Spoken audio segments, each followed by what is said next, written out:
All right, guys, let's get right into it.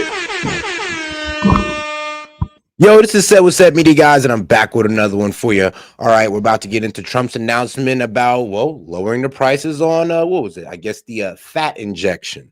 And then we're also going to get into the Supreme Court's decision or their arguments on tariff. And then we're also going to see what these arguments are on Medicaid, because there was a hearing about Obamacare.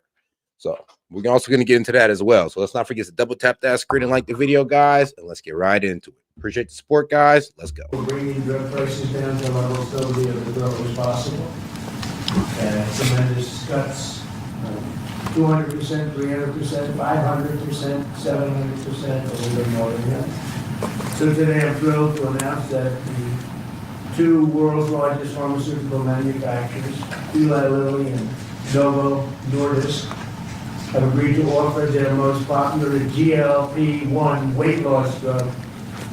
I call it the fat drug, remember? At drastic discounts. They're very effective drugs. And so far, I've never heard anything bad about them. I only hear good about them.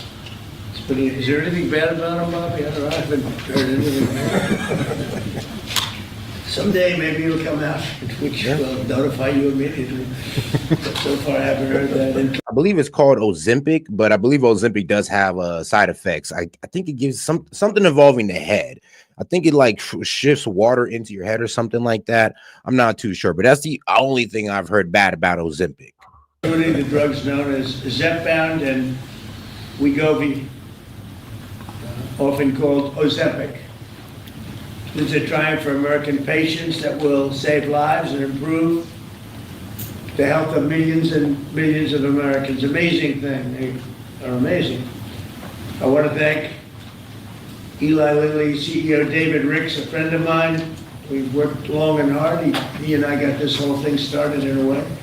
And Novo Nordisk CEO Mike Dustar for joining us today.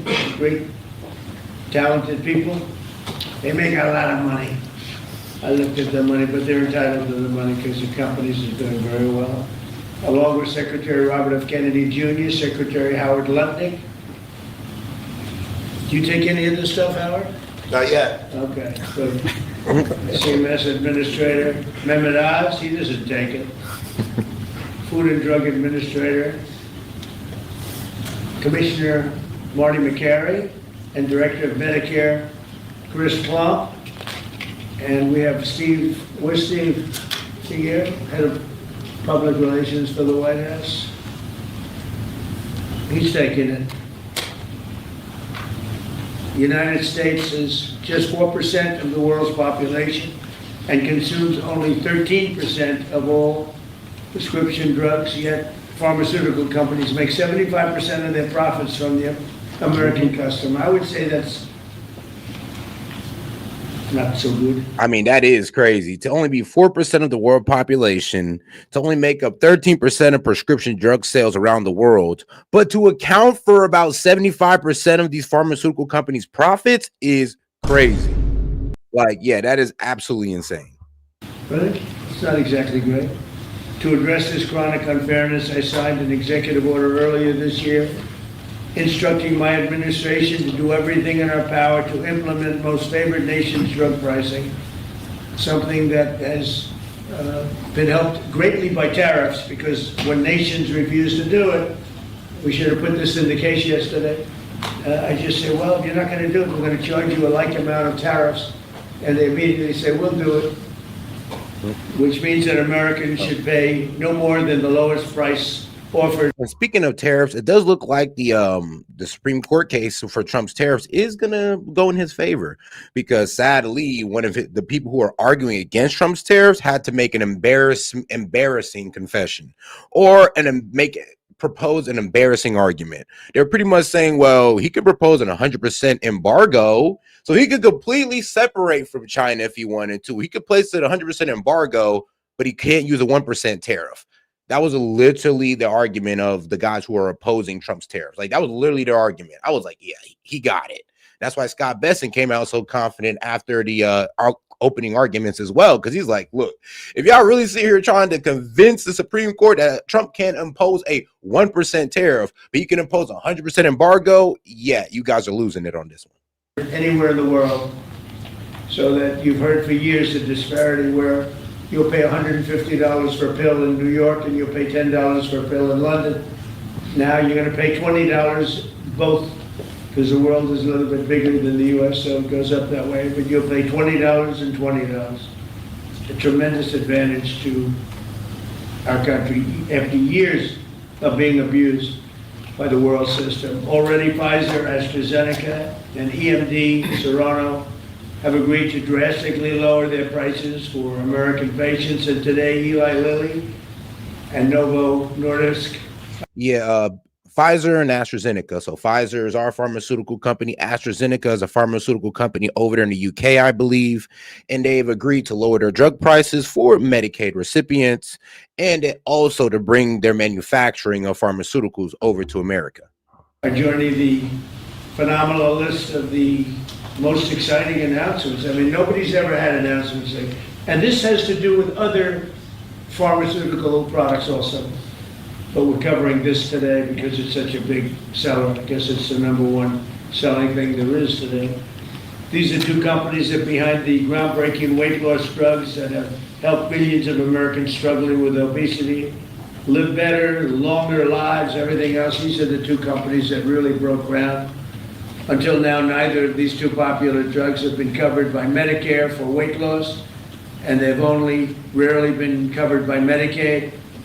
They've often cost consumers more than $1,000 per month, and some a lot more than that. Americans have been spending as much as 520% more for Zepbound and 1,400% more for Wegovy than patients in Europe. Think of that. 1,400% more than a patient in Europe for the exact same box. And that ends starting today. The other countries are not happy with us. I don't think they like me too much, Bobby, but yeah, because before this, Ozempic was like $500 a pen. In Europe, apparently it's only not 800, but $88 a pen. So yeah, it's way cheaper than paying $500 per pen. And then to get an entire box of the Ozempic injections is like what, like $1,500. That's okay. Eli Lilly and Novo Nordisk are committing to offer Zepbound and Wegovy at most favored nations rates for American patients. This will slash the cost of Wegovy from $1,350 a month to ultimately $250 a month. $1,350 to $250. Did I do a good job? They don't write about it. You know, they like to not write these things. And reduce, you think Biden could have done this? I don't think so. And reduce the monthly cost of Zepbound from $1,080 to $346. In addition, they're both committing that future GLP-1 weight loss drugs taken orally, which are currently under development, will be sold at no more than $149 per month. It's a massive, think of that. You go from $1,300 to $149 a month. We anticipate these new versions will be coming out in a very short period of time. All of these drugs will be available directly to the consumer at TrumpRx.gov. Trump, they want to use my name. Trump, it better be good.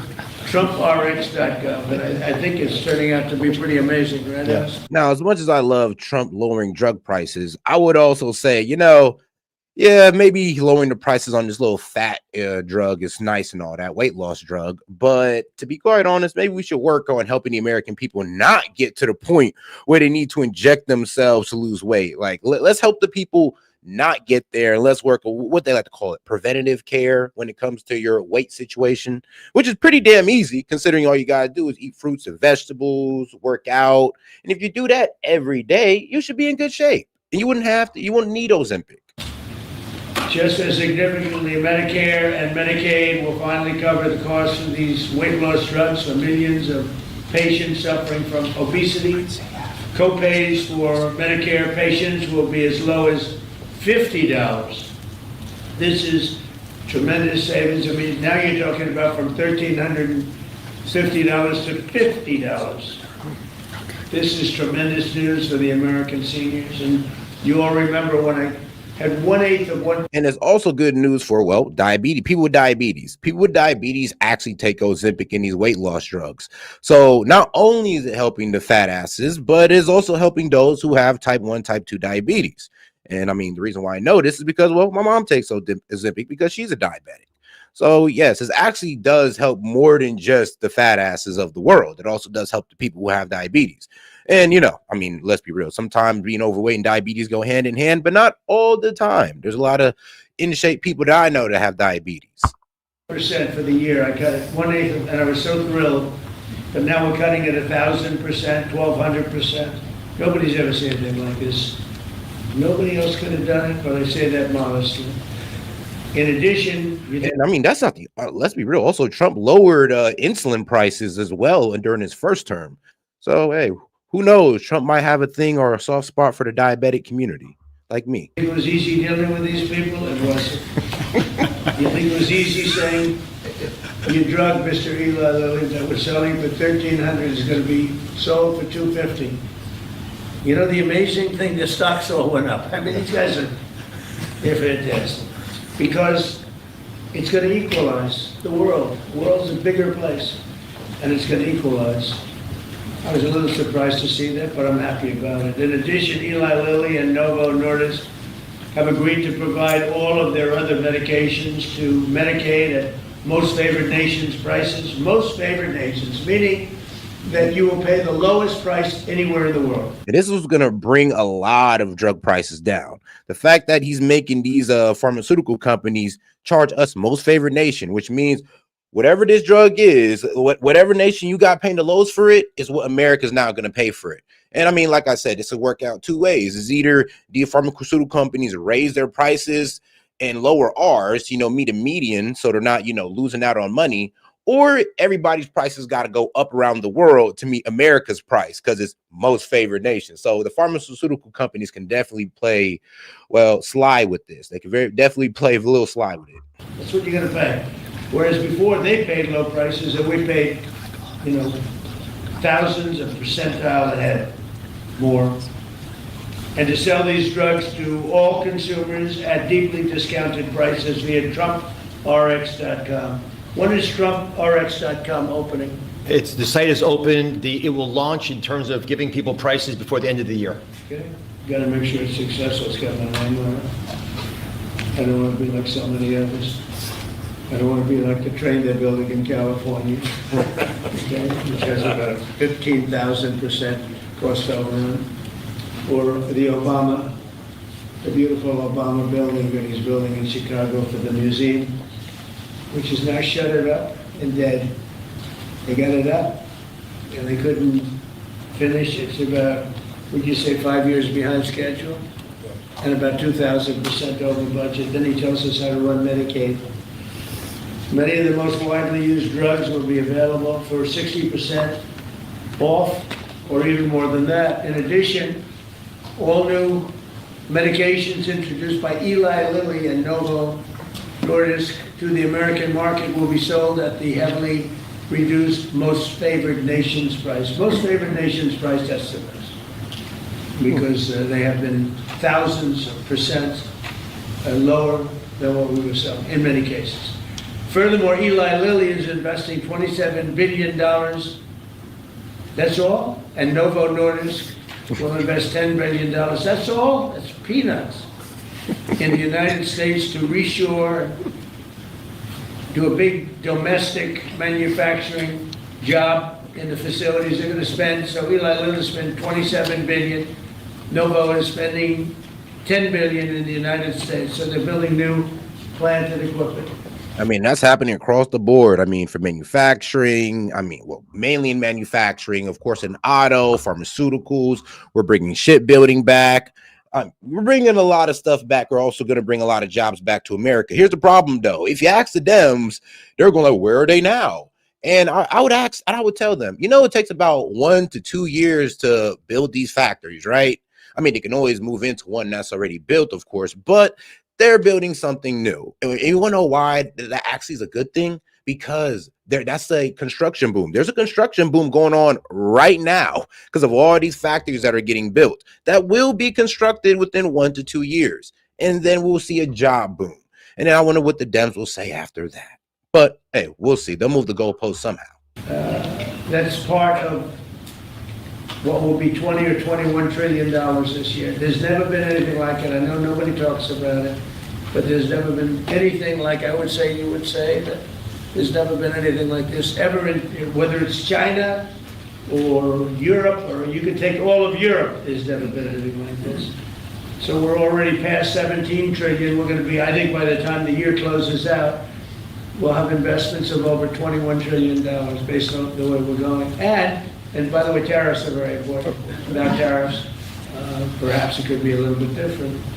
And here's the thing about the tariff argument. The problem is that if you know history, right, you would understand that Congress has already appropriated tariffing power or taxing power or regulating of commerce to the president through the Trade Expansion Act of 1962 and the Trade Act of 1974. Those two acts that Congress passed appropriated powers to the president to handle interstate commerce. I mean, honestly, and trading, and national trade. So it's kind of funny how everybody's saying, well, Congress is supposed to be doing this. Yeah, you're right. And Congress appropriated power to the president to do so. So, like, and here's the thing. That's why I always say the argument that I'm be real with you, that the courts are raising against Trump's tariffs is basically a straw man, because they're going against the the Economic Emergency Powers Act, when we really should be focusing on the Trading Act and the Trading Expansion Act that Congress passed to give President Trump the power to use tariffs. Tariffs are so important. The decision in the Supreme Court would be devastating to our country if we got a negative decision. But this is a great day for American health and healthcare, and for all of American patients. These are things that are miracles that have this happen. And we're bringing all our medicines, again, because of tariffs, we're bringing all our medicines. If you remember where during COVID, we made almost no medicine here. We had to go to China, we had to go to Ireland, we had to go to other places, UK, to get our medicine. We didn't make it here. Now we'll soon be making it all here, again, because of tariffs. And my election, but because of tariffs much more. For years, politicians have talked about making health care affordable, but my administration is actually doing it. Americans deserve the best health care in the world, and we're now getting the best health care at the lowest price. So I'd like to ask somebody who's doing a fantastic job, Secretary Kennedy, to say a few words, followed by Dr. Ross, Dr. Plump, and then Eli Lilly, CEO David Ricks, and Novo Nordisk CEO Mike Dustar. These are incredible stars in that business. Like Dustar is a big star. And I can tell you that David Ricks is one of the hottest people in the world in business, but the business that he's in is... All right, let's go ahead and skip on ahead to the questions, because of course we all love when Trump takes the questions. But all right, guys, let's see here. Now, of course, I already covered tariffs. We already covered the fact that he's going to lower the prescription drug prices, and then he's just announcing the lower prescription drug prices on this, well, fat injection, or you can call it diabetic medicine. It is what it is. But all right, let's keep it going. And I guess I can answer some guys in the chat. Let's see here. Let's see. You don't know. Well, I'm be honest with you. Anybody use the argument that, don't you know that they don't like you? Bro, the Dems don't like me either. They run the black community. They run these black cities into the ground with high crime, high drug use, high immigration, because they want to be sanctuary cities. And I'm supposed to think they like me? They show that they hate the community every day. But okay. And I mean, let's be honest here. I don't really care if Trump likes me. I care if Trump's cares for the American people. So can we focus on what he's doing for the American people instead of, if he likes S.E.T or not? It's a bit childish, guys. Come on, grow up. You said you were able to get this deal done and so many others because of tariffs. Yesterday at the Supreme Court, the case being heard, the justices expressed some skepticism. What is your plan if they end up making a decision that's not in your favor? Well, I'd rather discuss that later. I hope we're going to win that case. I think it's one of the most important cases in the history of our country. So much evolves around. Think about the sense of this makes, like civil society. Think about what you just said. Dems like you more than MAGA, but there are Dems in my chat calling me all types of names. Like, dog, read the room. Like, Dems like you more, bro. Who's in my comments right now calling me dumb, retarded, and all types of stuff right now, dog? Dems, not MAGA. Tariffs as a defensive mechanism for our country, as national security for our country. So I don't want to really discuss ground two. This is so important. If you look at China, and I covered this yesterday, but if you look at China, by putting a large 100% tariff over and above the tariffs they already paid, they came to the table, they talked, we made a wonderful deal for everybody. Our farmers, as you know, with the soybeans at levels that nobody's ever seen before, we were able to make phenomenal deals. If we didn't have the tariffs, we wouldn't have been able to do that. So we thought we did very well yesterday. We hope that we did. I think it would be devastating for our country, but I also think that we'll have to develop a game two plan. We'll see what happens. Most people tell me we did very well legally. Yeah, to be quite honest, if you did hear the opening arguments for tariffs, yeah, the defense does not have a good argument against them. And like I said, they were literally trying to say that Trump can impose a 100% embargo, but he can't impose a 1% tariff. It was like the dumbest argument ever. And I mean, everybody in the courtroom was laughing. I was like, this is a Supreme Court hearing, and people are laughing at the arguments against tariffs. I was like, yep, they're cooked. Related to that, are you moving forward with any new tariff announcements before a decision from the Supreme Court? This is the best one, and we can do other things, but they're slow by comparison. It's like as an example, with the 100%, I was able to do it instantaneously when we were threatened by the rare earths, as you know, the magnets. And I did it instantaneously. It was a matter of seconds.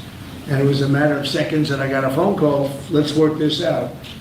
We would have had not nearly the defense that we had. It would be a shame.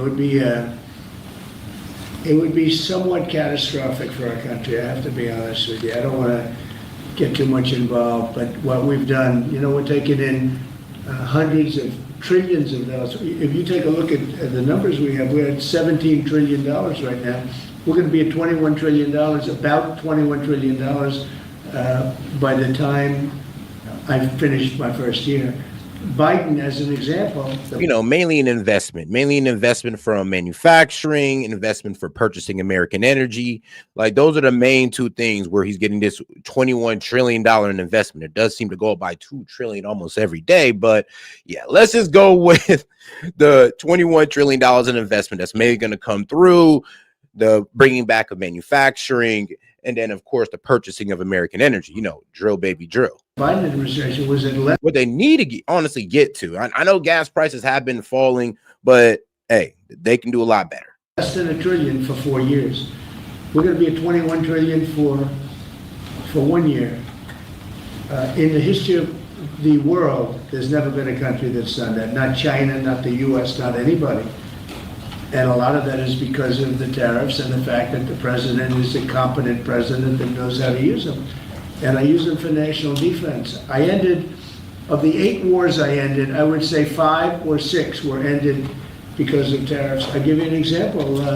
If you take a look at India and Pakistan, they started to fight. They're 2 nuclear nations. They were shooting each other. 8 planes were shot down. There was 7, now it was 8, because the one that was sort of shot down is now abandoned. And 8 planes were shot down. And I said, listen, if you guys are going to fight, I'm going to put tariffs on you. And they both went, they were not happy about that. And within 24 hours, I settled the war.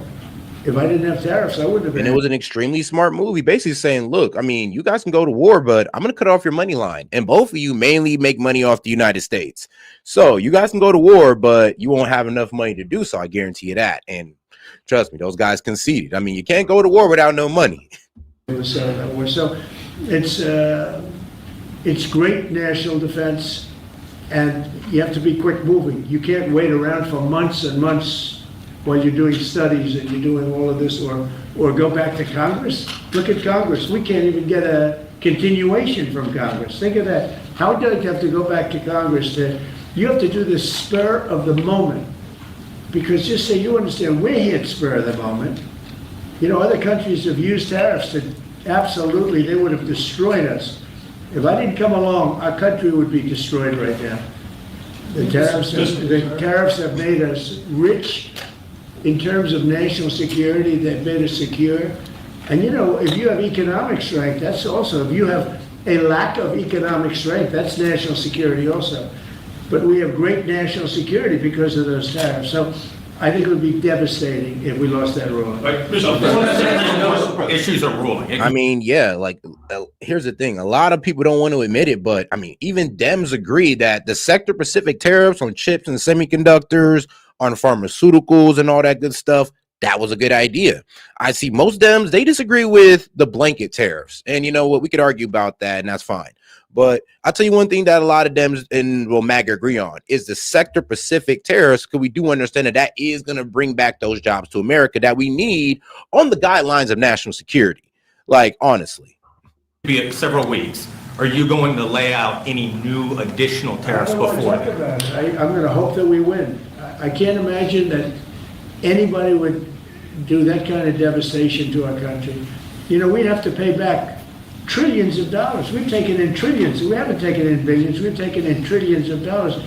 We've made trade deals based on that give us, as an example. I mean, here's the problem, though. It's like the Dems' arguments for tariffs, they're failing.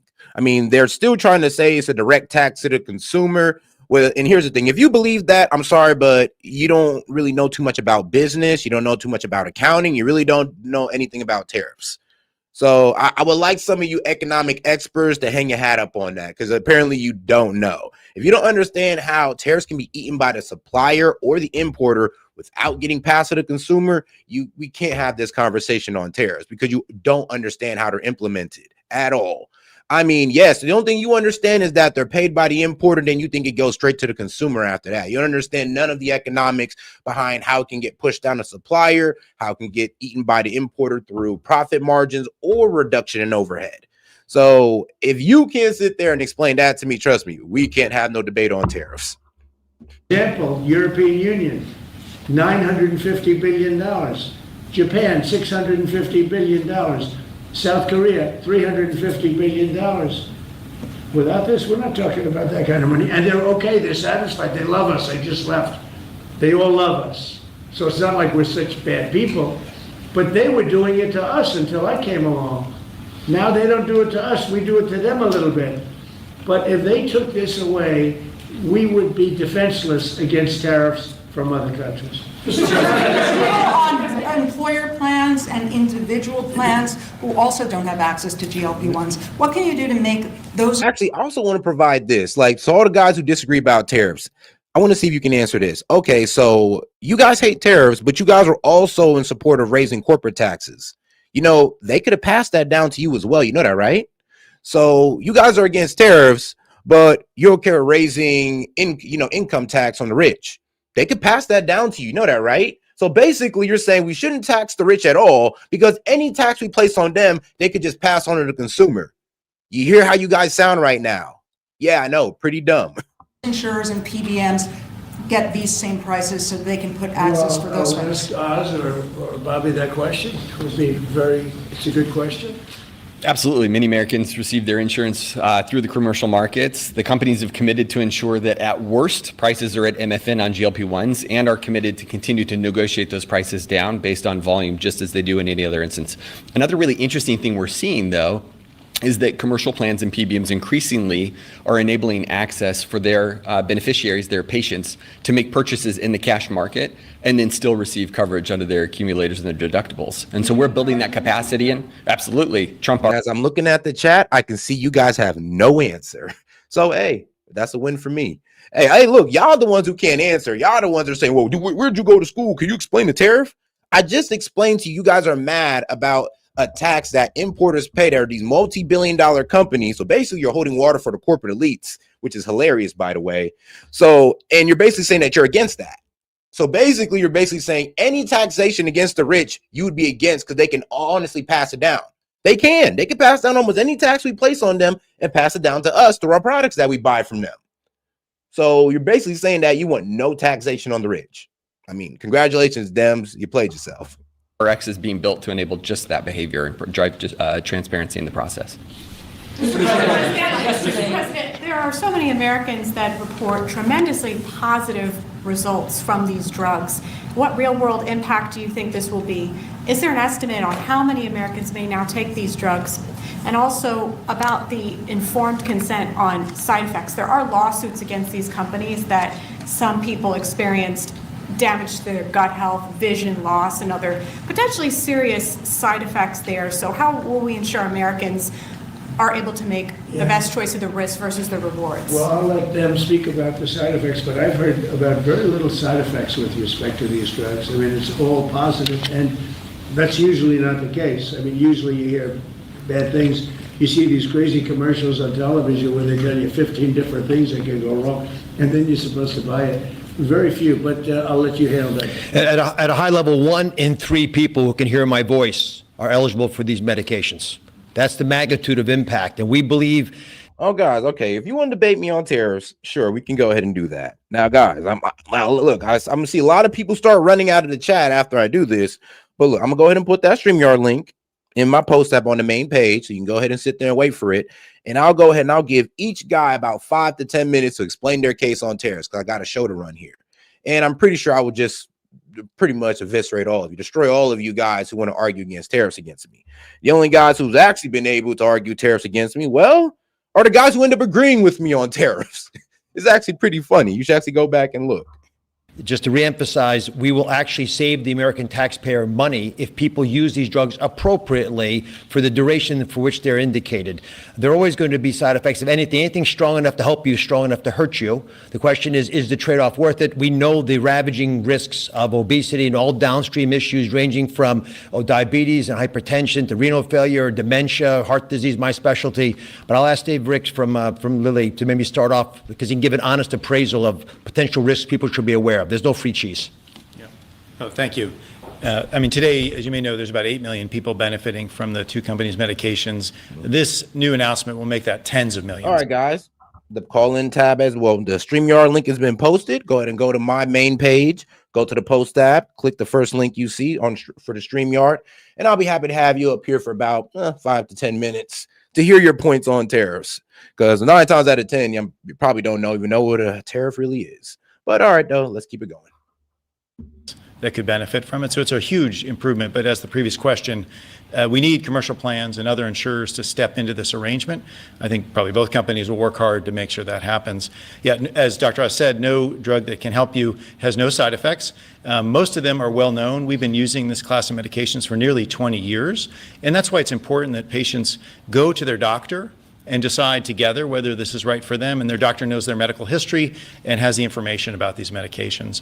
But we're confident in the safety, but there's always some precautions we should have, and people's own medical histories matter in that decision. And are there any estimates for? Yes. What I would like to say is also that, of course, in my speech I made a comment that what happened today allows us and Lilly to provide medications to millions and millions more than they are getting it today. Today, a lot of those patients are trying to go out there and take the knockoff versions of these medications, mainly because they were cheaper than our medication. With the reduction of the price, hopefully many of these patients don't need to choose their safety over their wallet and now are able to find the real thing at a very decent price. Is that a big problem for you, knockoffs? Sounds like it might be. It has been, yes. It has been. But on the other hand, of course, patients have to be able to afford it. So it has been also our job to make sure that affordability. Are the knockoffs dangerous? The knockoffs are not FDA. The API, the raw ingredient that goes into them, are not FDA approved. So nothing is as good as the original. Yeah, I know that. Yesterday in the Supreme Court, Chief Justice Roberts said that tariffs are taxes, and that they're paid by Americans. He said this pretty clearly. And yet you're saying that this money is rolling in from other countries. How do you square those two? It's coming in because they've charged us. You know, the same countries that you talk about are charging us massive amounts of money. If you look at the tariffs over the years that were put on our heads, there's a reason we're $38 trillion owed. Now that money's going to start coming down. But we had presidents that didn't know how to use tariffs. And I'm telling you, the arguments for tariffs is never really consistent on the Dems. It's like, okay, so we can't charge other countries tariffs, but they can charge us tariffs. They can impose import limitations or bans on our products, but we're just supposed to sit here and take the shit end of the deal though, right? Okay, bro. Like I said, sometimes the argument just does not make sense. If you really want to sit there and say that, oh, well, China can impose tariffs, India can impose tariffs, the UK can impose tariffs without passing the tax on to their consumers. But in America, all of a sudden, the tariff just goes straight to the consumer. Okay, bro. Okay. Presidents had no understanding of business. But if you take a look at what's happened to us, every country charges tariffs. China, the European Union was brutal. They charged us tariffs, not only tariffs, they charged us tariffs so we couldn't sell cars there. We couldn't sell our product. They didn't want our agriculture. They didn't want our cars. Now they're taking our cars, and now they're taking our agriculture. You know, far more than money. It really is a defensive mechanism. If we didn't have tariffs, we would be unable to defend ourselves. So then And that's true. If we didn't have tariffs, we wouldn't have been able to bring back these companies. And I always ask Dems, I'm like, all right, cool. Give me a way where you've been able to bring back tariffs, right? I mean, give me a way you've been able to bring back manufacturing without tariffs. They're never able to give me an answer or to give me the most nonsensical answer. And I'm just like, see, that's how I know you don't know what you're talking about. Some of them say, well, we need to build the infrastructure first without the commitment. So we're just building factories, not even knowing if the company's going to come back. That's what we're going to do. We're just going to build ghost factories to be like, hey, you want to come over here away from your cheap labor and cheaper taxes and come over here in this factory we just built? Like, come on, guys. Come on. The tariffs got to come first. We got to make it unprofitable for these guys to make stuff overseas and make them bring it over here. That's how it works. You just can't say, well, we got to build the infrastructure first. It don't work like that. Agree then that Americans are paying those tariffs? I think, no, I don't agree. I think that they might be paying something, but when you take the Dems won because, whoa. Dems, look, guys. The midterms haven't even started. I mean, I love it. I'm happy that you guys won. Look, I'm not a hater whatsoever, but you guys got to understand, Virginia, that was already a blue state. It went blue for the election with Kamala Harris versus Trump. I mean, bro, New Jersey was already a blue state. Y'all didn't win anything that the Republicans had. So I'm not really sure where is this whole, the Republicans lost. This is a prelude to midterms. No, it's not. Because you guys only kept what you already had. It's like Mondani winning New York City. It's like, bro, we knew a Dem was going to win New York. I knew Abigail Spanberger was going to win Virginia. Why? Because it's a blue state. It is what it is. But if you guys want to pretend like that's just a big win, I mean, go ahead. But I'm just good. But MAGA's going to sit here and tell you guys, okay, if you want to brag about what you already had, go ahead, brother. Go ahead. I mean, it's like bragging about the same $30 you had in your wallet for like 3 weeks now. It's like, okay, bro. Okay. But shout out to my man. I do appreciate you supporting, though. Dems won because GOP only talks about Israel. That's act. Whoa, come on now. Like during the mayoral race, what did all those Dems say? Where was going to be the first place they go? Israel. Mondani was the only one, and which I respect. Mondani was the only one that said, no, I'm going to stay here with my constituents because they need me the most. They're the ones who voted for me, so I'm staying here. Huge respect for Mondani for that answer. So it wasn't just Israel. I'm going to be honest with you. And I don't think the conservatives down there were good candidates. The conservative that was running against Abigail, she didn't get an endorsement by Trump, and neither was a conservative that was going in New Jersey. So honestly, you could chalk it up to bad candidates. You could chalk it up to Democrat territory. And congratulations. Ain't no hate here, but trust me, don't think this is a prelude to how midterms are going to go for you guys. Overall impact, the Americans are gaining tremendously. They're gaining through national security. Look, I'm ending war because of these tariffs. Americans would have to fight in some of these wars. They're gaining in national security, they're gaining in economics, they're gaining in so many different ways, and they're gaining in self-respect for our own country. Other countries used to laugh at us. They would charge us tariffs. Japan was charging us massive tariffs, and yet they wouldn't allow our cars to be sold in Japan. But they were selling 9 million cars here, but they wouldn't allow one car, not one car was sold in Japan. They don't laugh at us anymore. This is really a matter of, this is national security. And by the way, going bankrupt is national security, you know. But Stiff or STF, I will agree with you on this one.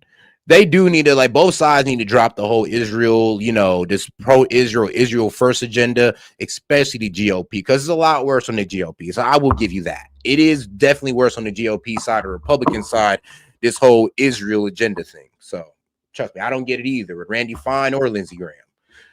And then neither would what was his name? Brandon Tatum, Officer Tatum. Yeah, I don't get that guy either. He said some wild ass things during that Jewish Congress or caucus, whatever they was doing over there. Shout out to Steph. She said, sent you a video in DM to play, please. Of course, I got you, Steph. I got you, sis. Our country was really in trouble. Going bankrupt, and the difference between going bankrupt and thriving, that's also national security.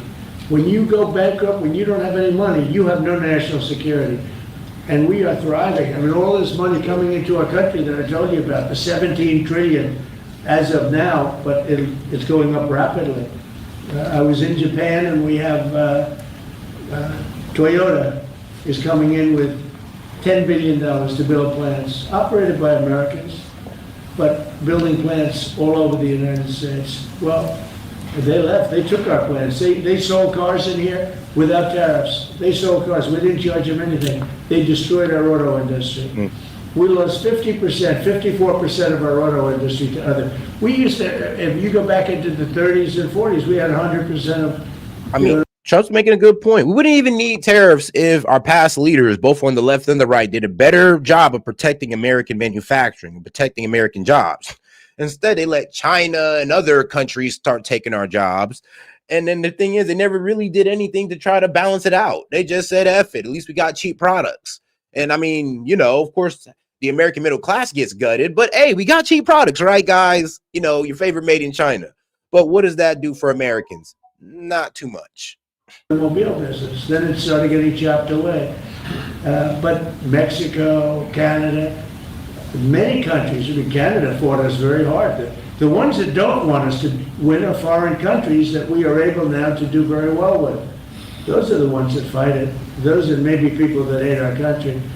I think it's the most important case maybe in the history of our country. This has been a major achievement for your administration, targeting the segment of our population that needs. And guys, I don't know what's really up with the Dems, but if you can't understand that how tariffs are being used to bring back manufacturing, this is why I say, I mean, you guys probably shouldn't even be talking on the subject because it's working. I mean, he put a tariffs on chips and semiconductors. He got the Taiwanese or Taiwan manufacturing company to bring a portion of their manufacturing over here. He got Apple to start working on bringing a portion of their manufacturing over here when it comes to chips and semiconductors. So these sector-specific tariffs are doing wonders. The blanket ones, of course, we can debate. Now, in my opinion, those are used so China can't use another country to export out of to, you know, escape American tariffs. That's the reason for the blanket tariffs, because you never know what China might do. It the most, that has the highest obesity rates. You're making it affordable. You are truly saving lives. That's coming from the viewers that we've had in that 1 hour that we took a little bit of a break. My question to you is, Walmart just pushed out a report that says this year's traditional Thanksgiving meal will cost 25% less than it did under the Biden administration, plus gas prices being down in the $2 region makes it more. Oh, yeah, considering inflation, of course. Considering how rapidly prices went up under Biden, I can see why it would be 25% less. And I'll be honest, this isn't the, it isn't really the biggest win for Trump due to the facts of inflation, because people are still acting like, you know, about affordability. People are still saying that grocery prices are going up. When in all honesty, they, in a way, you know what? Some products are going down and some products are going up. That's the best way to describe it. Well, I'm not going to sit here and say that all groceries across the board are going down, nor will I sit here and say all groceries across the board are going up. Because a lot of our groceries, depending on where it comes from, 90% of our produce comes out of America. So let's be quite honest. We can go ahead and leave the tariff argument out of that, but we can't sit here and say that due to inflation and the slowing down of inflation, that means prices still are easing up. Not rapidly how they were doing under Biden, but they're still slowly moving up because, well, inflation's still at 3%. Yes, we're dealing with 5 to 9% under Biden, and that's why you've seen such a rapid increase in prices. But under Trump, we have a slowing down. So that is why there is a 25% reduction in the pricing. It's not really because things got cheaper. It's mainly because the inflation got better. Affordable to travel to grandma's house this Thanksgiving. Thank you very much. It's not so much a question, it's a statement. I would have made the statement, but yet we have a lot of things happening, so I wouldn't necessarily have made it right now. So Walmart, to me, you know, it's AAA, came out that nobody going to influence them. I don't know them. But they just came out with a very powerful statement. They've done it for many years, that under the Biden administration, Thanksgiving meal, a Thanksgiving meal with all the trimmings costs 25% more. In other words, our Thanksgiving this year coming up will cost 25% less than sleepy Joe Biden's. Now, to me, that's better than anything there is. That's better than a poll. They've got everything included, from the trimmings and from the turkey and from everything, a lot of different items. It's 25% less this year than it was last year when he was so-called in charge. He wasn't in charge. The people around the desk were in charge. The oil pen was in charge.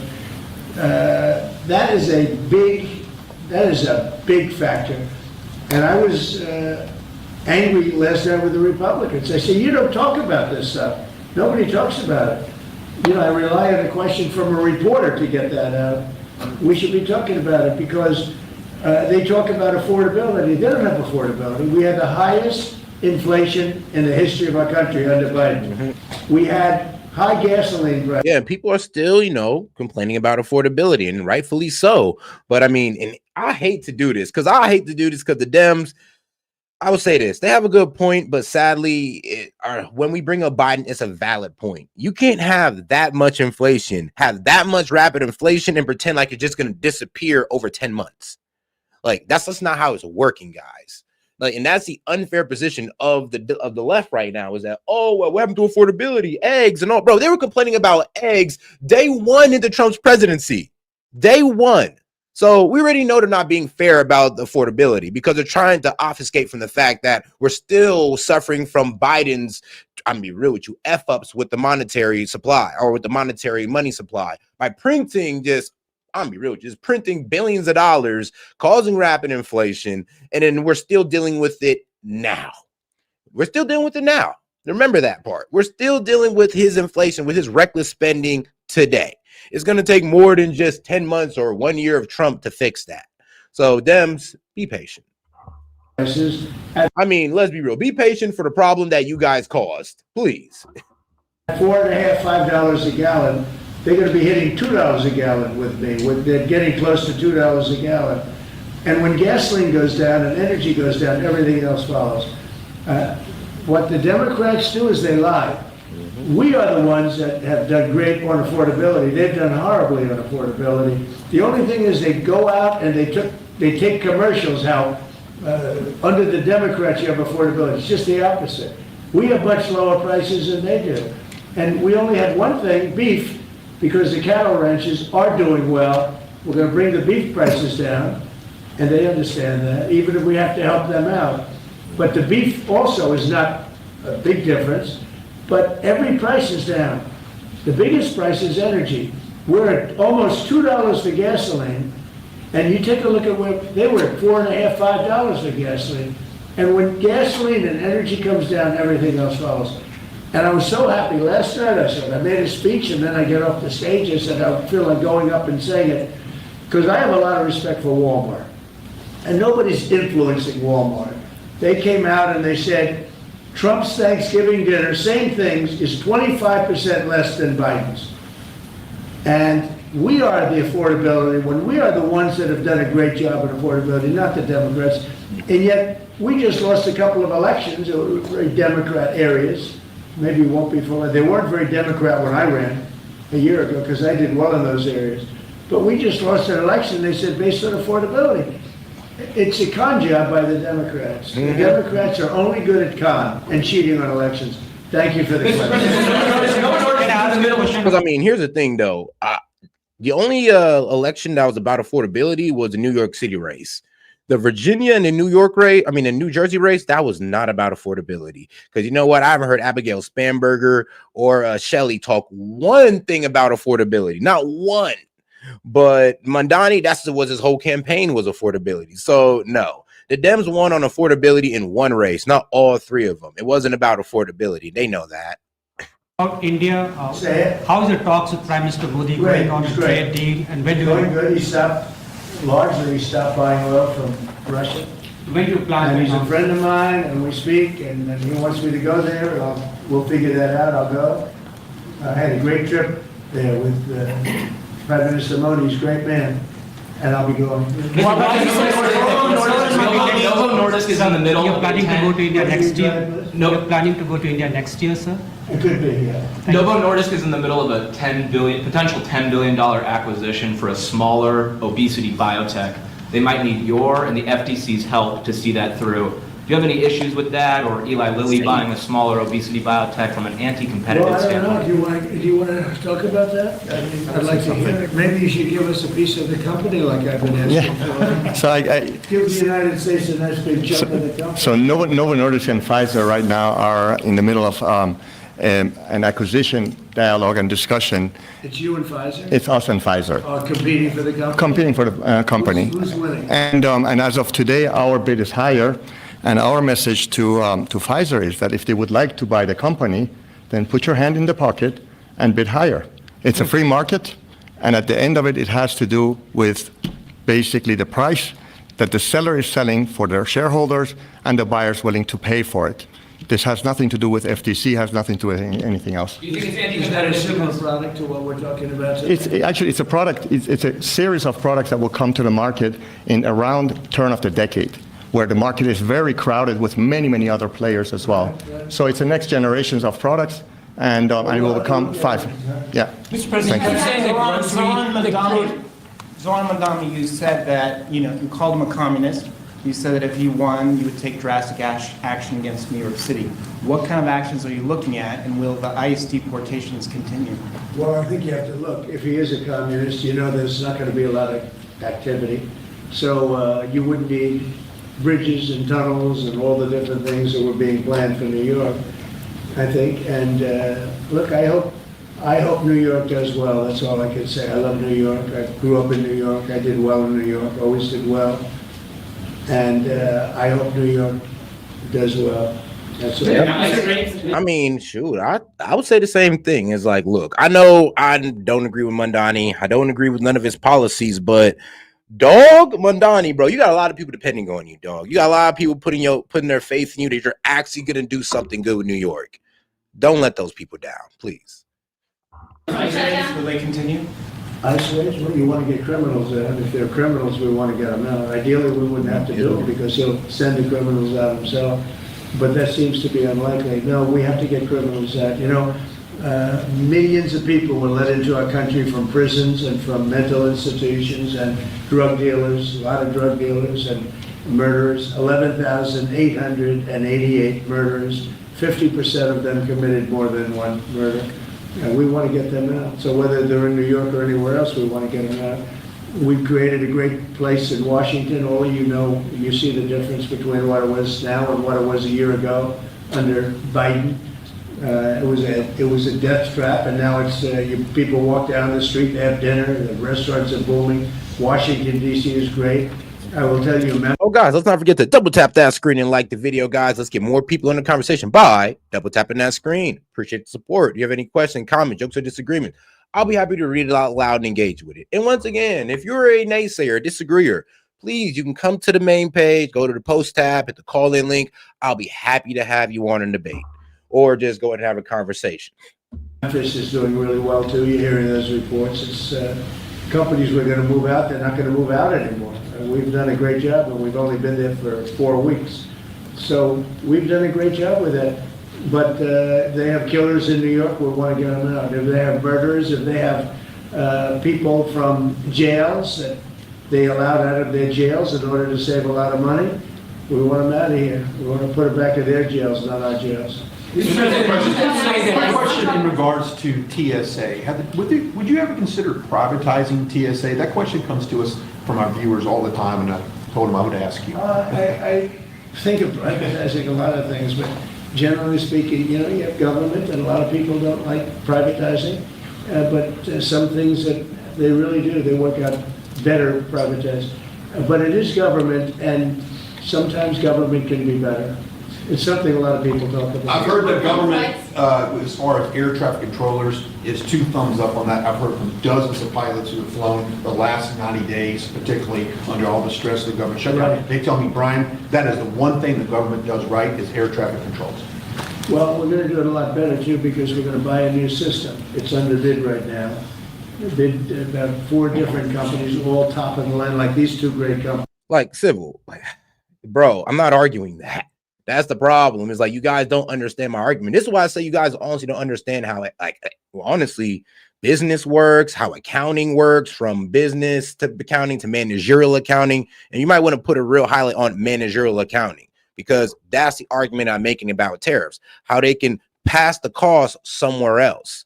So the importer could sit there and look at that bill and be like, yo, supplier, I got to pay this 10 to 20% tariff. So you can lower your prices by 10 to 20%. So I pay this tariff, but it's almost like I'm pretty much paying the same price as if it wasn't there. Or there's another way this could go down. Whoops. But yes, there's another way this can go down. It could go down from where the importer takes the cost of the tariff and puts it in this, takes it on the profit margin or their overhead costs. And now you're asking me, well, Seth, why would they do that? Because of saturation in the market. That means they have high competition in whatever market they're in, whatever industry they're in. There's a lot of companies that are in it. AKA, they're not so keen on raising their prices because they could lose out on market share or sales from the company who decided to either, let's say they're also paying that to pay that same tariff. Let's say one passes to the consumer, one takes to the profit margin or overhead. That means one has a lower price than the guy who passed it on to the consumer. That means the guy who has a lower price is going to get more sales, and the guy who passed it on to the consumer is going to lose sales. So this is why I say, like, you guys don't really know business, because it's a little bit more complicated than it just going than an importer paying tax and it going straight to the consumer. There's a lot of things that can happen within that transaction. Except, in a different, slightly different field. And the air traffic control. Oh, and if you want resources on that, I got you. Now you can go look up a story. GM announced that it will be eating tariffs to the profit margin of about $4 billion. I mean, GM said it, so you can go look up other car companies that said it as well. And then even foreign car companies that said they're going to go ahead and eat their profit, to eat the tariff to the profit margin, because they have to compete with American cars. So come on now, guys. Let's just use our brain here. All equipment is 45 years old. Buttigieg spent billions of dollars trying to fix it and didn't even use the right wire. You're hooking up glass into copper, and you can't do that. If they went to a reasonably good school, they'd find out you can't hook glass into copper. And they spent billions of dollars, and it was actually made the system much worse. We're going to get rid of the entire system, put a brand new system in. It'll be expensive, but we'll have the best air control system, meaning the control towers. They'll be stripped down to the bone, and brand new equipment is being installed. And we'll give out that. It's a big contract. We'll give out that contract over the next 6 weeks. It has definitely announced, sir, that the FAA is going to have to cut about 10% of flights at the top 40 airports because of the government shutdown. Are you at all concerned that it might not be safe to fly right now? And what do you tell people who are gearing up for Thanksgiving? Yeah, fair question. Sean Duffy announced they're cutting in certain areas 10%, and they want to make sure it's 100% safe. That's why they're doing it. Mr. President, given these modifications that are being made to air travel, the other disruptions with the government shutdown, do you think it's time for Republicans in Congress to change their negotiating position at all? In what way? To start making concessions to Democrats? Well, I think it's time for them to end the filibuster and just put everybody back to work. Vote in voter ID, vote in no mail-in voting except for military, faraway military, and people that are very sick. I'd like to see one-day voting. I'd like to see not 65 days of voting from all over the place. No, I'd like to clean up the elections. The border, we've done a great job. We have a great, strong border now. I'd like to see new rules on immigration that can be fair and good, you know. But rules that you'll never get, rules that they're never going to get. There's so many things we could put in, including tax cuts that we could get, and we could do it all ourselves. But to do that, you have to end the filibuster. The filibuster is, and they'll do it too. They'll immediately do it. You know, what they're going to do is, what the Democrats will do is they're going to make Puerto Rico a state. They're going to make D.C. a state. They're going to pack the court. They're going to end up with more electoral votes. They're going to end up with 4 senators because of the 2 states. And they're going to do this 100%. They would. I mean, shoot, Prop 50 passed. So yes, the Democrats are once again redistricting California. I think they're going to add like 4 seats or so, while also taking away voting representation to more Republicans in California. But you know, this is the party that stands up for democracy while taking, you know, like literally destroying democracy in their states. Like hilarious, by the way. That's absolutely hilarious. Have done it, except Manchin and Sinema got in their way. They would have done it.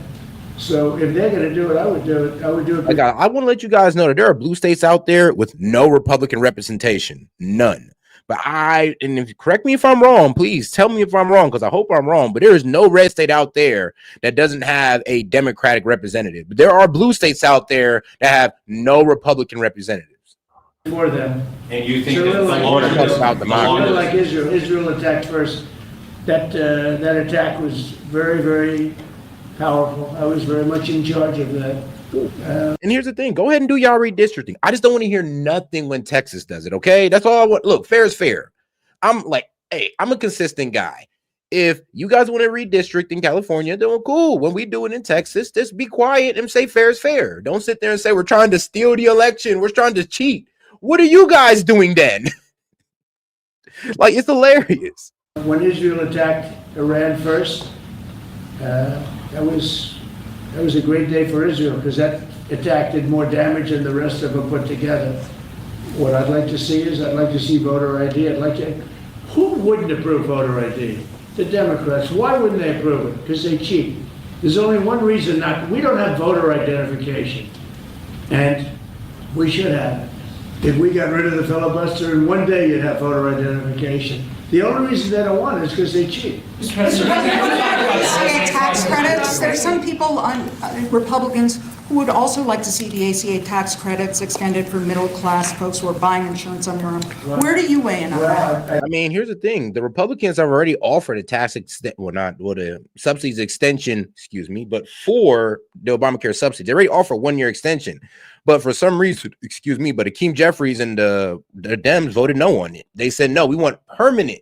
We want it to be permanent. And the problem is with these subsidies that, look, I'm all for the 1-year extension because sadly, even with the extension, you guys are still going to be end up paying about 18 to 30% more on healthcare premiums. Still, even with the subsidies. But without them, they're going to double. They're going to triple. So that's not debatable. Like, we all understand that that's going to happen. The problem is, why would we make something permanent and continuously put taxpayer money into something that's failing? That is failing to provide affordable healthcare to the American people. Why would we continue and make it permanent? 1-year extension while we work on reforms, great. Making it permanent is idiotic. Don't weigh in, but we're looking at all of that right now. We're looking at all of it. There are a lot of great ideas out there, including for healthcare, because Obamacare is a disaster. The Obamacare premium is going to go up 17 or 18%, and that's not my fault. I didn't want Obamacare. That's the fault of the people that put it in, the Democrats. Yeah. And sadly, there were Dems coming out like, oh, I need the Obamacare. I need this, that, and the third. And I mean, this was an Obamacare hearing. One of the senators literally said, ma'am, you'd have been paying less for your medical insurance before Obamacare. I was like, damn.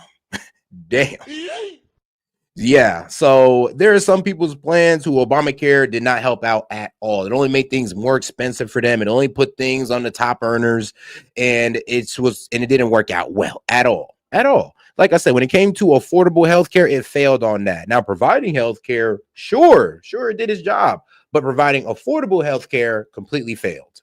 Now they want to subsidize further, but where you take it from them, you take it from a lot of other people.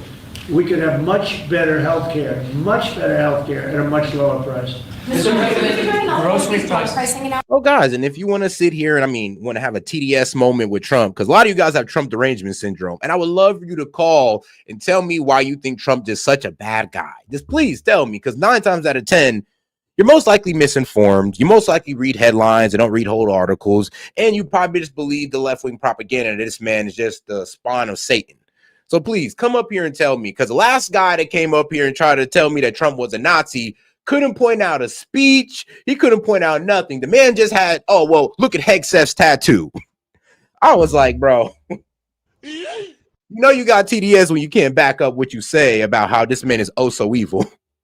Announcements with another company, or is this the last we're going to see for a little while? About drug pricing, deals. Oh, no, everybody's involved, and we're going to get low pricing from, all companies are being involved. We are now going to have, with all drugs, the lowest price anywhere in the world. Please, if you're a TDS victim, I'll be happy to look at you. Dr. S.E.T's open today. So any TDS victims, please go to my main page, go to the post tab, and hit that StreamYard link, and I'll be happy to check y'all into S.E.T's TDS clinic. That's the price we're going to have. And that's called favored nations. We were stupid nations before.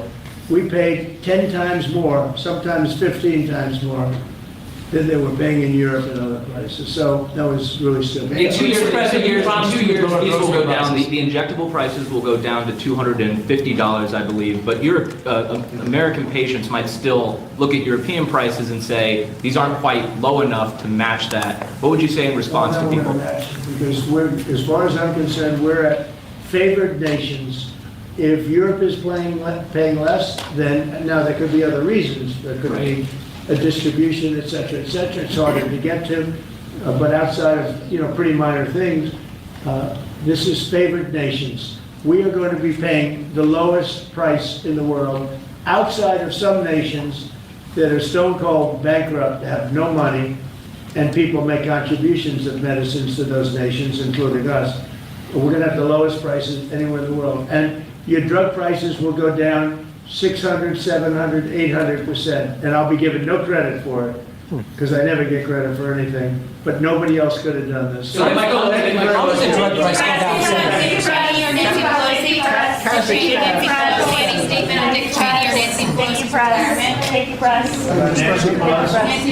I think she's an evil woman. I'm glad she's retired. I think she did the country a great service by retiring. I think she was a tremendous liability for the country. I thought she was an evil woman who did a poor job, who cost the country a lot in damages and in reputation. I thought she was terrible. Thank you very much. All right. Now let's go ahead and get into the left side of media. Let's start over on the left with Marjorie Taylor Greene response to AOC's revenge tour claim. Yes, Marjorie Taylor Greene's been making her rounds, all through left-wing media. And, I don't know how Marjorie's not really seeing this as somewhat of a trap, but hey, Marjorie, keep going, sis. Keep going. Joining us now to discuss this and more, Republican Congresswoman Marjorie Taylor Greene of Georgia. She serves on the House Oversight and Homeland Security Committees. Congresswoman, thanks so much for joining us. When we spoke the other day, last month, it was relatively recently, you acknowledge that the cost of living here in the United States is still high under President Trump. Is that a major reason why Republicans, you believe, lost the elections the other day? It's a massive reason, and I think they were surprised by it, but it's been something. Is that a major reason why Republicans here in the United States is still high under President Trump? Is that a major reason why Republicans, you believe, lost the elections the other day? It's a massive reason, and I think they were surprised by it, but it's been something I've been. Nobody was surprised by that. That's what I'm saying. I'm not really sure where everybody's coming with we were surprised. You could go look back at my coverage of New York, VA, and New Jersey, and I was always saying the Republicans are gonna lose. My only gripe with Virginia was the attorney general, the fact that he wished death on children and he still won the election. I mean, hey, every Dem in Virginia can never say that they condemn political violence because look who you guys elected as your AG. That was my only argument. I knew the Dems were gonna win. Anybody who thought that the Republicans were gonna win New Jersey and Virginia was being a bit delusional. I'm be quite honest with you. Like, let's just be real. Like, we knew we weren't going to win that. We were being hopeful, but we didn't think we were going to win. Like, let's be real here. Considering that Biden won those two states, well, not Biden, but Kamala won those two states in the election. Well, they would lean more towards a Democratic governor. Like, their whole state chose the Kamala. Duh. Like, please let me know when you guys win a state that Trump won. Let me know when you guys won a district that Trump won. When you guys let me know that, or a city, then great. Okay, cool. I will sit there and say you guys did something. But until then, you did nothing. I don't even know why Marjorie Taylor Greene is gassing you guys up like this. But hey, let's let her cook. Let her cook. Talking about for quite some time.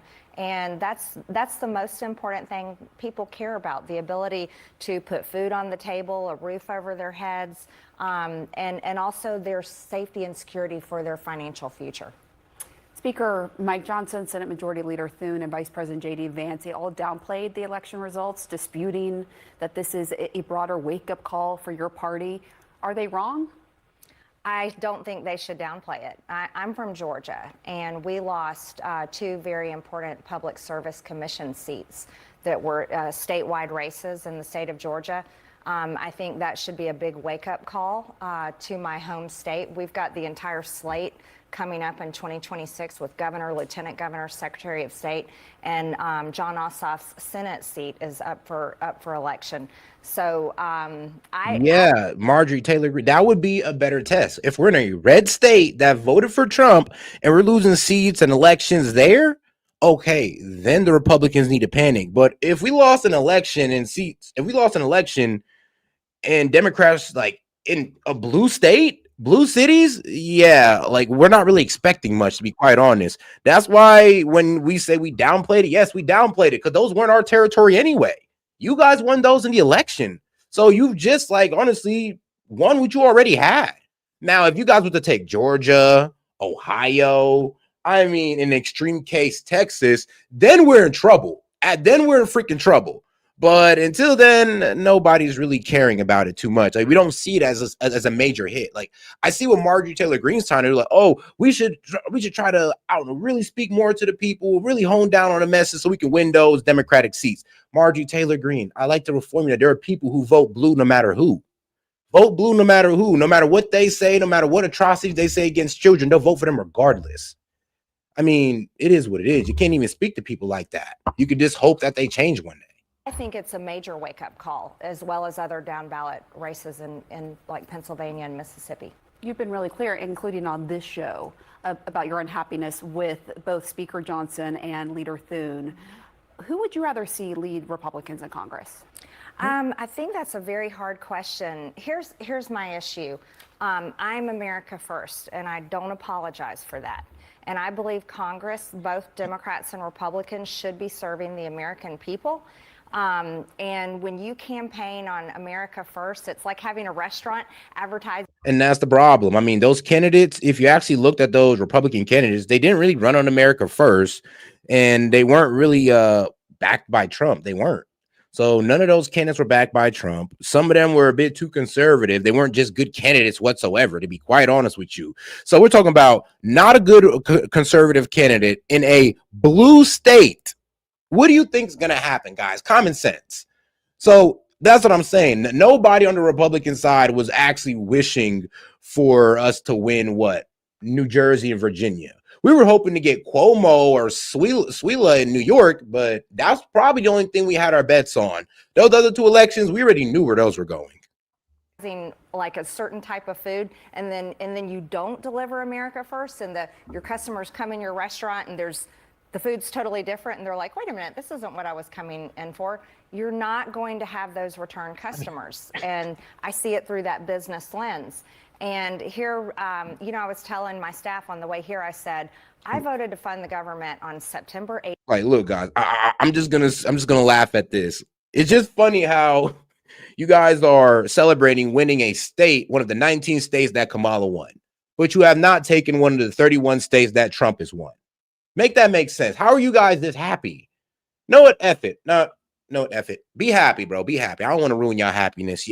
Y'all went through enough during the election. Y'all been crying up for like what? 10 months straight. Y'all needed this win. So I'm gonna let y'all have it. 18th. And here we are today is November 6th. And the House has not been in session since then. And I truly believe that's an utter failure. And you can't expect people to show up and be passionate about voting for you when you're not even going to work and they're going to work every single day and struggling to pay their bills. So there's no one you can think of that you would like to see lead the Republicans in Congress? I haven't even heard those conversations yet, but we're not even meeting. So it's. And this is where Marjorie Taylor Greene is starting to like irritate me, because it's like, sis, you know, the House Republicans already voted yes. The House Democrats already voted yes. So we don't need the House guys there. Like, it's really stupid that I don't know why she's falling for this. Oh God, Marjorie. But I don't know why she's falling for this. You know, the Senate needs to vote on it. The Democratic and the Republican senators are there on Capitol Hill ready to vote. But the House members, yeah, they're on vacation because they already voted on the CR bill. They already passed it. So why are we sitting here with this retarded argument saying, oh, well, they need to bring back the House members from vacation? No, they don't. The senators need to pass the bill, not the House members. You know, it's hard to do that. The President Trump told Senate Republicans behind closed doors yesterday, as you probably read about, that Republicans are getting, quote, killed over the government shutdown, and that's why they must change their approach or risk future losses. I know you feel something. How, bro? It's like I said, it's only the Dems that could sit there and honestly just never be consistent in their arguments. I mean, they was able to sit there and blame the Republicans for the government shutdown when they wanted to add something or they wanted to take something away from the CR. They was able to sit there and blame the Republicans. Now that they're doing the same thing the Republicans were doing, they don't want to sit there and take no blame whatsoever. They say, yeah, we could vote no on the CR bill and vote no to your benefits, vote no to government pay, vote no to military pay, but we could just blame it on the Republicans. Like, but they're the ones voting no on it, but we're just going to blame it on the Republicans. Like, you know how dumb that sounds? And I made this analogy yesterday. It's like, you want to go outside and you ask your parents, right? Now, you ask your dad, he says no. You ask your mom, she says yes. Now, when your friend asks you, yo, why can't you come outside? You blame your mom and says, well, she's not letting me outside, but your dad told you no. See how ridiculous that sounds? Instead of going against the people who are voting no for your benefits and government pay, you're sitting there trying to blame the people who are saying yes to your benefits and government pay. It's like, it's too ridiculous to literally see this right now. And I can't believe people are literally falling for it. There got to be some type of like TDS involved. Like severe. Remember, the clinic is still open, guys. The clinic is still open. I'm still seeing patients. Have you spoken directly with the president about this? I have not, but I did speak to him some time ago about using the nuclear option and overriding the filibuster. And I told him, I said, Mr. President, this is the only way you're going to get your agenda across. And I called for it. I think it was early October. I actually started calling saying that, you know, Democrats should vote to fund the government, but Republicans are equally responsible. And if they're serious about funding the government, they should use the nuclear option. And see, and once again, Marjorie Taylor Greene, you're not making sense. The nuclear option still requires 60 votes. We can't even get, bro, if we could get 60 votes, the government will be open. What are you talking about, sis? Like, this doesn't make any sense now. Now she's going with all the Democratic talking points sounding retarded at this point. Marjorie Taylor Greene, you sound dumb.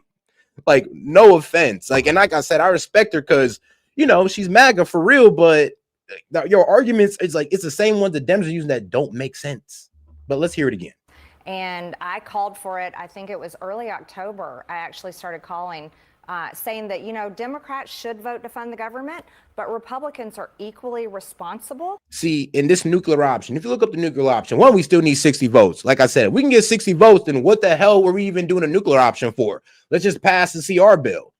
2, 41 votes to vote no on a nuclear option. Democrats have 45 members in the Senate. They got enough votes to vote no and to keep it going.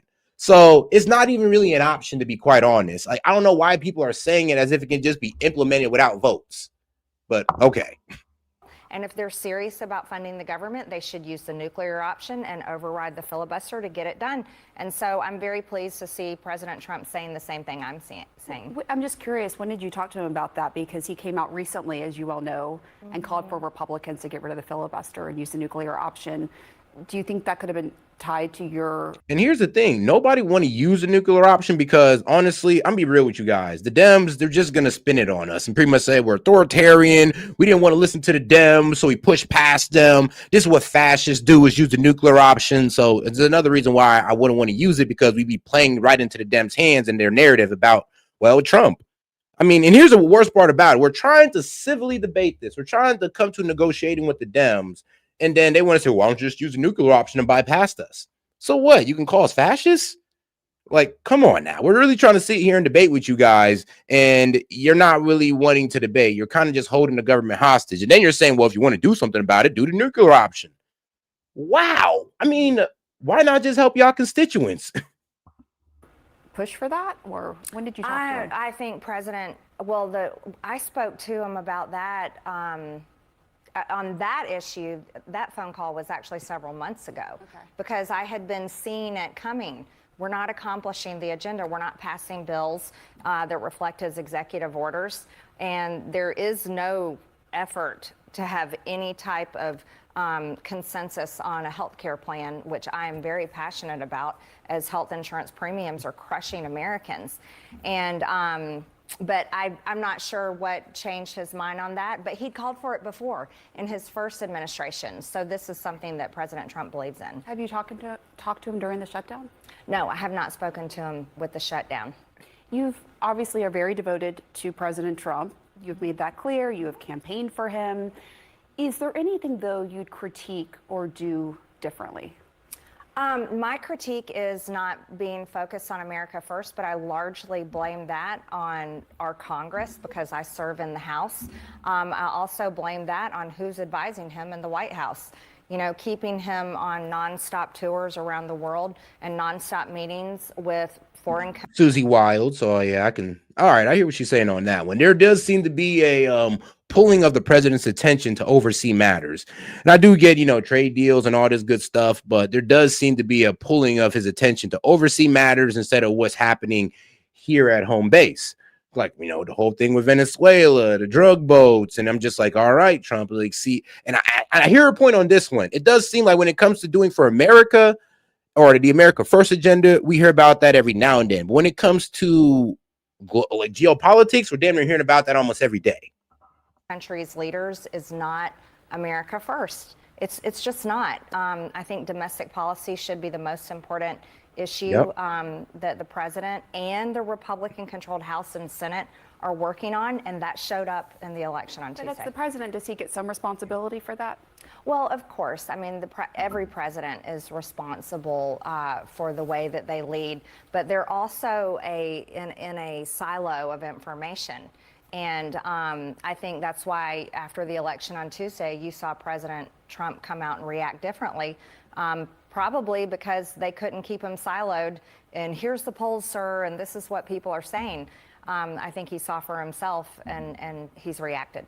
It's very interesting. You're an influential Republican in the House of Representatives, and we hear you breaking with your party on several issues, like the shutdown, the government shutdown, health care, foreign policy, the Epstein files. You say that's nothing new, but Congresswoman Alexandria Ocasio-Cortez, she's arguing that this is all a, quote, revenge tour on your part because President Trump prevented you from running for Georgia's Senate seat next year. Is there any truth to her claim? No, there's no truth to it. I actually put out a statement earlier this summer on why I didn't want to run for Senate. And if you look at the gridlock in the Senate right now, that actually I find repulsive. It just shows, why would I'm a serious person. I like to achieve things. I never want to go work somewhere where you can get nothing done.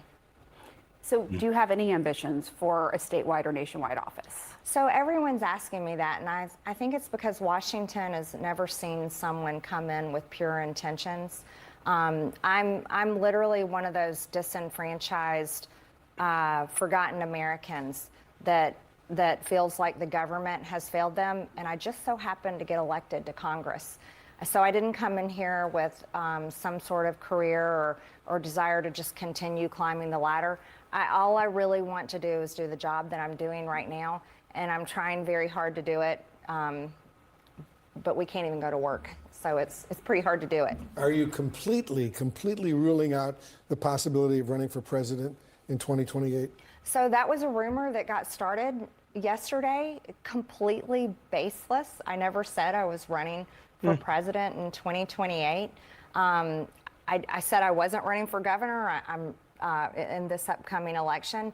I said I wasn't running for Senate in this upcoming election, and I haven't said I'm running for president. Think about this. I'm against foreign wars to the military-industrial complex. Do you think they'd donate to me? No. I'm against Big Pharma, so do you think Big Pharma would donate to me? No. Health insurance industry? Absolutely not. I've been burning them to the ground. So I wouldn't be a candidate that would have all that big donor money. I'd have to send out like small dollar campaign requests. But seriously though, I never said that. It just, the rumor started yesterday, and Well, I'm be honest with you, Margie Taylor. Don't run for president. Don't do it. I mean, please. Like I said, I don't know. It's for some reason she's breaking with the Republicans for all the wrong reasons. Like there's some good reasons why I was with Margie Taylor agreeing on, but for her pretty much saying that, oh, well, the Republicans are equally responsible and they should just go with a nuclear option. I'm like, you're pretending like that option doesn't come with consequences. You're pretending like that option, like one, if we can get it passed, you're pretending like these Dems are not going to try to call us a bunch of fascists who don't believe in democracy or debate. Like you don't really see how we're kind of running into that. So wouldn't it be better just to keep the pressure on the Dems, keep letting the people know that, you can't vote no on the CR bill and then also say, oh, well, it's the Republicans' fault while they're voting yes. Like the Republican fault while you don't have your benefits, while you don't got your military pay, even though we're the ones voting no on it. Like maybe we should hardline that on the people. Because I don't think a lot of people are understanding that argument. Because a lot of people really don't understand how these CR bills work. So if we explain that to them, people with common sense are going to come around and be like, oh, wow. Damn, the Dems are really screwing us. I know, right? But all right, now let's get to this MAGA civil war that's been going on. And I'm going to have to give you my thoughts on it. Because what was it? Tucker Carlson did an interview with Nick Fuentes, and I did watch it. Now, I'm not sure besides him saying I like Stalin, I'm not sure what was so controversial about it besides that one part there. But hey, we'll see. Because apparently the MAGA has been divided on it, and there's NAGA, and now there's MEGA. There's Make America Great Again, first Make Israel Great Again. We got Brandon Tatum pretty much saying how he would unalive almost every person in Gaza over October 7th, which is wild to say. And he's a genocidal maniac for saying that, Tatum. I don't know what the hell wrong with you. Of course, we got Mark Levin saying that, oh, we're going to censor everybody. We're going to start canceling everybody, calling for open cancelization of anybody who criticizes Israel. I mean, and then Lindsey Graham talking about, oh, we're lowering your taxes and killing all the right people. Like, that's something to be proud of. It's like, bro, what the hell? So, yes, we do need a separation from these guys in MAGA. We do. I'm going to be quite honest. Because they aren't America first. They're Israel first. And they just need to go ahead and admit that. Actually, they're bold enough to sit here and tell us to our face that if you ain't Israel first, you're not MAGA. And fuck y'all for that. Like, we ain't hearing it. An exclusive K-file investigation revealing the fierce backlash within the GOP against Tucker Carlson for his interview with controversial white nationalist and Holocaust denier Nick Fuentes. So now this controversy is rocking one of America's most influential conservative groups, the Heritage Foundation, which helped create Project 2025. Kevin Roberts is the president of Heritage, and he is in damage control. I mean, initially he defended Carlson's interview. It was an interview that drew bipartisan outrage over comments like this. And I think that neoconservatism, where does it arise from? It arises from Jewish leftists who were mugged by reality when they saw the surprise attack in the Yom Kippur War. Yeah, well, that's a lot of it for sure. But then, like, how do you explain Mike Huckabee, Ted Cruz, and there are a lot like that. John Bolton. I mean, I've known them all. George. And Ted Cruz is the worst. I mean, the fact that that man said, I ran for office so I can be a supporter of Israel. I mean, bro, you should have ran for office to help your fellow American people, not be a supporter of Israel. And this is where I can kind of hear what people say, oh, this whole Israel thing is killing the right. And I can see that somehow. But there's a lot of people on the right who also speaks against it that I don't think get enough credit. There's guys on the right who's actually trying to separate themselves from this whole APAC or, I'm be real with you, Israel agenda, Israel first agenda. Like, we're doing the due diligence because we understand that these guys aren't for the American people. They're not America first, and they care more about what's going on overseas than what's happening here in America. We understand that there's Republicans like that. There's also Dems like that. But to be honest, there's more Republicans than Dems that are Israel first, and that is the sad reality. W. Bush, like the Karl Rove. I mean, all people I know personally who I've seen like be seized by this brain virus, and they're not Jewish. What you're saying about putting aside the tribal interest for the corporate interest, Yes. that's absolutely the case. The main challenge to that, a big challenge to that, is organized Jewry in America. So Roberts now says that he was wrong to defend Carlson over that interview, but maybe it is too late. I mean, Republican after Republican Coward. are now calling out both Carlson and Heritage, including Republican Congressman Randy Fine, who is Jewish. And this is what I don't like about these MAGA first or these Israel first guys. They try to censor people. It's like, you can't talk about Israel. You can't talk bad about Israel. And if you do, you're Hamas supporter. It's like, bro, or you're anti-Semitic. Yeah, we need these guys out of our party because they don't stand for free speech at all. So that's why we really need them out of our party. Randy Fine, Ted Cruz, Lindsey Graham, they got to go. When widely respected conservative thought leaders like Tucker Carlson go insane, because that's what he has become, people start to believe it. We ended our relationship with Heritage. We're working with many Jewish groups that have ended their relationship with Heritage. And really, I have to do is talk to my colleagues, because the biggest issue we have with Tucker Carlson is people remember the Tucker Carlson of 5 years ago. That's what makes him so dangerous. K-Files' Andrew Kaczynski is now out front. And Andrew, I mean, this is all fascinating. And I sort of saw it percolating on X a little while ago, and it just got bigger. And you know, when you can start to tell something is metastasizing in the social media world, and it appeared to be. So you've been talking to... Yeah, because people were coming out with these signs saying, oh, Tucker Carlson is not MAGA. I'm people, bro. Tucker Carlson is more MAGA than the people who are holding those signs. I'll say that right now. Tucker Carlson is more MAGA than the people who are holding those signs saying that Tucker Carlson is not MAGA. I mean, F you guys. Because the only reason why you're saying that is because he's what? Israel? That's the only reason. If you ask these guys why they're saying Tucker Carlson is not MAGA, all they're going to say is Israel. And that's going to piss a lot of people off. A lot of people within the Heritage Foundation. What are they saying? That's right, Aaron. So the staff that we talked to told us the Heritage Foundation is in open revolt over the... Oh, shoot, my bad. Shout out to my man, Jet. Member for 3 months. Appreciate the support, my guy. There's an extra kind of stupid in the chat today. I mean, bro, you should have been here in the beginning. It was really a clown show at the beginning. Like, these guys had no arguments, just nothing but insults. I mean, one guy was saying, oh, don't you know the Republicans don't like you, while a whole bunch of Dems are pretty much insulting me. It's like, it's the most hilarious thing with these guys, to be quite honest. It's like, they really don't see reality for what it is. The president's defense of Carlson. One senior staffer told us it was a, quote, absolute shit show inside the organization, saying that Roberts had, quote, lost control over the organization.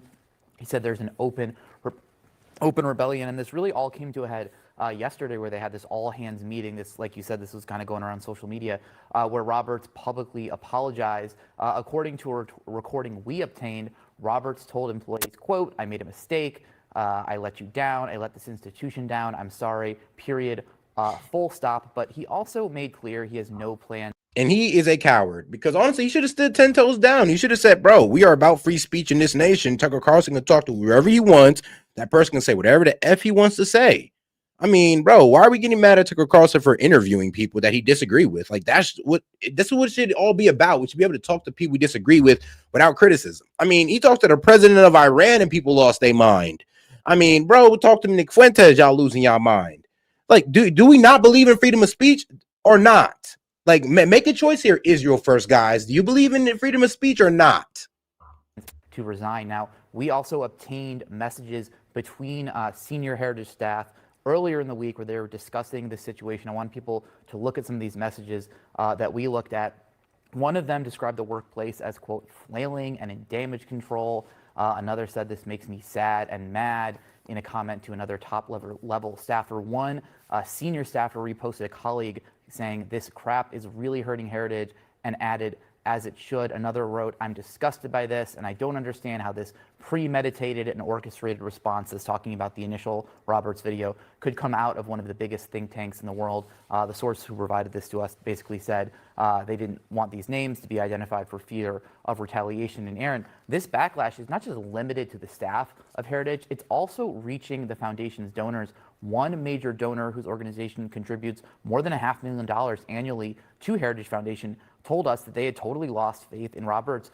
You can see their quote right there. They said, I'm waiting to see how things play out, but if Kevin remains as president, we will not be giving to Heritage. Likewise, the Zionist Organization of America.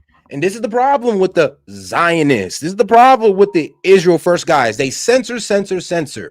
You can't talk about them. You can't bring on nobody to disagree with, or they're getting ready to censor, just like they're a bunch of liberals.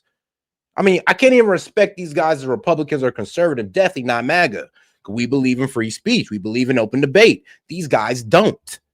And that's the problem. And the Heritage Foundation, I mean, look, that's just full of Zionists, to be quite honest with you. And that's why this guy is kind of like capitulating. He's bending the knee to the Zionists because of the donor money, just like how Charlie Kirk was being threatened by the Zionists with donor money. For some reason, if you don't say what these people want, they try to control you with money. I mean, can we really trust anybody that's sponsored by AIPAC or any type of Zionist organization when you guys control people with your money continuously and don't give a fuck and do it right in front of our faces? It's actually the oldest pro-Israel group in the United States, announced that it was withdrawing from Heritage's initiative on anti-Semitism unless Roberts publicly apologized and retract his praise for Carlson. Now, current and former staff that we spoke to, they really say this is part of an identity. Oh, and shout out Toe. She says, yay, 1 month, despite the people in the chat. I and others completely appreciate you, said. Hey, shout outs Toe, man. I appreciate that, sis. Shout out. Appreciate the support, guys. Crisis that's at Heritage. It's pitting the longtime policy experts, people who have been there for years, versus this newer crop of Roberts, of operatives that actually came in under Roberts in 2021. I mean, it's amazing. Heritage used to be, okay, you would go there for economic papers and you go, for traditional, more conservative, small government. Right now, it's become this very, very different thing, Project 2025 and on, right? Much more social, much bigger. I mean, it's different. More populist. Right. And so it is a total brand shift. I mean, they're right about that. It all started with Tucker Carlson's interview with Nick Fuentes, so this current brouhaha, right? When, for people who may not know him, we put on the adjectives to describe him generally, but when they say, what does that mean? What makes Fuentes so controversial? Well, yes, Aaron, that's right. And he is a white nationalist. He is a I mean, yeah, he's a white nationalist, a white identitarian, a Holocaust denier. Well, he says there wasn't 6 million Jews that died, which is wild to say. He did say he was a fan of Stalin. There's a lot of controversial things that Nick said, but hey, freedom of speech, baby. So let my man cook. Let's hear him out. Even if we disagree with him, we can still hear the man out. And I'll be real with you. I mean, I disagree with Nick when it comes to race and all that good stuff, but I agree with him when it comes to, well, political matters. I will definitely sit there and say I agree with Nick Fuentes when it comes to political matters, but everything on race, though, I completely disagree with him on. Like, obviously. Holocaust denier. He has spent years spreading racist, anti-Semitic, misogynistic rhetoric online. Last fall, he actually said he didn't vote for Donald Trump because Donald Trump didn't go far enough in pushing an America First agenda that matched his own white nationalist views. He said things like he wants to return to the Middle Ages, to a time when women couldn't vote, when contraception and fornication were banned. Wrong. Actually, he said he didn't vote for Trump because Trump had too many Zionists, he said. Now, this is not my words, it's Nick Fuentes' words, but he said that there were too many Zionists surrounding Trump. He feels like it's not going to be America first, it's going to be Israel first, and I guess he kind of was a little bit right about that, a little bit. Like, a lot of people think that Bibi has this ultimate control of the American government, but no, not really. I mean, look, at least Trump is willing to stand up to the man by not letting them annex the West Bank. So that kind of shows you that Trump's not a puppet for Bibi. But hey, man, I know a lot of our senators and congressmen are. He said things like, quote, I think the Holocaust is exaggerated, quote, Hitler is awesome, and quote, that a lot of women want to be raped. Those are all literally things he said. He even praised the Taliban's takeover of Afghanistan, celebrating that the group would, quote, ban abortions, vaccines, and gay marriage. And in this interview with Carlson, he even expressed No, admiration. I seen that. He was going off on Western values. He's like, oh, what's so bad about our Sharia law? What? No crime, no feminism, no. He was just laying out all Western problems that Sharia law fixes. Now, I know everybody in here has their opinion about Islam, but yes, that was what Nick was going off about. He's like, you know, these Muslim countries like us a lot better if we just stop trying to bring our Western values into their country. And he had a point with that. He had actually a really good one point with that. For Joseph Stalin, dictator of Soviet Union. Now, Fuentes has also made clear that he wants this kind of turmoil in the GOP. On his show, he said, quote, we want disruption, we want chaos, we want... And shout out to my man Jet. He's like, I've been saying this for months. Israel MAGA folks are behaving like Dems have been, and Mark Levin crashing out is the proof. And I second what Tove said. Hey, I appreciate that. Shout out to my man Jet. And I agree. And I completely agree with you on that one, dog, because they are getting out of hand. Like, bro, if you've seen that Jewish Congress, or I forgot what they called it, but it was Randy Fine, Mark Levin, Lindsey Graham. Bro, they even have Floyd Mayweather. And this is how you know how much control these guys got, because this is crazy. Floyd Mayweather said, I'll be there for the Jewish people whenever they need me. I will always be somebody for Israel. I'm like, bro, you're not even somebody for your own fucking community. What are you doing for your community? You're over here like showboating for Israel, motherfucker. What are you going to do for the community, Floyd Mayweather? Like, you're over here talking about you're going to be a defender of Israel. What about being a defender of your community, dog? Like, how about that? Like, come on now. That shit pissed me off. But it is what it is. And shout out Steph. She said, can we play the video after this one you have on set? Yeah, of course. Infighting. So when Carlson hosted Fuentes for this largely friendly conversation, he did not challenge him on a ton of that stuff. It set off that outrage on the right that's not only tearing through Heritage Foundation, but through much of the conservative movement. Aaron, we did reach out to Carlson, Roberts, Heritage. We asked about all of this. We didn't hear back from anybody, so it's going to be interesting to see how this continues to play out on the right, because as you said, it's really just bubbling up even more. It's just incredible. Ben Shapiro writes, quote, if Republicans cower before Nazi apologists and their popularizers, the GOP will lose and deserve to, unquote. And here now, I mean, nah. If we cower before the Israelis, like, bro, the Israeli pundits, bro, then yes, the GOP will lose. I mean, even one guy said it in a super chat. He's like, bro, the GOP lost because of their support for Israel. Now, I have a bit of a disagreement with that. Actually, I kind of halfway agree with him, to be quite honest. But he has a point. I mean, Ben Shapiro's over here trying to say we should go harder for Israel. No, we shouldn't. We should lay off Israel because it's not America first. It's not. Like, how are y'all sitting there showboating for Israel thinking that you're America first? You're over there talking about what we should do in Israel, bombs we should send to Israel, things we should let Israel do. But what about us? That's the problem with a lot of these senators, House members, is that they're more for Israel than the American people, and they got to go. I mean, at this point in midterms, you know what, guys? I'll say it out loud right now. If the GOP lose the midterms due to the fact that we had too much Israel support, that people are looking into these guys' funding and they're finding AIPAC, they're finding how they voted to send weapons to bomb children. If we lose the midterms because of that, I'm okay with that. I'll just say right the fuck now. I'm okay with it. If we lose because we refuse to stand on the America First agenda and we decide to play the American people and just hit them with the Israel First agenda, we deserve to lose the midterms. Period, point blank. If we don't switch up now, we deserve to lose. Is Ben Shapiro, co-founder of the Daily Wire. Ben, what was your reaction not only to Kevin Roberts' apology, but also just how he's handled all of this?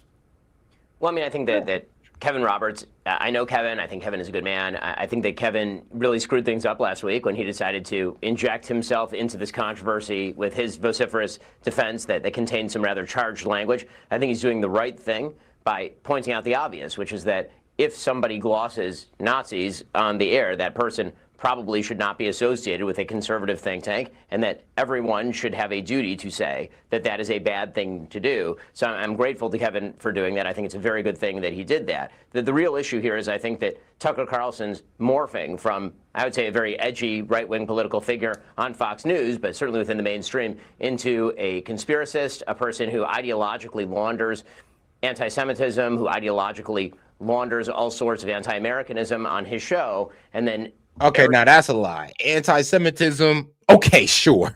Okay, we'll give you that, Ben. But anti-American, no, not at all. And I'm gonna be real with you. You could be anti-Semitic and pro-American. That's what I hate. You can criticize Israel and be American first. But apparently the Israeli pundits want to make you think that, oh, well, you got to be Israel first to be America first. No, the F you don't. I mean, what type of bastardizing of our political stance is this?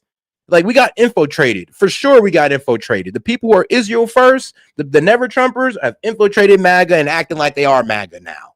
Ain't this about a bitch? It for the public to hear with interviews like the ones he did with Nick Fuentes, which was essentially a massage of Nick Fuentes. You know, I think that took a lot of people by surprise, probably including Kevin. The Washington Free Beacon obtained and posted video of yesterday's Heritage Foundation staff meeting where Roberts apologized for how he's handled Tucker's conversation with Nick Fuentes. Here's part of what Roberts had to say. I didn't know much about this Fuentes guy. I still don't, which underscores the mistake. I can tell you with a clear conscience and not making any excuses that those were my intentions, to fix all of that. And obviously I didn't. I made them worse. We reached out to the Heritage Foundation for comment about the video. We were referred to Kevin Roberts' social media post from yesterday. What's your reaction? And let me just note that Nick Fuentes has been fairly notorious for years now, including when he dined with President Trump at Mar-a-Lago. I mean, I think that's true, but I think that really in order to experience the full wonders of the Nick Fuentes catalog, you really do have to spend some time going through the receipts. I did that earlier this week. Controversy creates clash, and Tucker wants to cash in. I mean, you know what? Yeah, I can agree with you on that. Honestly, though, I don't know. I don't think Tucker did it for the cash. I think there was like their own personal beef in there. You know, Nick Fuentes went after his dad, his entire family, and Tucker just called him a gay kid in the basement. So honestly, I kind of like the conversation. I love the fact that he had a conversation because it was two adversaries going at each other. You wouldn't even think they would talk after that, but they end up sitting down like men and discussing their differences.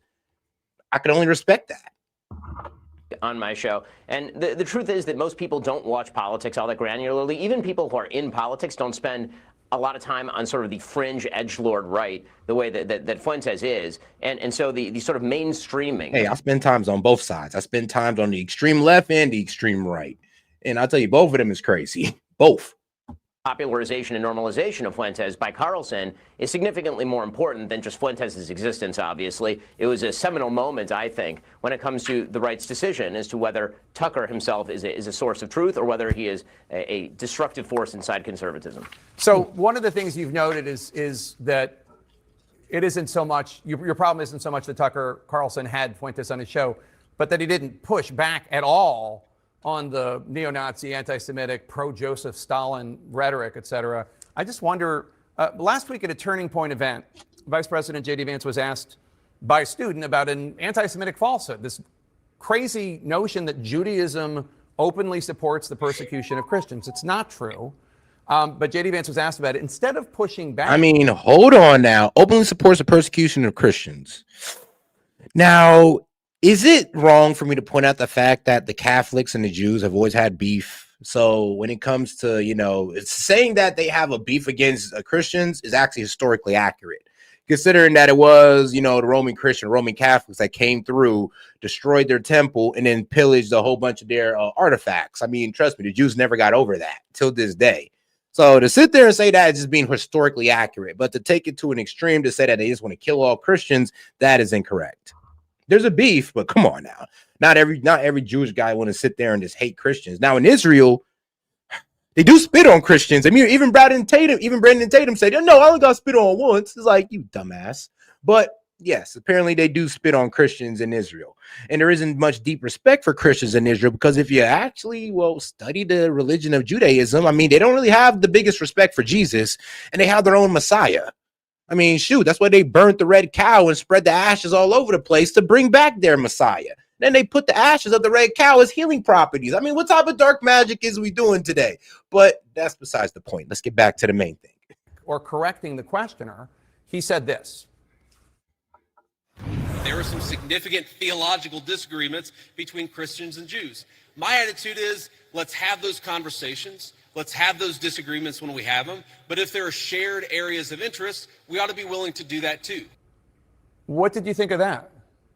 You know, obviously in a vacuum, I think that answer is fine. I think it's a response to the question, which was asked, as you say, in a tremendously anti-Semitic way, the idea that Jews are persecutors of Christians is an absurd contention. Obviously, I would have preferred more from the vice president, but I think the broader problem here is, again, that you have an enormous number of young people who are engaging with true white supremacist, anti-Jew content and are taken in by it, and there do need to be more voices pushing back on that.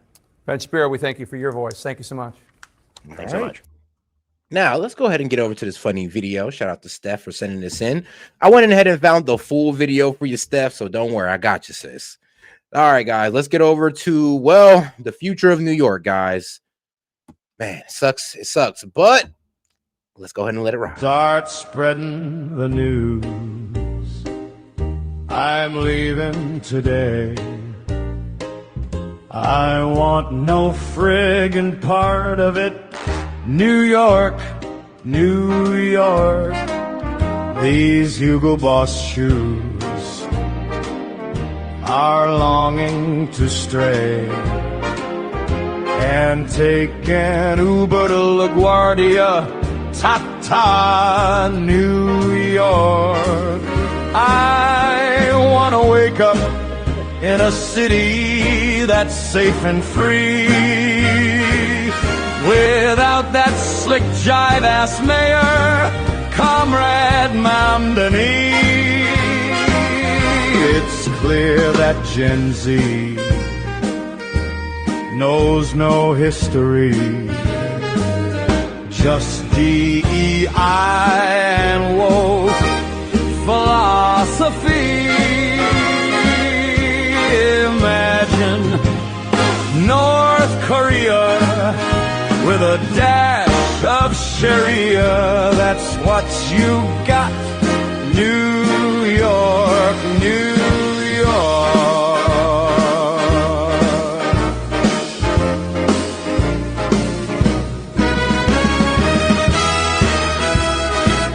New York, New York.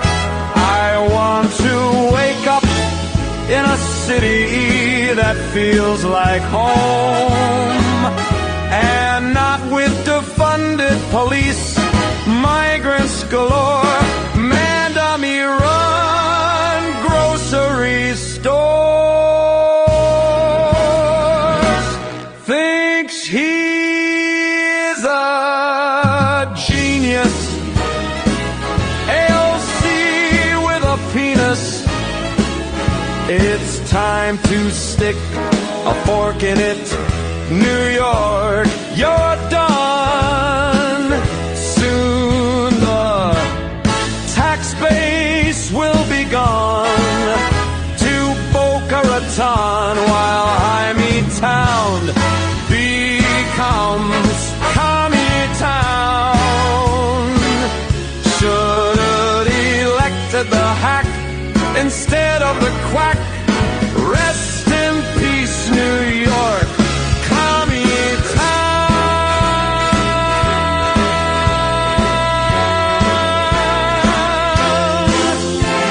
New York, Commie Town.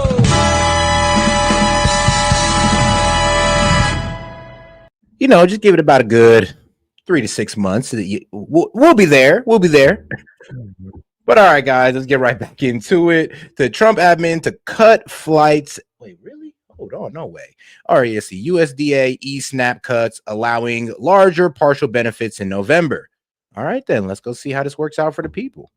Millions of Americans bracing for a reduction of their food assistance benefits are not going to see cuts as large as they initially expected. The USDA is revising its guidance for SNAP recipients. They will now receive still a huge cut, 35% of their monthly SNAP allotment. That gives them more than 50% reduction, or I should say it was a 50% reduction that was initially announced and expected. So this is a little less than that. The USDA is issuing only partial benefits. Shout out Jet. He says, I reiterate, this gives Sinatra another Grammy. I mean, honestly, hey, AI is amazing. AI is amazing for that one. I'm like, wow, it actually sounds like a song this guy might have really sung back in the day.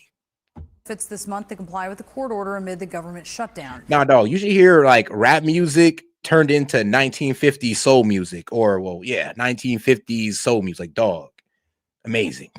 CNN's Renee Marsh is here with more on this. Renee, people are receiving partial payments, even though this isn't quite as bad. It's still not going to be enough.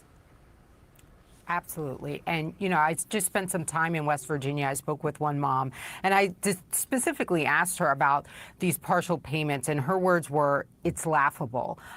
She'll still have to scrape by, ration out food just to make it through the month of November. Now, this USDA change in how much it's dispersing to states this month came shortly after a left-leaning think tank published an analysis arguing that the USDA was cutting benefits more deeply than they needed to. And the analysis said that based on the USDA's original proposal of a 50% cutback in SNAP benefits this month, that would mean roughly 5 million people who rely on food stamps would not receive any benefits this month. And that's simply because the reduction that the USDA was proposing was much larger than the usual amount that those people get.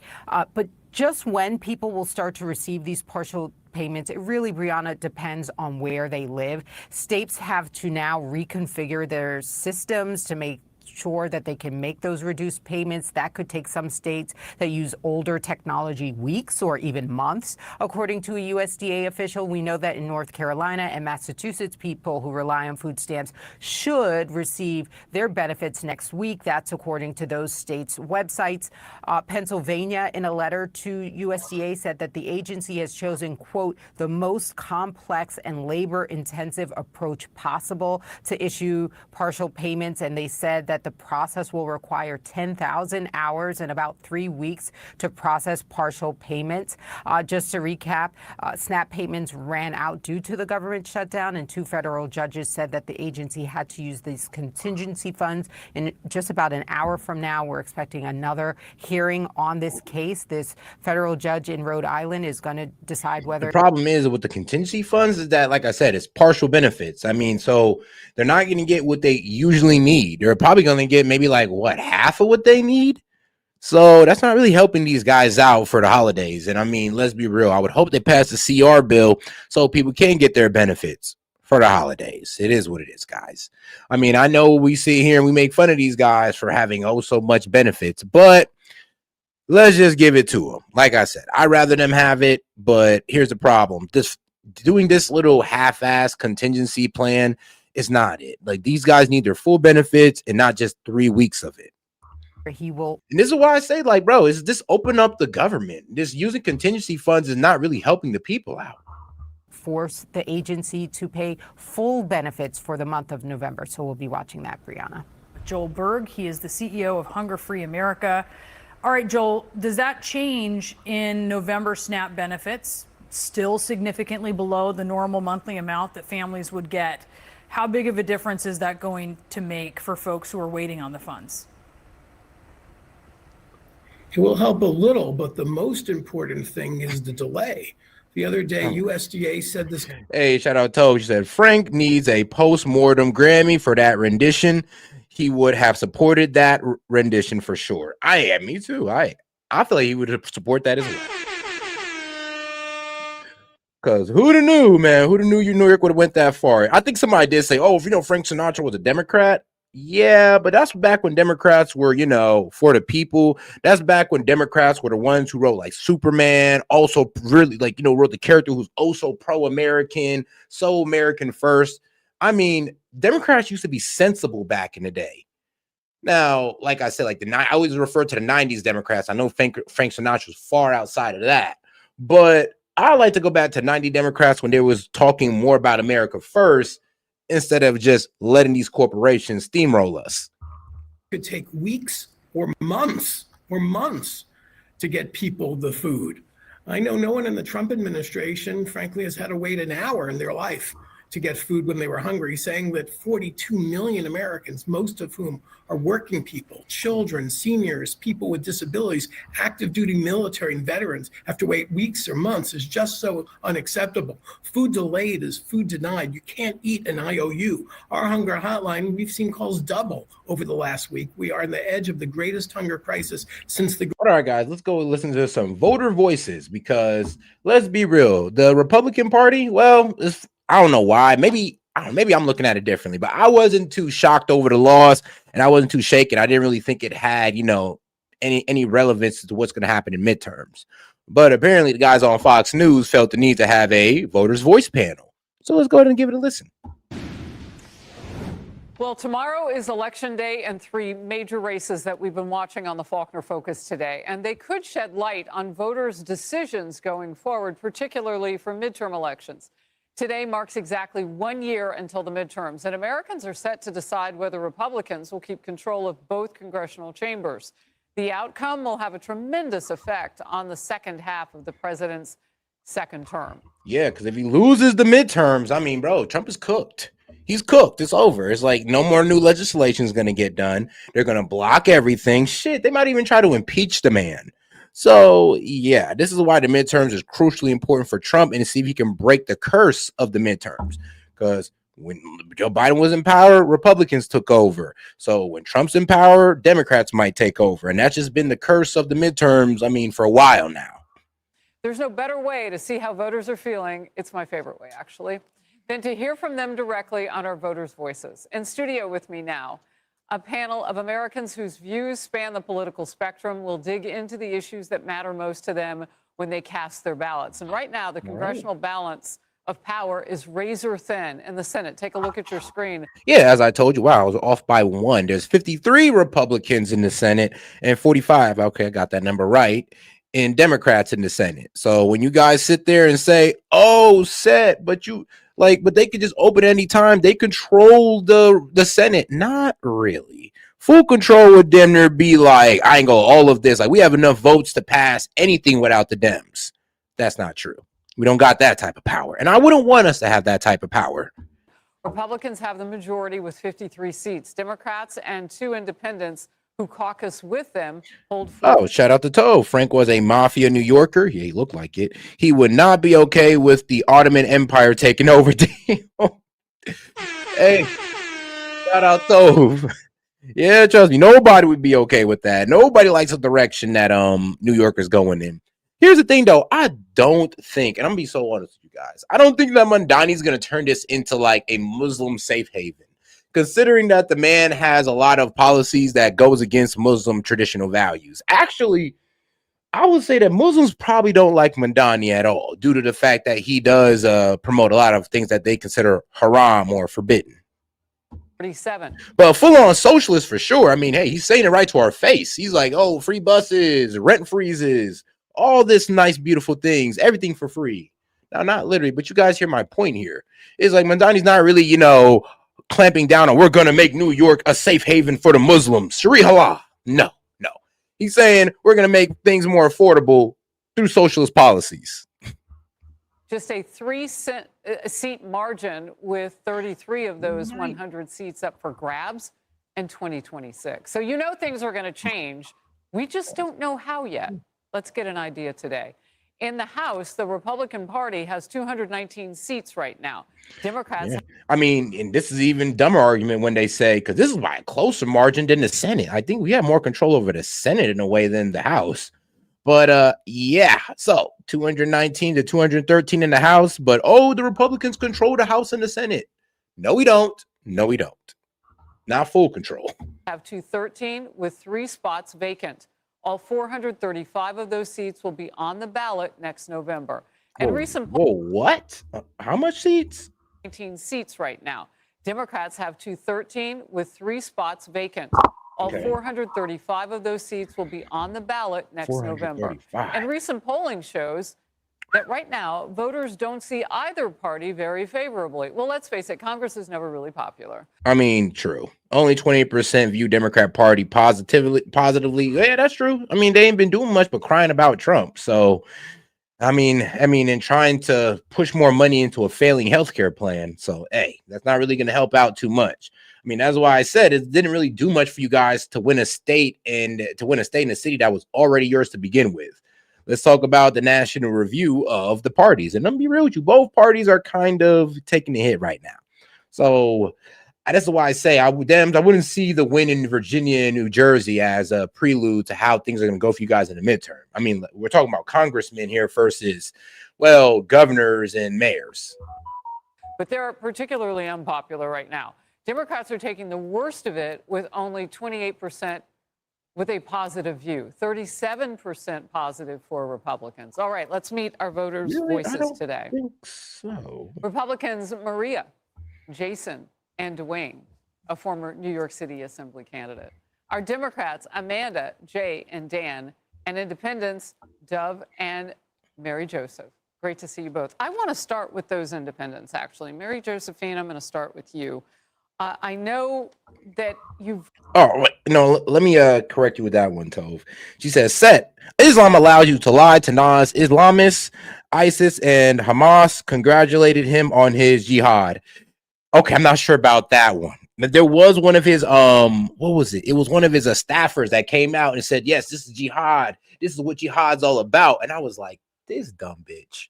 But to be quite honest with you, yeah, I could see where the concern is, because I was like, why are you coming out talking about this is spiritual warfare? This is jihad.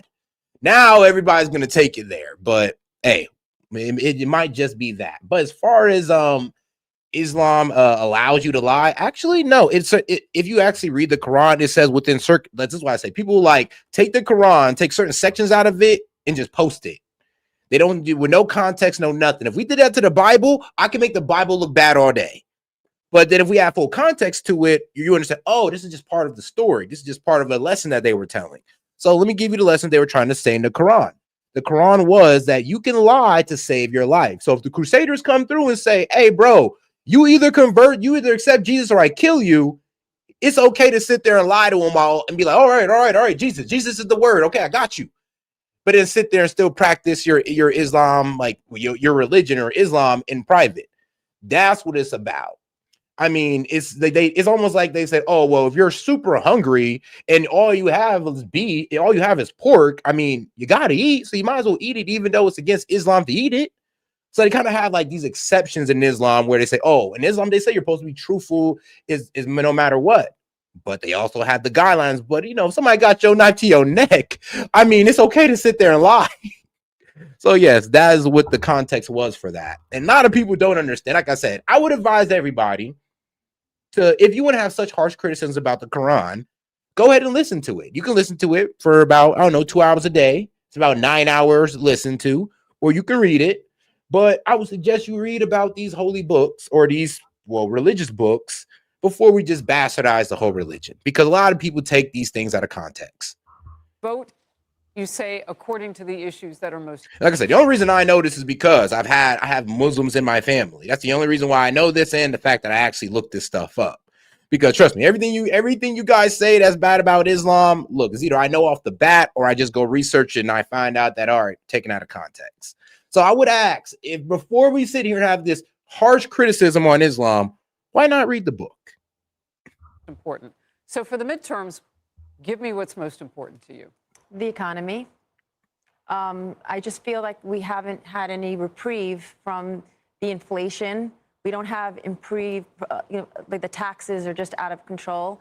I really feel that, Americans need breathing room, and we don't have that right now. Interest rates are really high. Housing is unaffordable.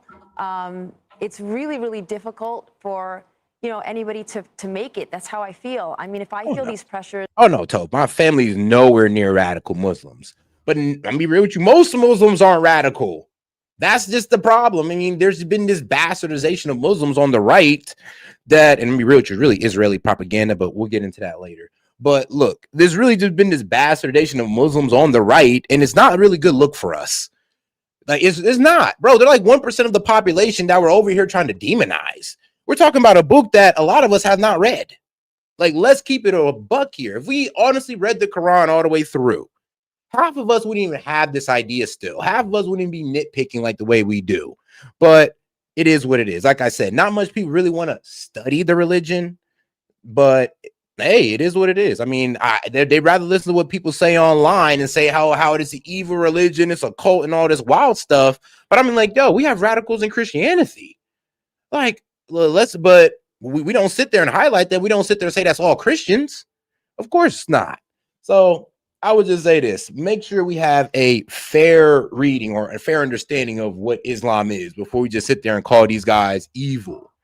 Okay, do we believe all of Islam is evil? Do we believe all Muslims are evil? Like, I mean, no, I'm asking y'all that question. Do y'all believe that all Muslims are evil? Me, of course not. But y'all might feel differently. But if you do, then I would ask you, if you truly think Muslims are evil, then I would actually read that entire book. I would have to actually read the entire book and then tell me if you still feel that way.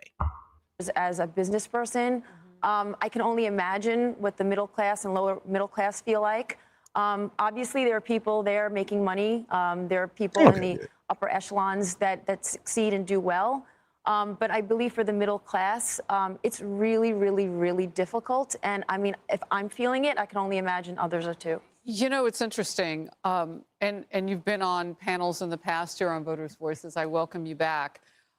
As an independent, you can see it kind of different ways, but you're hitting on that affordability situation, and that's something that Republicans are going to have to deal with. They're seeing it in a lot of different places. But the facts are that inflation has come down precipitously. And the problem is that it was at 9% or better for so long under the last president that the prices don't come down. And guys, come on now, be fair. I've read the Bible. Like, that's why you don't see me misquoting the fuck out the Bible, because I understand the stories and everything else. Like I said, people could do the same thing with the Bible, take out certain parts of it, just like the atheists do, because the atheists do it all the time to you guys to debate religion. They could do the same thing. So it's kind of crazy how y'all sit there, y'all see what the atheists do to y'all religion, and then y'all sit there and turn around and do the same thing to another one. It's like, come on, guys. Can we be consistent with our judgment? I mean, you don't like when people nitpick your religion, but you're going to do the same thing to another one? You don't like when people nitpick your religion without reading the Bible, but you could do that to Islam with the Quran. Let's be fair here. They wait for the economy to reset. And so the 2 to 3% that we continue to go up is based on those high prices. And that's what affects affordability. So you've got to hit at something that takes away the pricing, like the price of energy, like some of the things that Republicans and this Republican president have said that he's trying to do through the tariffs. So we're watching all of it. But what you feel counts. Dwayne, I want to come to you and just get your idea about where you, because I see you nodding a little bit, but I'm wondering, where do you really want for the midterms the power to go? So I would like the GOP to stay in power because I think we need to start having tough conversations about spending even more. I think when we look at the DOGE cuts, I think there's even more space within the federal government to downscale, because what we're seeing now, someone that's in the small business area, taxes are insane. With inflation, that means the government's taking in more money, and where is it going? I also think that the GOP needs to give. And that's an argument that the Dems just don't want to hear. I mean, one, inflation, we're still suffering from inflation under Biden. Like, inflation was that bad to where we're still suffering it from now. Like, it was like 9% and it's down to 3%. Actually, it fluctuated between that, 2.5 and like, was it 2.5? And then all of a sudden it skyrocketed out there to like the 3% around October. So last month. So yeah, the problem is with the whole affordability thing is that we're still dealing with inflation from under Biden. Even though it's not as bad and it's cooling down, it's still a problem that we're dealing with. The affordability problem still persists because, well, Biden created it. And trust me, Trump can't fix it in 10 months. I mean, let's be quite real here. Like, is it fair to sit here and expect Trump to fix a 4-year affordability problem that Biden created? I mean, he spent 2 years making it worse, but we expect Trump to fix it in 10 months. Like I said, let's be fair here. Give us a reason to be inspired. Let's talk about infrastructure. Let's talk about education. Things that really show the public that we're moving forward. We need bullet trains. We need to show the country that we can be modern and we could lead again. And I feel like right now we're And now, no, that's a fair argument. Somebody said it came from Trump's term. You know what? It's both of them. Trump had crazy amount of spending, but he had an excuse of COVID. The start of COVID literally popped off when Trump was in office. So he has that excuse. Biden, he was doing COVID level spending even after COVID. That's the problem. And then here's the thing. If you're smart, right, and you understand economics, you understand that, you know what? Trump pumped a lot of money into the economy, and that's gonna hit us. That's gonna hit us. But why would you sit there as president, understand the last one already did an exorbitant amount of spending, and you continue with an exorbitant amount of spending, thus creating more money in the money supply, thus making inflation go out of control? So you got to sit here and blame Biden as well. Why would you sit there understanding that the first president already spent a lot and you continue to add on top of that spending, which is only going to make inflation worse? He could have just doled spending. He could have just said, no spending, we're just going to start reallocating. And then he'd been able to blame Trump for inflation because he'd been able to sit there with his hands up like, whoa, I didn't add no new spending. Trump did.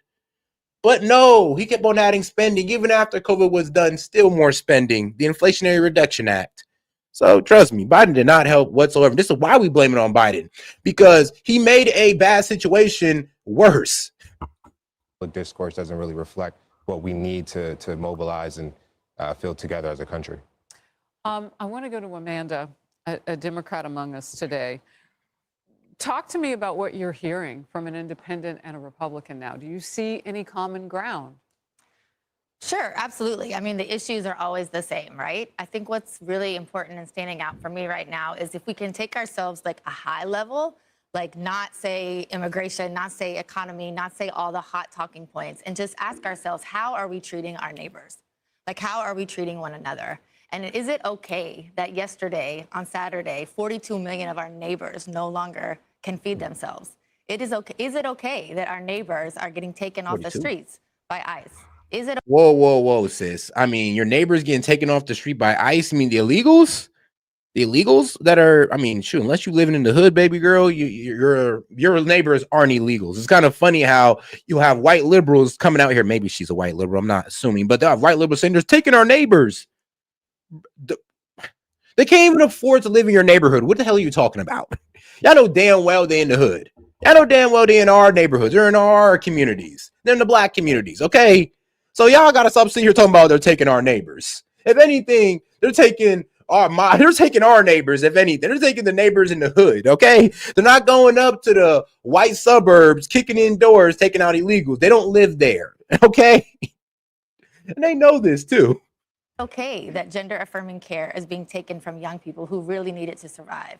Is it okay that the Supreme Court has now justified racial profiling? Whoa. The racial, well, did they just? No, yeah, when it comes to ICE, yeah, they justify racial profiling. They said, yo, if you're Hispanic, you got a whole lot of tattoos, and you don't speak English, yeah, we're going to come up to you and ask you some things. Like, that's perfectly reasonable, to be quite honest.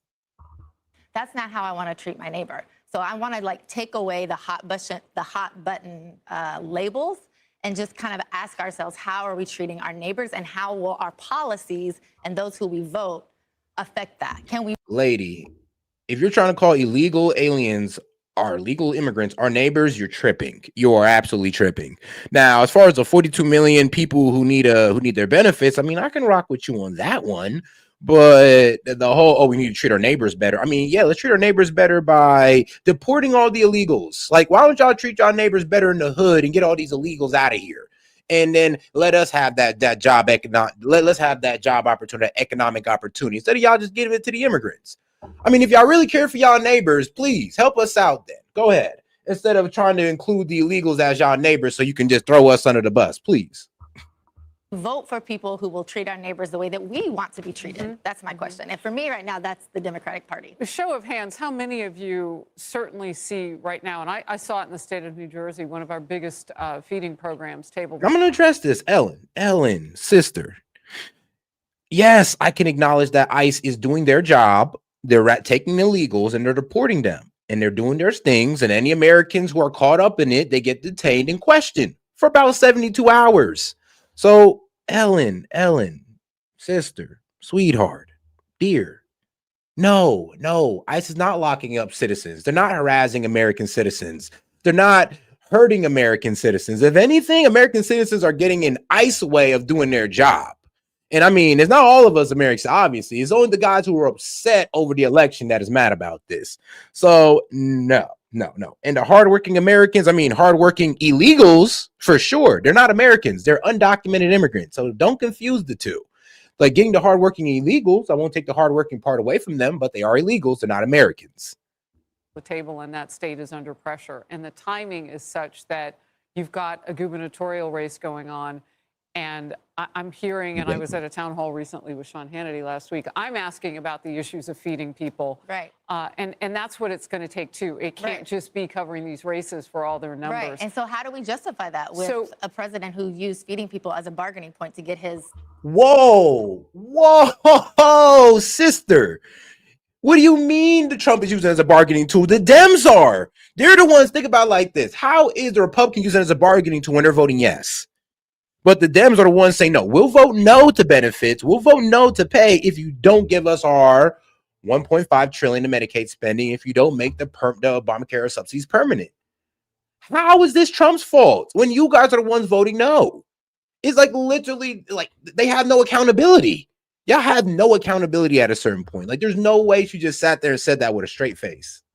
And that's what it's going to take, too. It can't just be covering these races for all their numbers. Right. And so how do we justify that with a president who used feeding people as a bargaining point? That was what the Dems did. The Dems were the ones going like, well, 42 million people won't get their food benefits if you guys don't vote yes for what? Oh, I'll tell you, $1.5 trillion in Medicaid spending and a permanence to the Obamacare healthcare subsidies that continuously fails to provide affordable healthcare to the American people. So no, not the president. No, it's Chuck Schumer and Hakeem Jeffries. Blame the Dems. They're even saying this is their strategy. Chuck Schumer said this gets better for the Dems every day. They're literally saying that, yes, the fact that we're letting the American people go without benefits and we're just blaming it on the Republicans is working for us. Because you know why people don't, I don't want to say this, but I got to say it. Some people aren't educated enough in the subject to understand how the Democrats are lying to them. They understood how the CR bill worked, it would be so obvious to call the Democrats lie. If they understood what saying no to the CR bill meant, it would be so easy to call out the Democrats lie, but they don't get it. And that's understandable. That's why I'm here.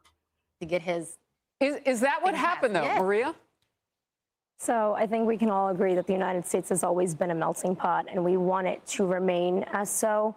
But with immigration and feeding people, that still comes into question because we all work very hard, and coming from an immigrant family, my family had to do everything the correct way. However, I do think that it dials down to the process in which we're bringing people in. The border becomes a very hot topic with that, right? One end sees it as we want to keep people out. The other side wants to see it as we want to vet people and guide them to the right process. However, that process also sometimes does take such a long time in this country to become a citizen. So here's the problem. This is what I hate. They talk about, oh, what about the process? Sweetheart, let's just, okay, cool. We can work on the process, but this don't have an open border though. Like, how can y'all sit there and argue for, all right, well, we need to reform the process for immigration? One, how? Because I honestly think it's good enough. And we just don't need to be streamlining everybody in here. But then here's the thing. Y'all don't have really any plans for reforming immigration policy or the immigration process, but you just want to let these guys in? It's like, bro, what? So because it's oh so hard, the application process is oh so hard for them, it could take forever, we should just let them in willy-nilly, just open the border, just let them all in, because it's just oh so hard to go through the regular process. I want those guys that I want to go through the harder process. I don't want those people who just want to shortcut these people, want to just run straight in. It's like you guys are literally saying, well, we like the people who disrespect our laws over the people who are respecting our laws and going through the process. That's literally what you guys are communicating. Get your paperwork. That's what circumvents our borders and forces people kind of to. Oh, and shout out to my man Jet. It was 1.4% before Biden stole the election. I mean, won the election. Hey, nah, shout out. Shout out Jet. Go the wrong way. Okay, there's a lot to unpack there. I want to get back to my question because you kind of brought me back to it. Yeah. You mentioned neighbors. If there are illegals living among us, how many of you think that an illegal alien who came across our border and broke our first law, our sovereignty as a country, how do you see them as a neighbor? Are they? Well, I'm illegal here, right? Hold on, we're this just land doing is mine. hold on. A show of hands. How many of you see that in the What? country? How do you see them as a neighbor? Are they? Well, I'm illegal here, right? Hold on, we're this just land doing isn't a. mine. You're an illegal here. All right, then you got to get the hell up out of here. No, whoa, ICE, please hit the scene right now and get this white lady up out of here. Because like I said, it ain't about deporting Mexicans or black people. It's about deporting all of y'all, overstay visas, came in here undocumented. All y'all need to go regardless of y'all skin color. I don't give a damn. That's why they was hitting up the agents on Canal Street. We don't care. We want you going. You know what? F it. Now I got to play the song. Now I got to play my song, man, because y'all playing with me. Think shit sweet till I send out the guys. I done said it before and it ain't the last time. You think you gonna take these jobs? I'll send you back over that wall and make you climb. Come through trim, deporting your father, your sister, your brother, your cousin, your mama. Just sent 300 national guards to the rack. Donald Trump went, this is Sparta. We catching their ass outside and sending their ass back home. And I got shot with that fire. How I survived? Man, that shit unknown. Government won't even answer the phone. He said that I'm doing that shit that he won't. Why are they talking about switches on guns like we not the ones that gave it a go? Tell you something you don't know. Chicago fucked up cause the government slow. Murder rate never was low. Everybody killing cause everybody is broke. And why is everybody broke? Because the immigrants taking the jobs you want. Send them back over the wall, take notes. I send them back on a plane, a boat. I don't want them in the country no more. I don't want no one looking for work at the store. Why the fuck is they making the city look bad? Why the fuck is they rhyme around waving that flag? I got so sick of this shit and I'm mad. I called Joe Biden that night and I bragged. They deep in the street, then you know it's DT. Free Larry Hoover, I'm really GD. And I hop in the back of a black truck. Camouflage bulletproof vest and you cannot attack us. Stupid little boy better back up. I get the snapping and turn the whole city to black out. Ain't no more New Mexico, I rename. They don't know we about to use Chicago for training. I put 300 guys in the streets in this place. We making America great, it's amazing. Think shit sweet till I send out the guys. I done said it before and it ain't the last time. You think you gonna take these jobs? I'll send you back over that wall and make you climb. Come through trim, deporting your father, your sister, your brother, your cousin, your mama. Just sent 300 national guards to the rack. Donald Trump went, this is Sparta. We catching their ass outside and sending their ass back home. And I got shot with that fire. How I survived? Man, that shit unknown. Government won't even answer the phone. He said that I'm doing that shit that he won't. Why are they talking about switches on guns like we not the ones that gave it a go?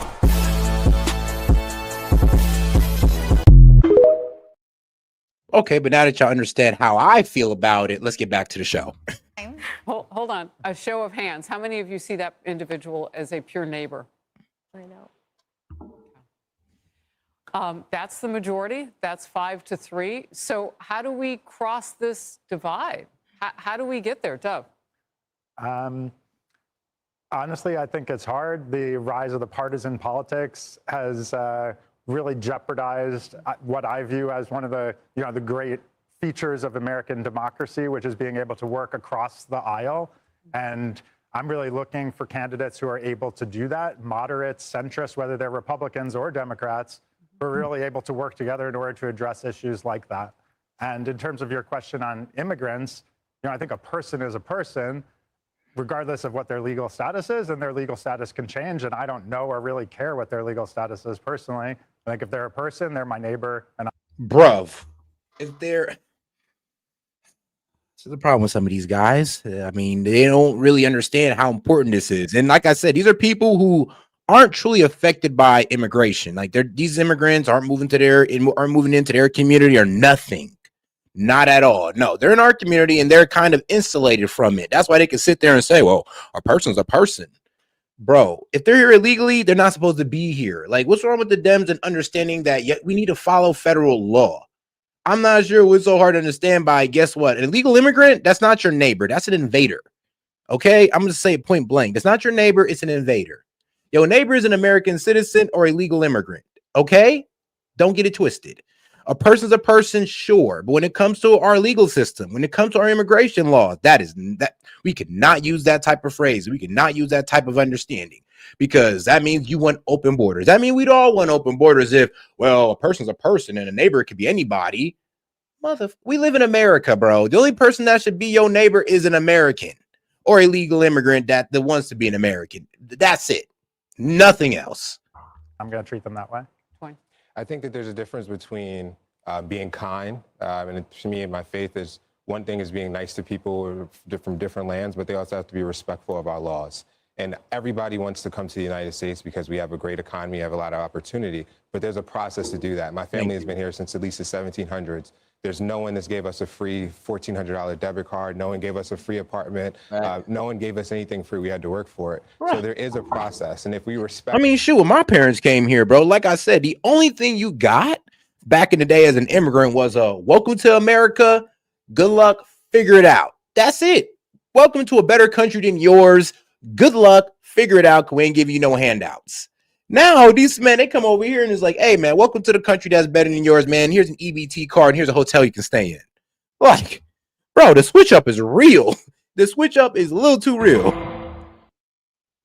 All people. I mean, that the people that come here need to respect our laws. And that's all that we're saying. We allowed 20 million immigrants in here legally since 2000. How much is too much, and how much are we going to put the burden on the taxpayers? Because the money has to come from somewhere. Yeah. It's just common sense. So, Maria, I see you nodding.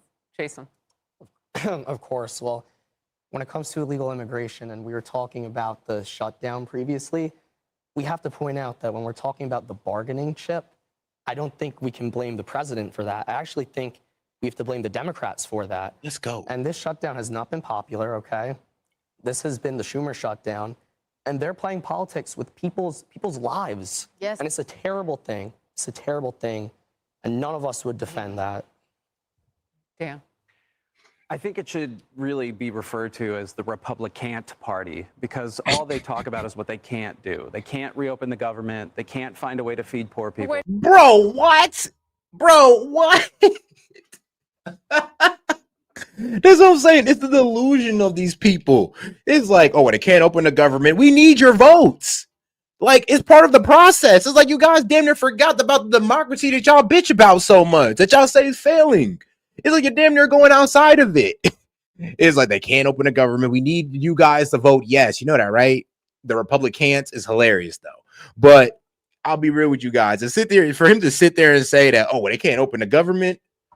We need like 8 of you guys to open the government. Bro, we don't have full control of the House or the Senate. Both sides are needed.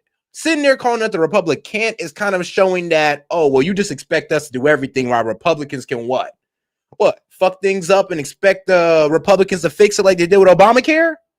Really? Wait a minute. You do understand that they gave a House passed, and you know one of the hardest places on the planet to get something passed is in the House, because there are so many more members, and many of them have races at different times, and I mean it can get complicated there. They passed a continuing resolution, much like the Democrats have done, and Republicans have voted to support those resolutions north of a dozen times, with Chuck Schumer at the helm of Democrats, but that's not what the Democrats are willing to do this time around. But Republicans really, they control all 3 branches of government. They own the shutdown. There's no question about it.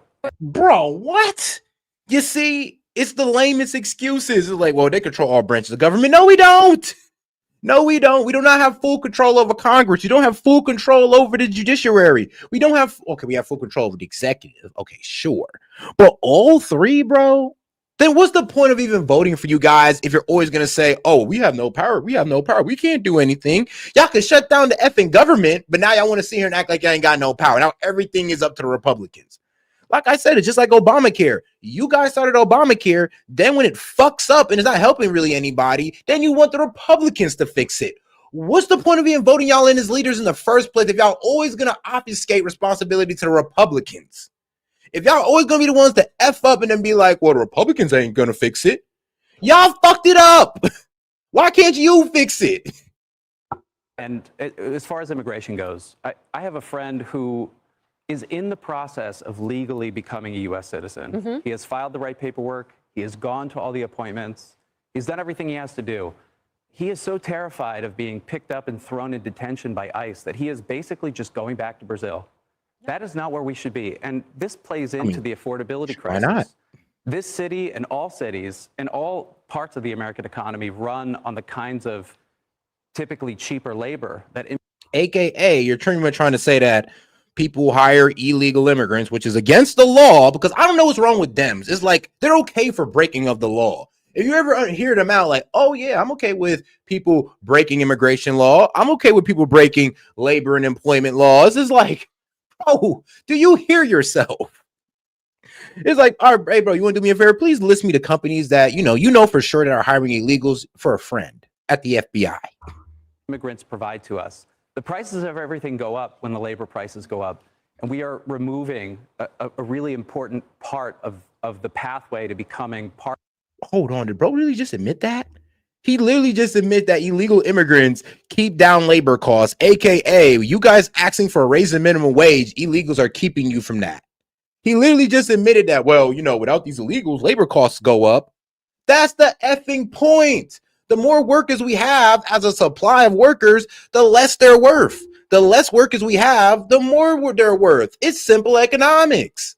But you over here, thank you for admitting it. Thank you. Again, finally admitted it that yes, illegals keep wages down. Thank you, bro. Keep these corporations going, literally cheating the system by employing cheap labor. So why they pay these $8 an hour? Why would they want to hire your ass? Why? Because they have to pay you 15 and up. It's like, why would they want to hire somebody? And then here's the thing, I'd ask this guy, bro, what type of business you own to be sitting there? I'll be real with you, like supporting illegal immigration. You're supporting illegal workers getting hired. That's against the law, buddy. Like, why doesn't this register to you guys that you're literally like sponsoring breaking the law, advocation for breaking the law? Removing a really important part of the pathway to becoming part of this country when we terrify communities of immigrants. We should be doing it. What's so interesting about this gathering today, we have really, really diverse thought on this panel today. We're blessed with. I'm surprised nobody on that panel got up and looked at bro and said, bro, you literally just admitted that illegals bring down wages, but then you guys are the same ones asking for an increase in minimum wage. Like, pick one, bro. You got to pick one. With that, we've got some independence. We don't know which way you guys are going to go on which issue. But I want to make sure that we're sticking with the facts here. This is in Democrats' hands. And we don't have the ability to have the facts driven by our freedoms. I mean, by our feelings, forgive me, by our feelings. And so if Democrats step in and give this, they still have a little bit of time before that original document even runs out. I mean, you think people are hurting now. Let it go till Christmas. Like, it's time for them to step up. And if you want to see them be those adults in the room, maybe they could choose But now. if they step up, then we lose health care. And that's a death You're not going to lose health care. Health care Yes. was No. going For millions up on of its people, own. for millions. Whoa. No. The argument for Obamacare healthcare subsidies wasn't that people were going to lose healthcare. I mean, that was y'all argument for the big, beautiful bill. And that hasn't happened. I mean, there's still about 70 million people on Medicaid and on Medicaid. So once I see about 60 to 55 million, then I'll agree with you guys. But until then, no, that was a complete lie. But the Obamacare health subsidies had everything to do with affordability. And the fact of the matter is, without the healthcare subsidies, the enhanced ones, so these are the enhanced healthcare subsidies, it's not that there wouldn't be no subsidies whatsoever. But without them, yes, prices probably will go up double and triple. With them, prices only go up by about 18 to 30%. Still goes up, but better than tripling and doubling. But here's the problem. It's supposed to be about affordable healthcare. So why isn't it making it more affordable? Why is it getting more expensive for your average American? And here's another question. Why are we putting more money into this failing system that's supposed to be about affordable healthcare? Why are we wasting taxpayer money on it instead of just extending it for a year because, we need something in place and then working on reforms?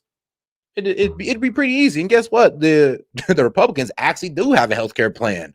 They came out with it in October 2019. Look it up. They posted it. So first and foremost, I do not think that is a genuine argument, simply because their argument is that they want to pass a clean budget reconciliation bill. The last time that happened was in 2012. That's not a real thing that happens. This is a body that's designed for compromise. As someone who worked on the Hill, we have to be communicating. You don't just get to... He's like, call 9 Juan to deport all local illegals near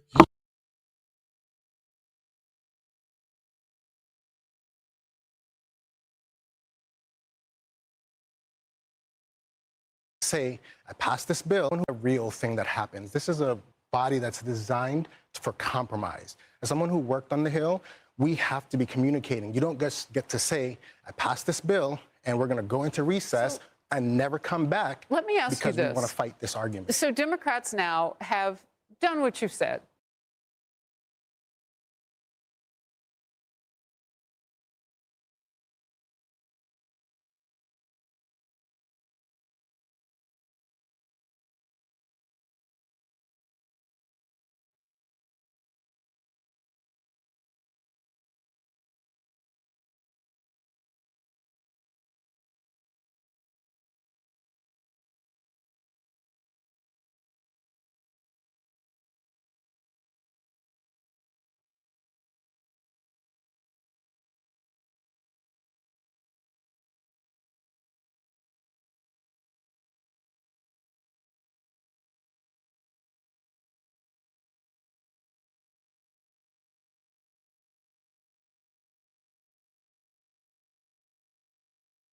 okay?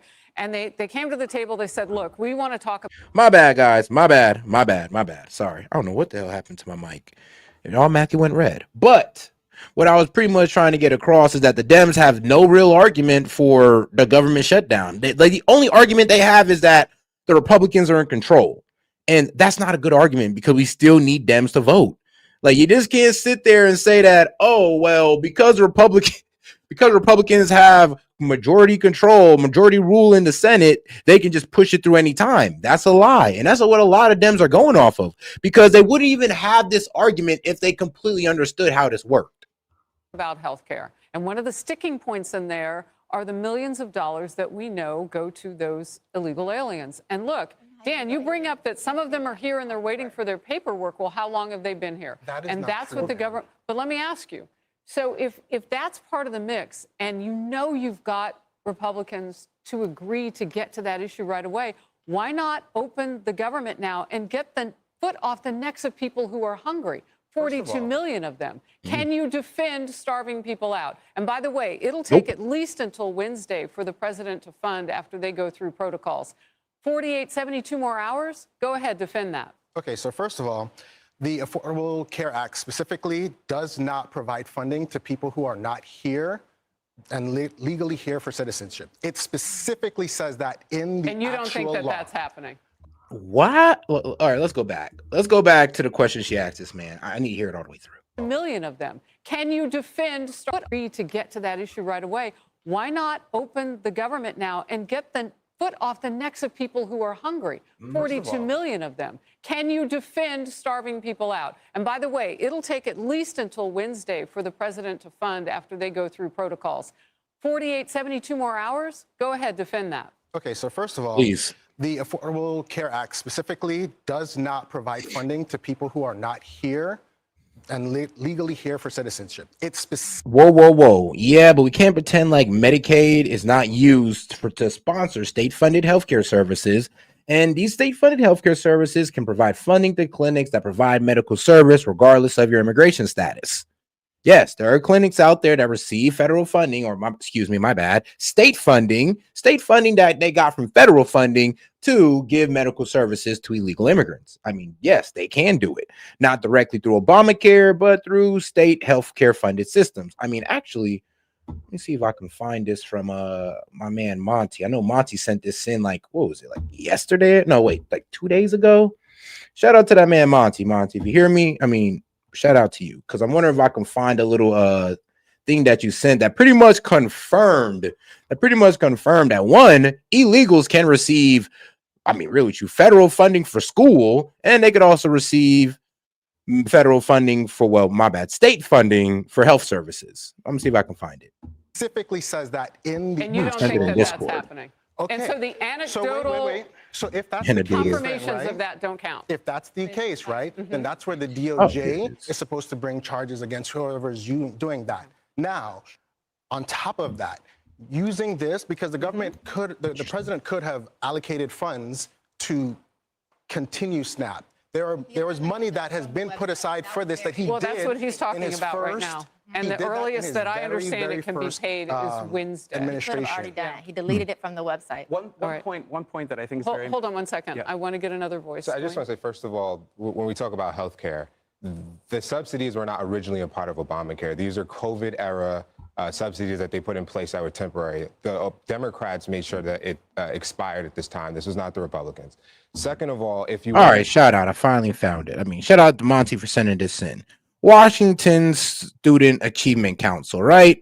So students who are immigrants are undocumented or have DACA in Washington, students don't have to be a U.S. citizen.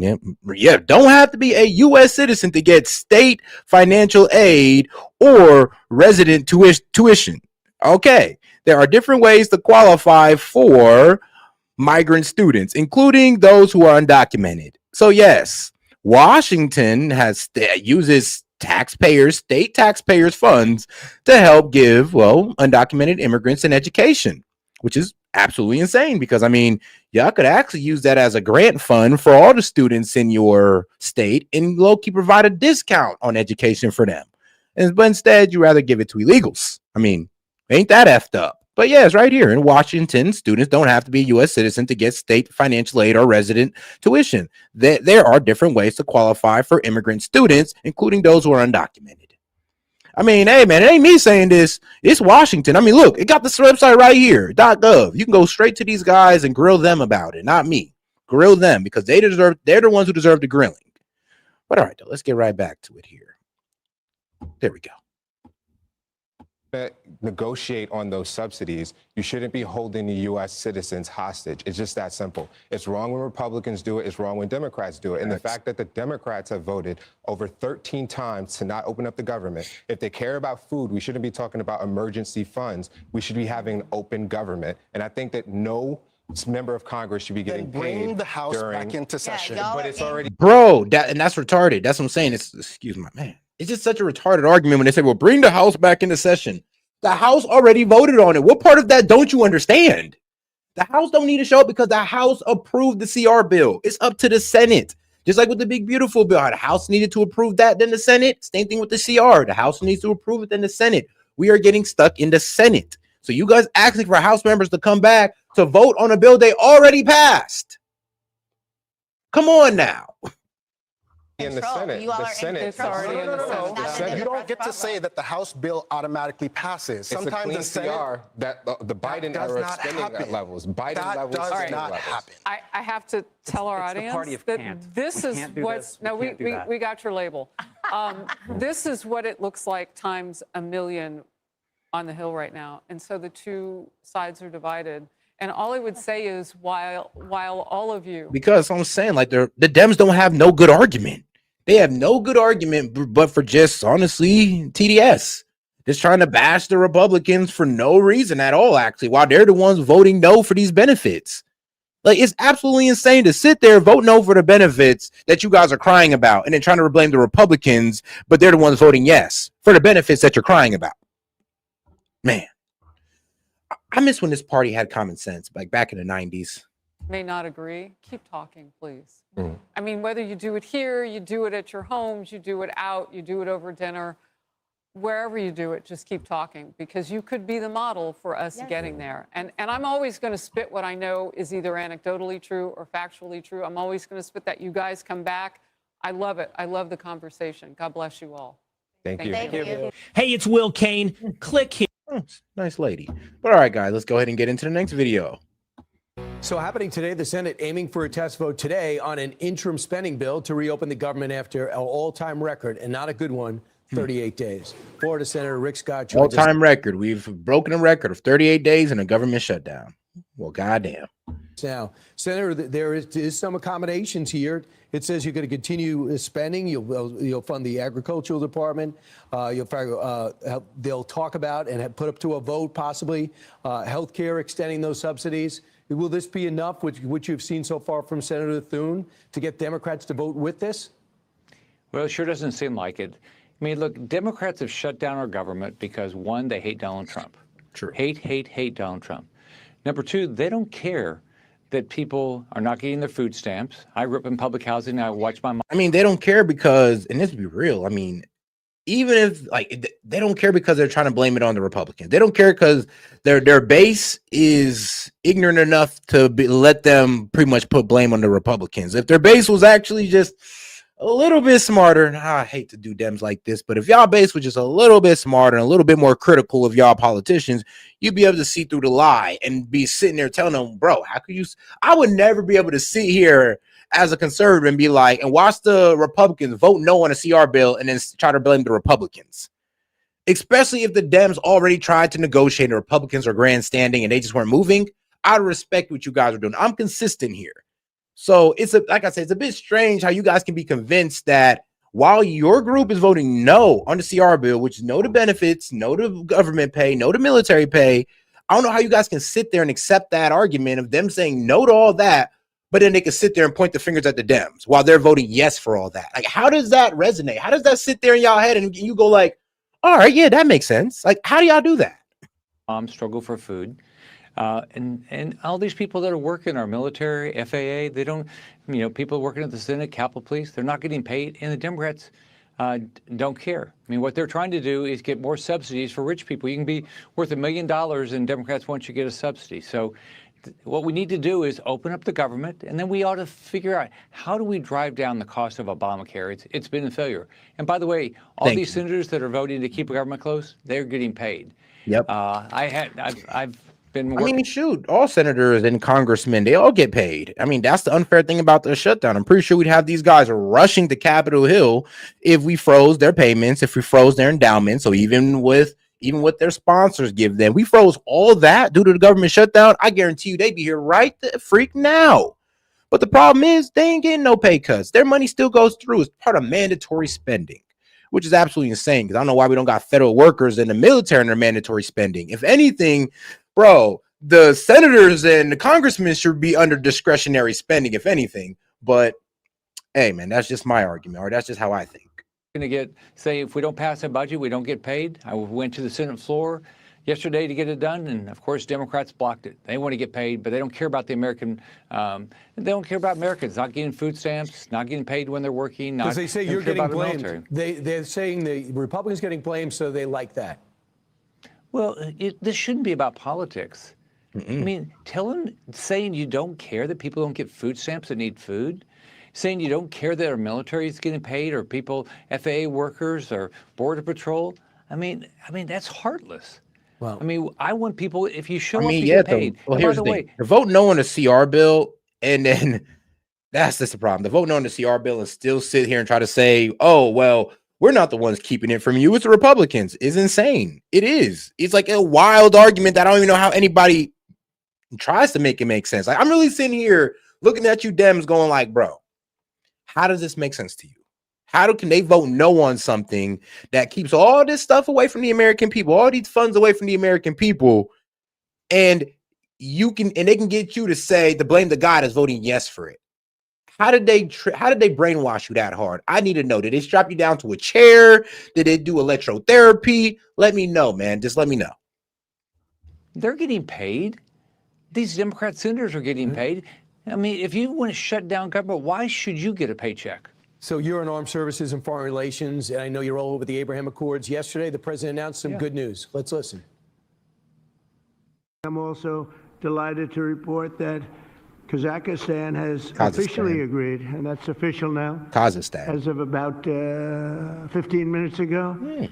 A tremendous country with a tremendous leader has officially joined the Abraham Accords. So that makes Israel, obviously, now has deals with UAE, Bahrain, Morocco, Kazakhstan. Next week, the Saudi prince comes in, and after that, the Syrian president comes in. Could we see 2 more nations join the accords next week? I sure hope so. I mean, President Trump is busting his butt to get peace around the world. He hates war. He hates war. He's trying to bring peace to the Middle East. Think about how many people's lives. Yeah, I mean, Trump hates war, but people around him love it. Some people around Trump, love war. I mean, shoot, some of the senators or Republicans that I named out, like Lindsey Graham. Who's another?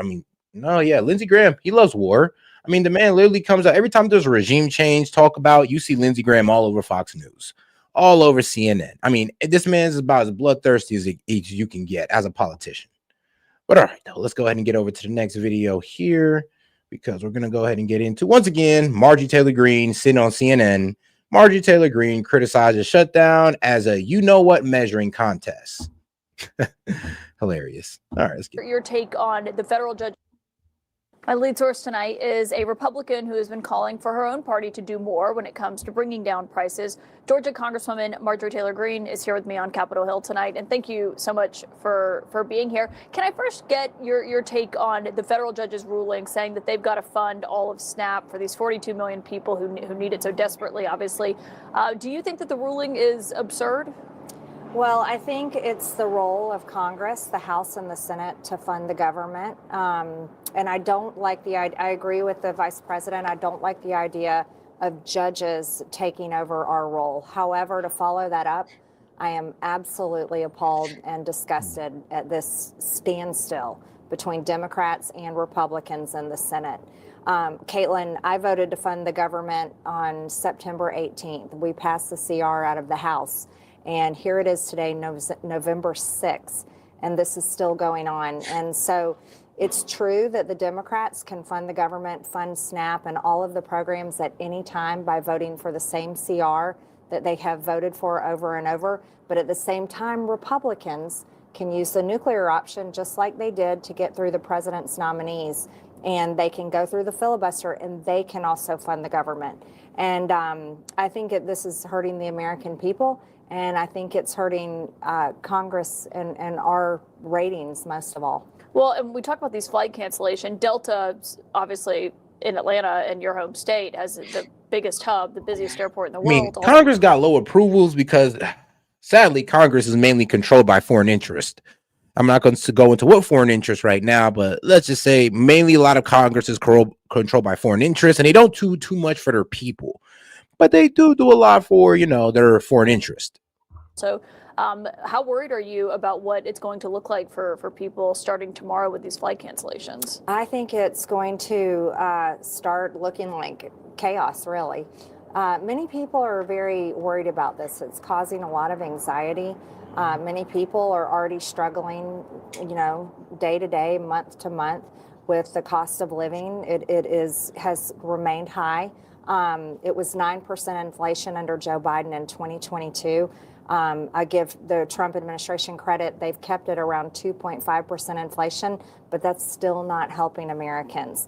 And with this upcoming crisis with health insurance premiums skyrocketing, I think this is like a 5-alarm fire.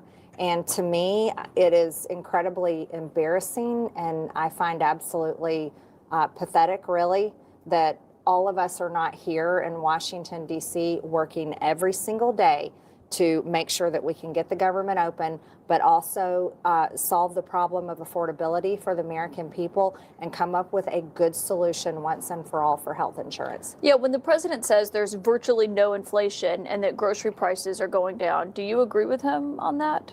No, I go to the grocery store myself. Grocery prices remain high. Energy prices are high. My electricity bills are higher here in Washington, D.C. at my apartment, and they're also higher at my house in Rome, Georgia, higher than they were a year ago. So affordability is a problem, and I'm a mom. My kids are 22, 26, and 28. That's the generation I worry about the most, and they're having a very hard time. But when I go back home and I talk to many of my constituents, I'm hearing stories of not only are we having a really hard time affording groceries and rent and things like that, but I'm also hearing stories about people maxing out their credit cards just to afford their monthly expenses. So when the president says that it's not that affordability hasn't been fixed, it's that people and Republicans aren't talking about it enough. That seemed to be a takeaway of his from Tuesday night's elections. Mm-hmm. You disagree with that sentiment? I think Tuesday was definitely a referendum on how leaders in this country are leading. And I believe in America First policy. Now, sis, the politics of New Jersey and Virginia are completely separate from the rest of the United States. Only time they really go collide together, we're all in, is during the presidential election. So like I said, to sit there and say that the blue states of New Jersey and Virginia is going to decide the midterms is asinine, but okay.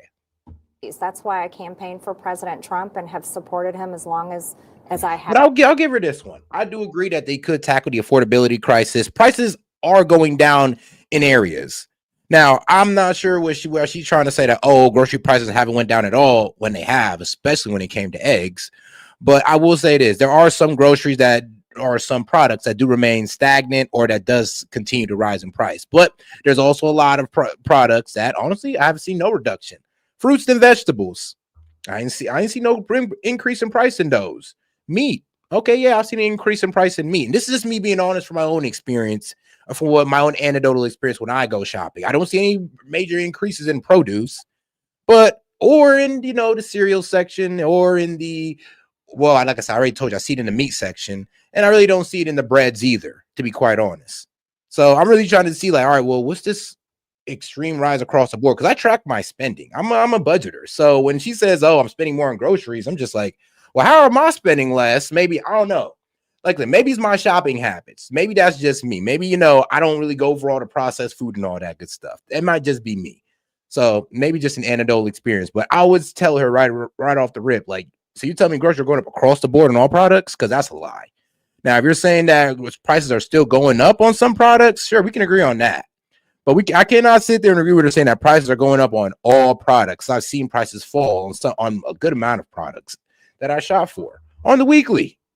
And I do support him, but I want all of my colleagues to come through in action in supporting America First policies. And I think the American people showed that on Tuesday. I mean, shoot, bro. If Kroger's is cheap crap, then okay. It's not like I'm shopping at Aldi's now, but all right, guys. If that's your excuse, go ahead. You're not going to convince them to go to the polls and vote by bailing out Argentina. And you're not going to convince them to go to the polls and vote by continuing to fund foreign wars and foreign countries and foreign causes. You're going to get them to go to the polls and vote when you show up to work and actually fix the problems that they face every single day. And so, one thing that the president said there, and I'm sure a bunch of your constituents and a bunch of people you know in Georgia shop at Walmart and go there. The president keeps talking about the Walmart Thanksgiving meal where they put everything together that you buy for the holiday. Ain't that the truth, Dave? And shout out to my man Big Wave Dave. He says, so the TDS sheeple won't call in set. They are just scared or bots. Typical and makes sense. Silly libtards. I mean, honestly, like, guys, I kept it open for a while now. I didn't get the StreamYard link open. It's there. You can go to the post tab, you can come up, and you can tell me why you hate Trump so much or why you disagree with me. And I'll be happy to have that conversation. But hey, man, a lot of y'all ain't trying to have that conversation because you're not too secure in your opinion or in your stance. It is what it is. Holiday, that it's less expensive under him than it was under President Biden. But actually, when you look at it, it's because it has fewer items in it, and they're the Great Value brand. They're generic store brand. They're not, name brand. Right. Do you think that he is getting good information from those around him, or what do you think it is why he keeps repeating something that's not true? Well, I think every president, no matter who they are basically in a cone of information by the people that they have working for them and are around them.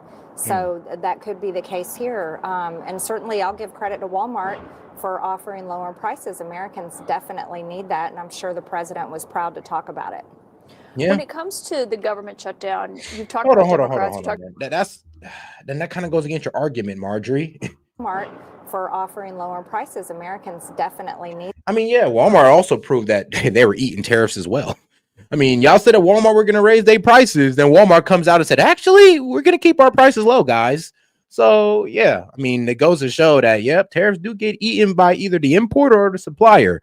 They can take it either to the profit margin or their overhead costs. Shout out Walmart. Because if you don't think that Walmart wasn't paying tariffs, and apparently you ain't never looked at where Walmart gets most of their products from. But, all right, guys. But honestly, it does go against your point. I mean, you did say that groceries are rising all over, but then yet, we're talking about Walmart having affordability or Walmart lowering their prices. I mean, hey, it is what it is. That, and I'm sure the president was proud to talk about it.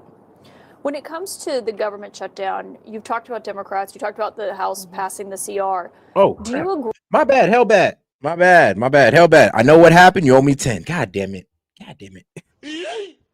On God, me and Hellbat had a bet. I got to stop accidentally muting the mic.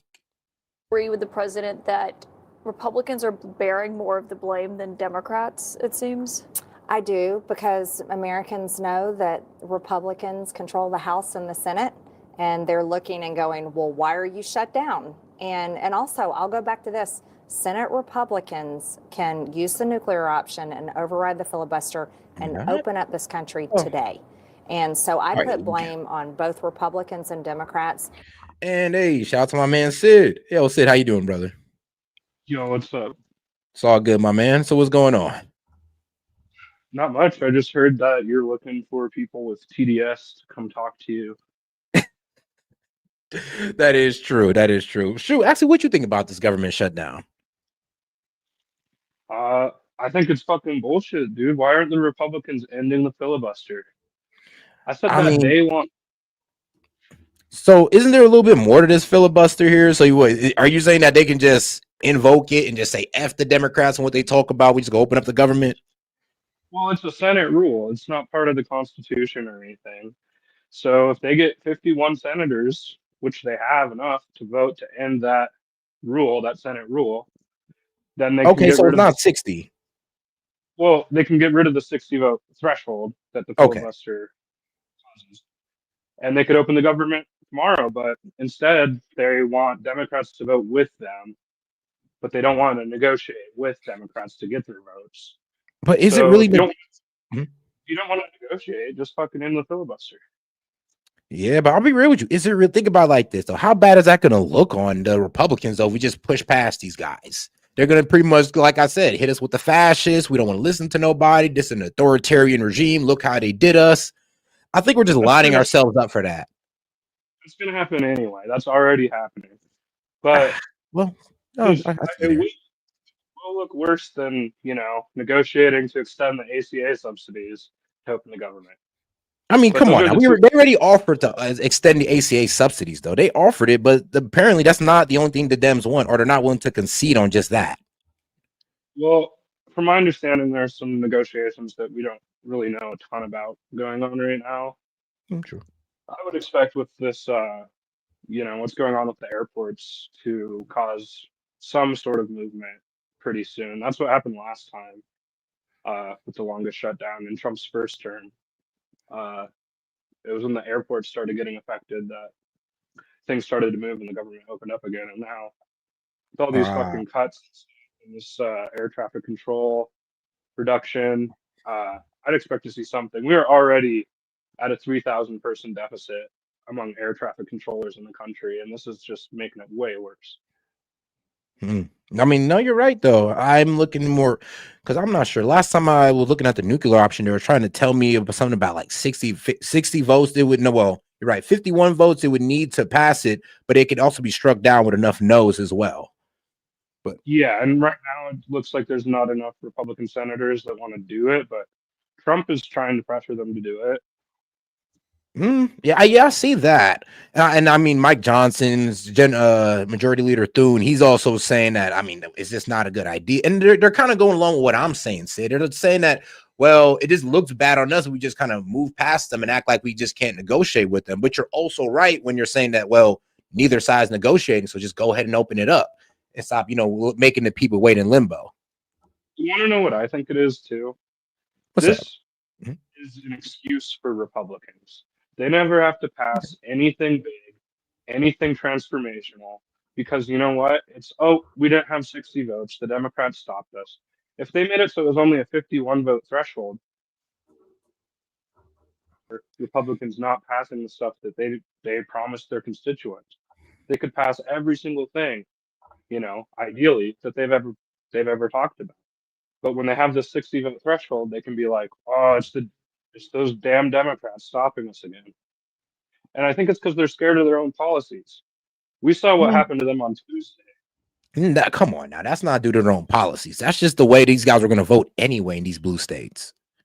It wasn't just blue states. There was a Trump plus 40 district in Georgia that went for a Democrat by +2. That type of swing in less than a year is crazy. And it was also swing states. I mean, Virginia just had a Republican governor. But Virginia was blue during the election. And I understand it had a Republican governor, but the pattern of Virginia remains the same.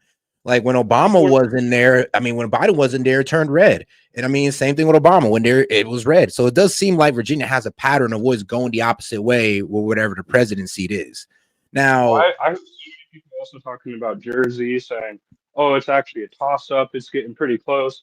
I saw some polling that had them within 2 points of each other. I did not see none of that. I said that the Dems are going to win New Jersey. I know Dave was here going like, I hope Michelle or what's her name, Michelle Shirley loses.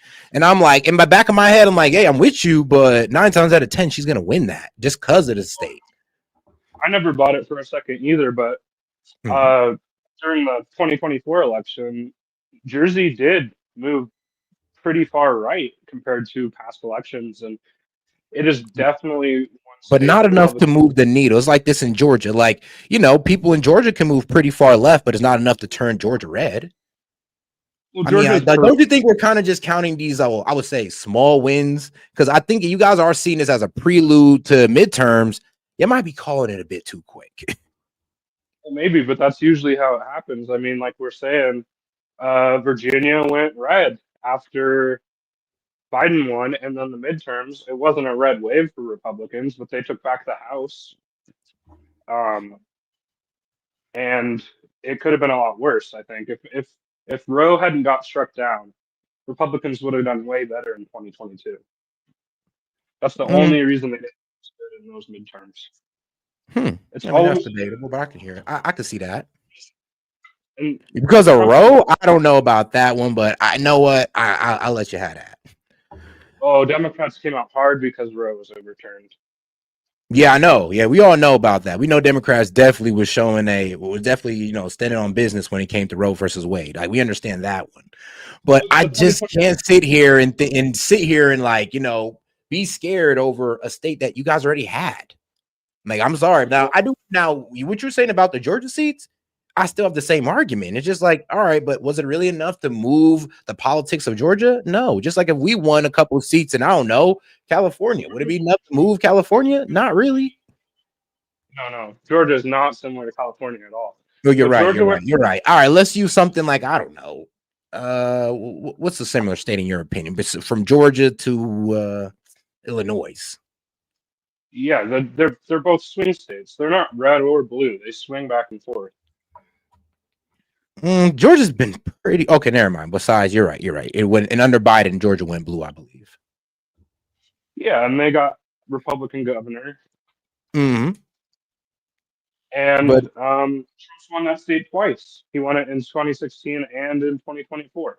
But then he lost it under Trump, and now we're pretty much trying to doomsday because what? There was a seat lost.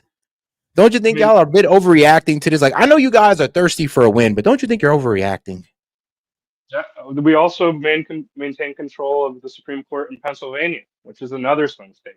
You know, Proposition 50 in California, which is a blue state, that won by a higher margin. Oh no, bro.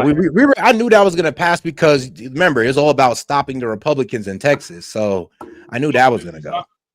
Just that it passed, it's the margin that it passed by. That's with all these elections. Bro, hold on. The margin, dog. It's Florida. The margin we knew it was gonna be overwhelmingly voted for. More than Kamala was voted for? Hold on. They voted for Prop 50 more than Kamala? Pretty sure. And oh shit. New Jersey voted for Cheryl by a higher margin than Kamala got, and in Virginia, okay, that makes sense. Something like 7% of Trump voters swung in those two states and voted for Democrats. 7%. That's quite a bit. All right. If there was Trump plus 10 district, that could be flippable for Democrats, and that's a plus double-digit district for Trump. And I don't think he's learned anything from this. He just wants to double down on all these policies that he's underwater on. I'm not too sure about that. I think, like I said, I feel like you're really calling it way too early. Like we haven't really lost. And like I said, you did give me a good example, though. I will give you that. You gave me a good example of a seat in Georgia that went from red to blue.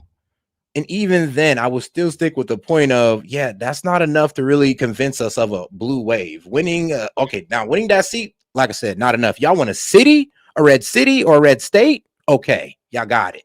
But for trying to get us to feel weary about New Jersey and Virginia, is just not doing it because we all seen who was going to win. It's like nobody had their hat out for a Republican winning Virginia or New Jersey. Well, what about the House of Delegates in Virginia, which is now a supermajority, and I think it was like 7 seats flipped. We've seen that. We've seen it coming because it's a blue state. No, it's a swing state. It's a blue state. It's a swing state. I mean, you can't have a Republican government there. Just like right now. No, it was a blue state during the election. So that means majority of the people was already on the Democrat side. Majority. So they already had majority of the voters already just offered proof from the election. So just to sit here and say that it was a surprise is just, I mean, I'm sorry, but where's the surprise at? I wasn't surprised. I knew it would happen, but I do think it is a reflection of how popular Trump is across the country. Maybe not Virginia as I don't know, man. Across the country when everything's on the east side. I'm not saying this is going to happen in Alabama or something, but I do think this spells trouble for Republicans in the midterms. And I think that you should Okay. take it serious for Republicans to win. You shouldn't just be like, oh, nothing to worry about here. Because pretty much everyone I've seen on the right side that are pundits and talking heads, and even in the White House, are kind of panicking about it. I don't, and that's insane. I'll be real with you. They're panicking because let's be real. One, they put a lot of money into it, and I think they're really panicking because of Zoran Mandani. I think they kind of are okay with Virginia and New Jersey. I think Zoran Mandani's have really got the right kind of in an uproar right now. Because let's be real, like me and you are, we both be in these political streets. And where did you see more outrage over in the election?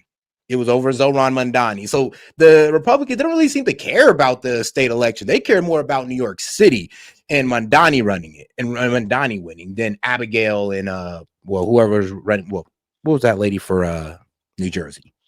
Mikey Sherrill, I don't know. But I take your point, but I don't think it's because they care more particularly about Mamdani. I think that they think that they can use him and say, look, this is the entirety of the Democrat Party to the country, even though moderate Democrats won. They can't take Spanberger and say, look, this is the Democrat Party. You need to be scared because we're going to have Spanbergers everywhere, because people aren't going to really care about that as much. But if they can point to a Muslim socialist and be like, look, this is what the Democratic Party is now, yeah, they're going to focus on that a lot more.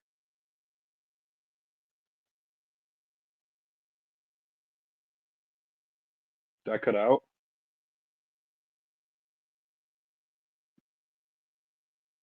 Am I frozen or you?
Food stamps are back, at least for now. 2 federal judges in Massachusetts and Rhode Island ordered the Department of Agriculture to release more than $5 billion in contingency funding for SNAP benefits. This is not a separation of powers issue and unelected judges telling Congress what to do, at least according to the 25 states in the District of Columbia that sued. Under the 2008 Food and Nutrition Act, the USDA shall fund the SNAP program, and they've been doing so even during government shutdowns. But this time around, the Trump administration argued that the multi-billion-dollar contingency fund was supposed to be used for real emergencies like natural disasters and not for partisan gridlock in Washington. The judges disagreed, finding that the department's decision was arbitrary and capricious and went against years of precedent. So more than 40 million people may continue to get their food stamps while the government appeals, but this will only last a few weeks because the program costs the government almost $9 billion a month. What do you think about food stamps and the judge's decision? Let me know in the comments below.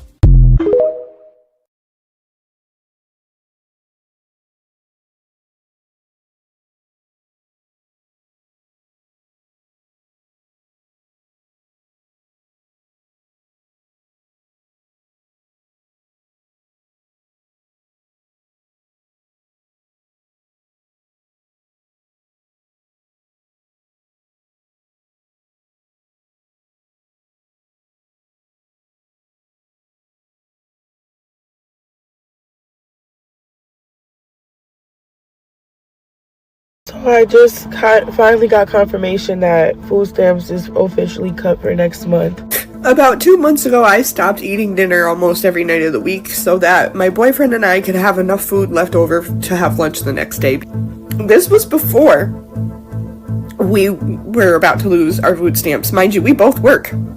I don't think that we really realize the depths that this is, the damage that this is going to do, but the women, the mothers, and the families, but the mothers especially, who are going to go without meals so their children don't have to.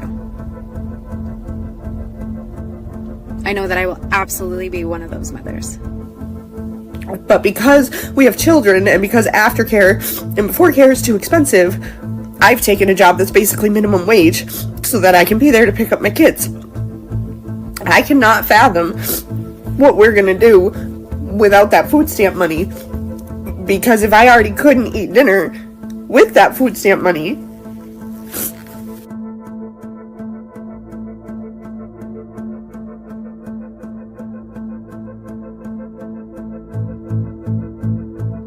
I'm so tired of seeing people say like, oh, well, maybe if you had a job, you could get your groceries, or, you know what I'm saying, you wouldn't have to depend on SNAP. I work full time. Thank you.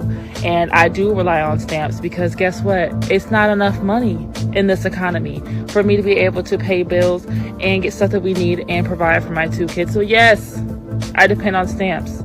And I have a full-time job. So please know that people out here depend on stamps. It's not because we out here just mooching off the government. It's because we literally need that to provide for our family. I work hard every single day. I get up every single day and clean houses, and I still rely on food stamps to feed my 6 children because the prices are so high. It's unrealistic to think about not having food stamps. Next month, I'm so terrified because 6 babies are always eating. Plus myself, I eat about 1 meal a day, but still.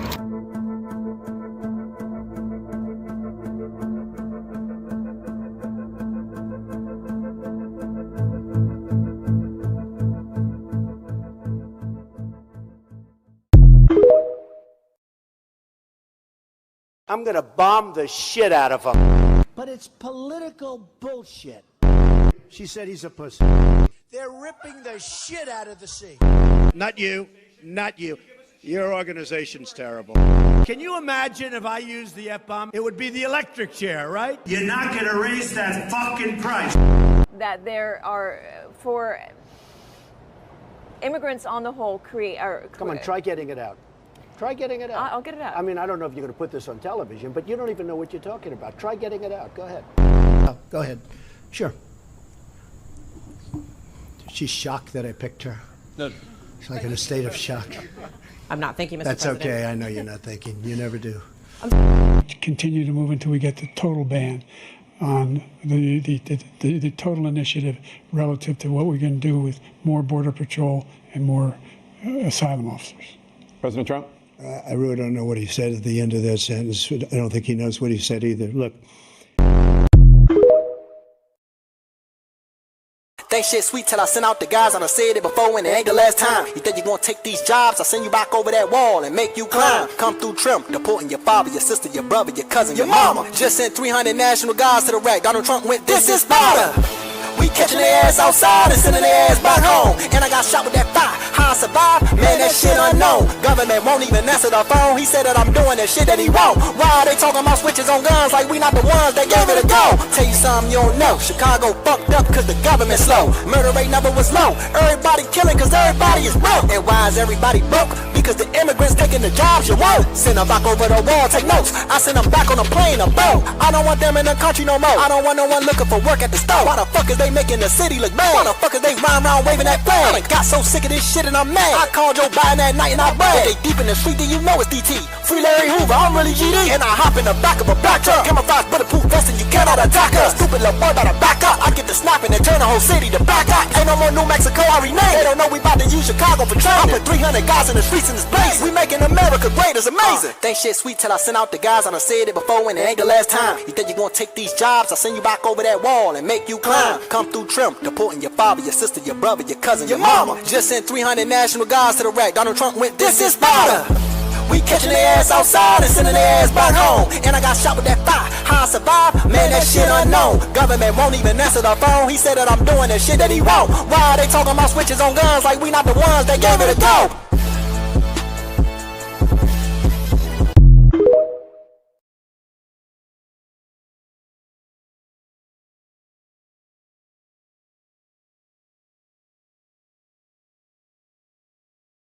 Going around talking about like, yes, we're gonna surveil everybody. Everyone will be on their best behavior. Yes, you're a freak. You're a total creep.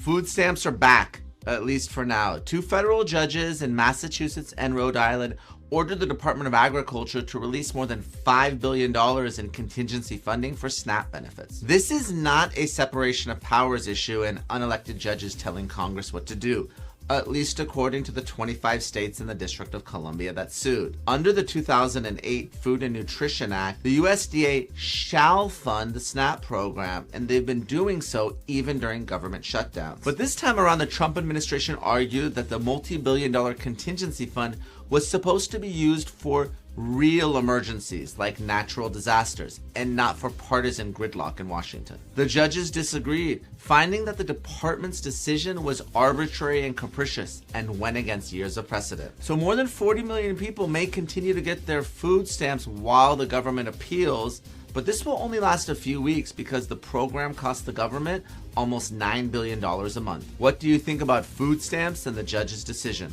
Let me know in the comments below.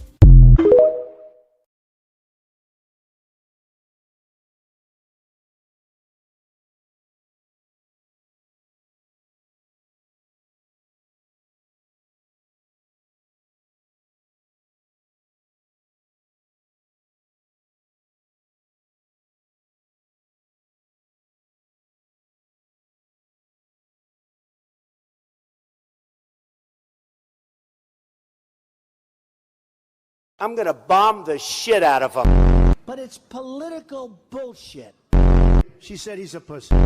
They're ripping the shit out of the sea. Not you. Not you. Your organization's terrible. Can you imagine if I used the F-bomb? It would be the electric chair, right? You're not going to raise that fucking price. That there are, for immigrants on the whole, Come on, try getting it out. Try getting it out. I'll get it out. I mean, I don't know if you're going to put this on television, but you don't even know what you're talking about. Try getting it out. Go ahead. Oh, go ahead. Sure. She's shocked that I picked her. No. She's like in a state of shock. I'm not thinking, Mr. That's President. okay. I know you're not thinking. You never do. Continue to move until we get the total ban on the total initiative relative to what we're going to do with more Border Patrol and more asylum officers. President Trump? I really don't know what he said at the end of that sentence. I don't think he knows what he said either. Look. And all righty now. All right. Now that we had those technical difficulties pass, and I had to low-key tap into my little tech wizard brain, but all right, guys. All right, let's get back to it. Because what in the F? Sorry, guys. Sorry. I had a technical complication on this side. I had to fix something out with the hardware. It is what it is, but we're back on. We're back on. Well, that was interesting. Yo, Sid, if you're still up here, though, you can feel free to come back on up. I did not see that one coming. Boy. My lead source tonight is a Republican who has been calling for her own party to do more when it comes to bringing down prices. Georgia Congresswoman Marjorie Taylor Greene is here with me on Capitol Hill tonight, and thank you so much for being here. Can I first get your take on the federal judge's ruling saying that they... Wait, actually, we're going to go ahead and get over to... So, Jamie... We're going to get into see how the CEO of J.P. Morgan, Jamie Dimon? Yep, Jamie Dimon. Yep. J.P. Morgan Chase CEO on Mayor-elect Mamdani vows to raise corporate tax. I mean, good luck with that one, because it sounds like the government or the governor might be getting in his way of that. But we'll see. We'll see how far Mamdani can actually get with his ambitions. The CEO of America's biggest bank, Jamie Dimon. We're here in Detroit, where J.P. Morgan has invested billions of dollars. And one of the key businesses that helped revitalize this one bankrupt city was banking. And the big question tonight is, what sort of relationship will big business, which is at the core of capitalism and at the core of New York City, What will they have with the new Democratic Socialist mayor, Zoran Mamdani? So I asked Jamie Dimon about his relationship with Mamdani. Here is our exclusive interview. So, Jamie, we're sitting here in a partially finished new office space in Detroit that you're building. Happens to be the day after a Democratic Socialist just won the mayoral office in the city of New York, which is home for you. Are you going to increase investment outside New York? We're not going to make quick decisions about New York, not New York right now. New York has some great things going for it, as you know, like the human capital, the brain power, the financial industry. So it's a center for us. But my question, what you're really saying is, New York has to compete. You know, no city has divine right to success. There are great cities everywhere. We now have more people in Texas than we have in New York. That didn't have to be that way. And so, you know, if I was any mayor of any city, I'd be thinking about what do I need to do to build a great city to help all of my citizens, and you know, all the things that create good competition. You talk about more people in Texas. All right, Zoran Mamdani, recently in a conversation I had with him, he said something that I wanted to play for you. Here he is. Do you like capitalism? No, I have many critiques of capitalism. You had recently referred, Jamie, to his platform such that you understood it as Marxist, was a word you used at a recent conference. Now, I know you just built that skyscraper in New York, right? You're $3 billion in. You know, you can't just walk away from that even if you wanted to. You got 24,000 employees, I believe, in New York altogether. I guess this is a very basic question because, you know, during this whole mayoral election, there was a lot of talk of this. Do you think any of those employees are actually going to get up and leave New York City because Zoran Mamdani is mayor? So, first of all, people have left New York City. You've seen hedge funds and certain banks and Ken Griffin and already, that's what I'm saying. Like, people are already leaving, and you know, for the people who have their at office jobs, they most likely won't be able to leave. But the ones that can work from home, like the call center guys, yeah, they're gonna go ahead and leave. Or maybe, like I said, if they can do their jobs from at home, or they don't have to be in New York to do their job, they will leave. And I think it's a bad idea. I mean, you want to have no, unless they just love New York that much. And there are people who just love New York that much. Very competitive city. And I don't want to use labels. The important thing to me is policies that actually work. Do you make crime better? Do you make the schools better? Do you make the health system better? I want to lift up all citizens too. I've seen a lot of mayors and governors say things like that, and they fail to do it because their policies may not be so bad, but the implementation stinks. So to me is get this stuff right. You know, learn. He's a young man. You know, will he get good at it? I see a lot of people in big jobs, including political jobs, they grow into it. They're learning, they're trusting people, they're figuring it out, they'll make mistakes, they adjust. I've seen a lot of people, they kind of swell into the job. They get worse. It all becomes about them or something like that. I'm hoping he's the good one. And that will be important for the future of New York, So he did talk about you specifically today. Actually, at his first press conference, our Gloria Pazmino asked him about you, and I will play for you what he said. I look forward to meeting with Jamie Dimon and meeting with anyone who is concerned about the future of our city and is invested in the vitality of that same city. I think it is critically important that we start to embody a style of leadership that does not demand agreement across every single issue in order to even have a conversation. You've been doing this job a long time, okay? But this is a new challenge, right? When he says, he wants a leadership that doesn't demand agreement across every single issue in order to have a conversation, that's one thing. But back to what he said a moment ago, can you agree to disagree on something as fundamental as capitalism? I don't know what he means by that's a little tough. I mean, we're talking about two different ways we run our economy. That's going to be a little tough to just sit there and let socialism, take the wheel when capitalism has been the one driving it for this long. Now, we do have our socialist ways, of course, when it comes to, I guess, welfare, or I would say benefits, welfares, food programs and all that. Yeah, that's socialism, but it's not outright socialism. So I mean, socialism works in small doses, but making the whole thing socialism is not the way to go. And I do understand where capitalism has its flaws, especially everything being so profit driven. I mean, trust me, that definitely has its flaws, but everything being socialist, I mean, that doesn't help anything either. And I don't believe, and I truly do not think that socialism promote technological advancement like capitalism does. But that's just me. Capitalism, and when I read a lot of people, they say that these flaws are capitalist flaws. They're not. Public policy works. You know, there's income problems in communist countries and socialist countries and healthcare problems in communist countries. There are bad policies that cause those outcomes. It's not necessarily capitalism. So when you say, what is your goal? I want to lift up all citizens too. Well, you've talked about income inequality. Right. Of course. I think we have a problem. I think we have not lifted up the bottom 20% of society because their schools aren't working. You know, we got to acknowledge that. How do you fix the schools? You got to. Well, hold on now, Jamie. You're right. The schools ain't working like they're supposed to. But guess what? Also ain't working. I mean, let's be real. The manufacturing that you guys are doing here. Oh yeah, I forgot. You guys go overseas. I'm not talking about Jamie Dimon because he's a banker, but you can't really say he's going overseas. But a lot of these corporate billionaires and millionaires, yeah, are getting help from overseas. But then you talk about caring about what? The bottom 20% who could have used those jobs that you're sending overseas? Oh, Chase, y'all hire H-1B visas. Why don't you hire the scholars, in America instead of complaining about the schools? I mean, I'm pretty sure we have some pretty good finance guys that are going to school right now that you guys can pick up, but H-1B visas are cheaper, right? So yeah, I don't know. Well, sometimes hearing these guys complain about, equality or affordability, or I'm gonna be real with you, raising the middle class. I look at them and just like, you can do this right now. Like you could be part of the help right now, but you'd rather be part of the problem, complaining about the problem. Acknowledge the problem. Their incomes didn't go up enough. I would double. And I'm only going so hard on this guy because he's a banker. That's pretty much it, to be quite honest. I don't trust the bankers. Your income tax credit. Their crime is worse in those neighborhoods. So while they're being lectured to by other people, they're the ones who go to crime-ridden neighborhoods.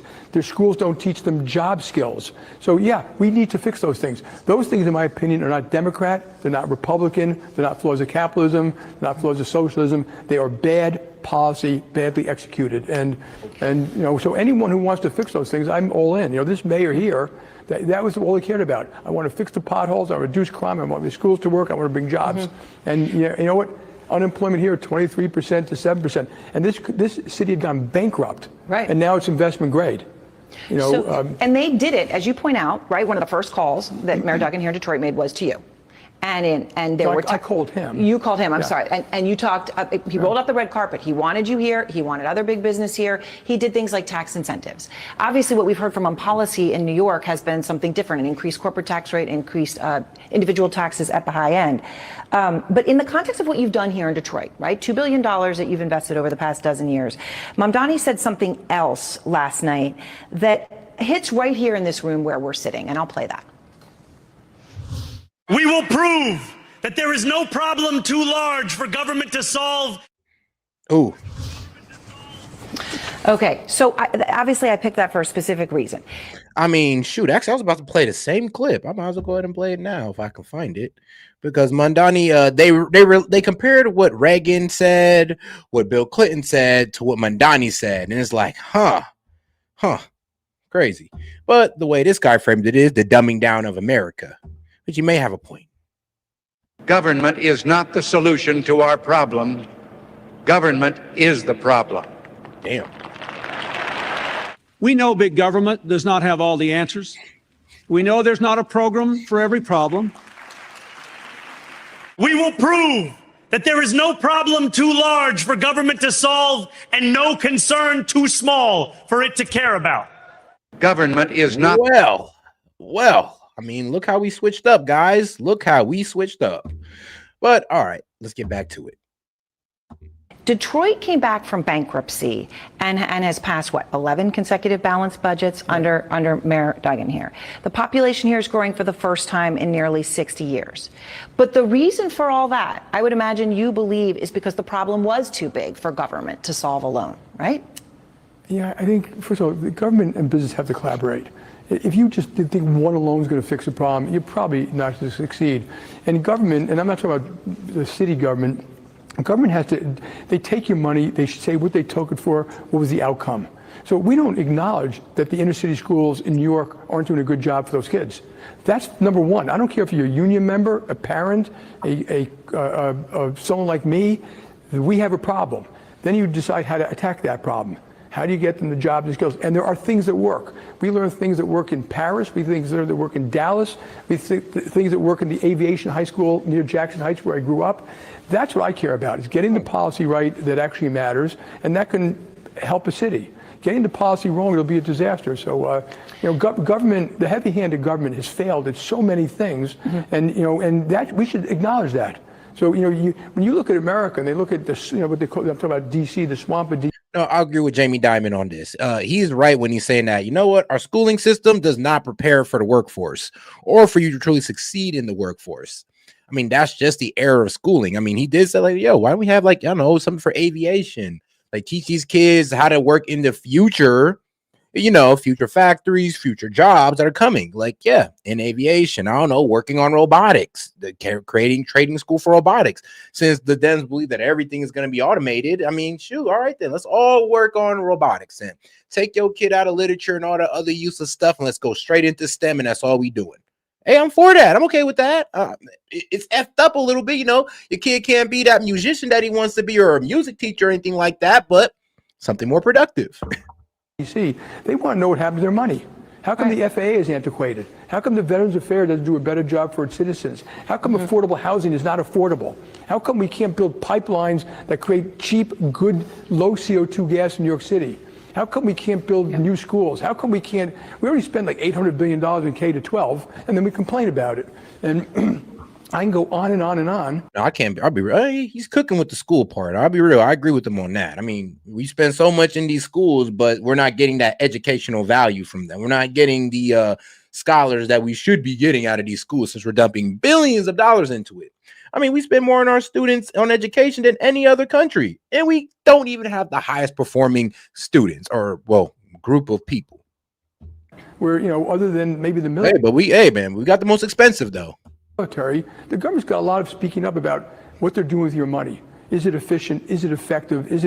How is it being used? And sometimes, as a business person, I always ask first, am I already spending what I'm doing well before I ask for more? I know you had a brief conversation with Zohran Mamdani, or at least he told me that you did. Yeah. And I got the impression it was pretty recently. Yeah. No, but it was a long time ago because I had not gone to a meeting. I was just telling him I didn't not go to avoid him. I was out of the country. And I said, feel free to call me, and we have not spoken since. I left a message today. You left a message today? Yeah. Okay. So obviously you're willing to meet with him anytime. If I will, and if I find it productive, I'll continue to do it. You know what? Mamdani might actually disappoint y'all. You never know. But yeah, hold on. Let me click this one. This one looks interesting. Republicans are brushing off the losses in Tuesday's election, saying that. Yeah. I like me. I am definitely brushing it off. I'll be real. Now, Sid, he was bringing up some good points. So shout out to my man Sid about the whole seat in Georgia that Marjorie Taylor Greene was also bringing up. And I'm still sitting on the position that I ain't too worried about it. Now, and I know Sid was trying to say, don't you think this is gonna, reverberate across the country? Nah, maybe on the east side for sure, but nah, we still gotta wait. And we never know. Because think about it. You guys might have actually steered Trump in the right directions. Thank you, Dems. Like this loss might have been something good for us. Because now even Trump is out, everybody in the base is saying that Trump needs to focus on more domestic problems. Even Trump now started coming out going like, okay, let's hop back on focusing on these drug prices instead of what's going on over there in Venezuela. Y'all might have actually steered Trump back on the right direction. I'm hoping that's the case because you know what? You might have a point here. Actually, you guys do have a point.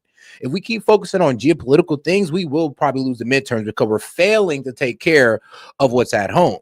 And Trump got to realize that you taking care of all those geopolitical problems is only, helping out the war hawks and the Zionists. Those are the only people happy about what Trump is doing outside of America, to be quite honest with you. Now, if he starts going away from that and focusing on drill, baby, drill, bringing down grocery prices and all this good stuff, bringing down inflation, if he can spend the next 3 to 6 months focusing on that, we're going to be in a really good position for the midterms. If not, we're going to be screwed. And I already stated, if we lose the midterms because we want to be so pro-Israel, then we deserve it. If we lose the midterms because we want to be so war hawkish, then we deserve it. And I'm going to be sitting here as a conservative looking at my fellow conservatives like, what the fuck were y'all thinking? The results don't signal a real shift in how voters are feeling. House leaders insisting that Dems only won in Dem territory. Watch this. If Alabama held an election also Tuesday and gee whiz, a Republican governor was elected governor of Alabama, would anybody be writing a story about it? Of course not. So let them go celebrate New Jersey electing a Democrat governor, New York City electing a Democrat. I mean, literally. Unitarian. Hey, at least I ain't the only person who's thinking that. I'm just like, why are we so surprised about New Jersey, Virginia electing a Democratic governor?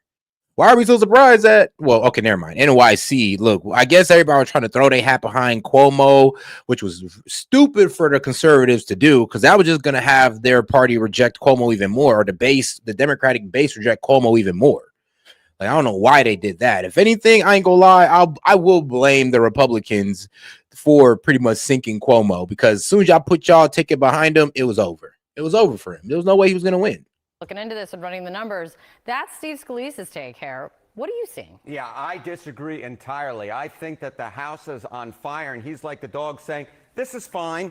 Take a look at this. It's all about the margins, baby. Look, Democratic candidates' margins. In 2024 press in New Jersey, Kamala Harris won by 6. What happened on Tuesday? Well, right now, Mikey Sherrill's ahead by 13. That might be 14 very quickly. We're talking about a shift of at least 7 points, upwards of 8. How about in Virginia? We had Kamala Harris winning by 6. What do we have Abigail Spanberger winning by? 15. Winning by 15. We're I mean, yeah, it seems like the left is uniting. It seems like the left is doubling down. And we're over here getting made fun of for having a civil war over who's a Zionist and who's not. Who's a Zionist and who's MAGA. We got to figure this shit out within a couple months, guys, or this could destroy our opportunities, okay? We got to figure this shit out. And that's why I already made my stance on we allow free speech here, we allow different opinions, and I don't care where they come from. It's like, it is what it is. You guys want to be mad about Tucker Carlson for hosting Nick Fuentes?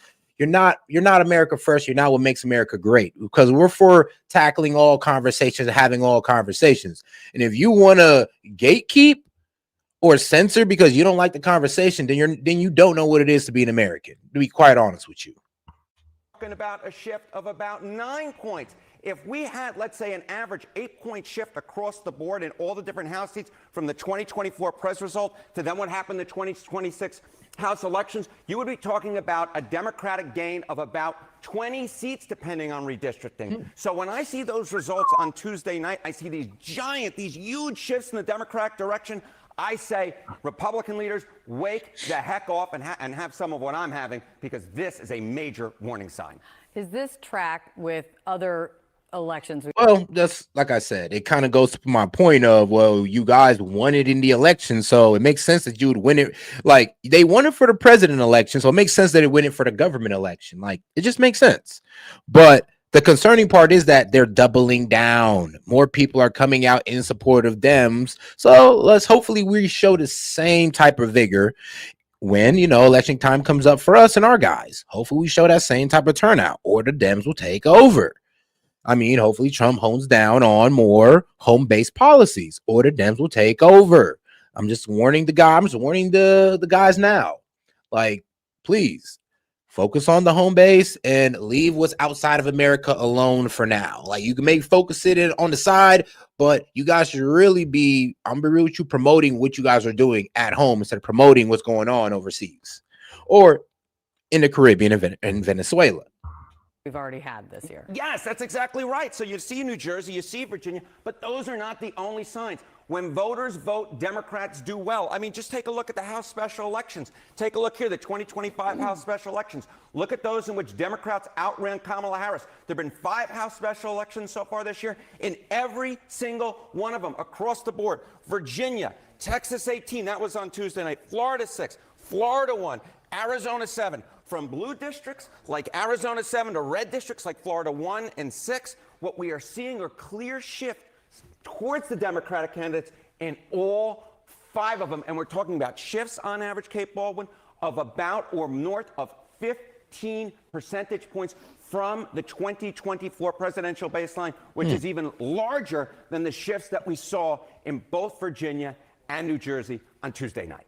I mean, and a million things can happen in the year until the midterms. The midterms, yep. With that caveat, what are you seeing? A year is a very long period of time, but we've spoken about this. I like going through history. What do these off-year elections usually forecast for the year ahead for the midterms? Yeah, I mean, what always happens, and this is this sad reality, because it looks like we're heading towards the curse of the midterms. Looks like Trump cannot escape the curse of the midterms.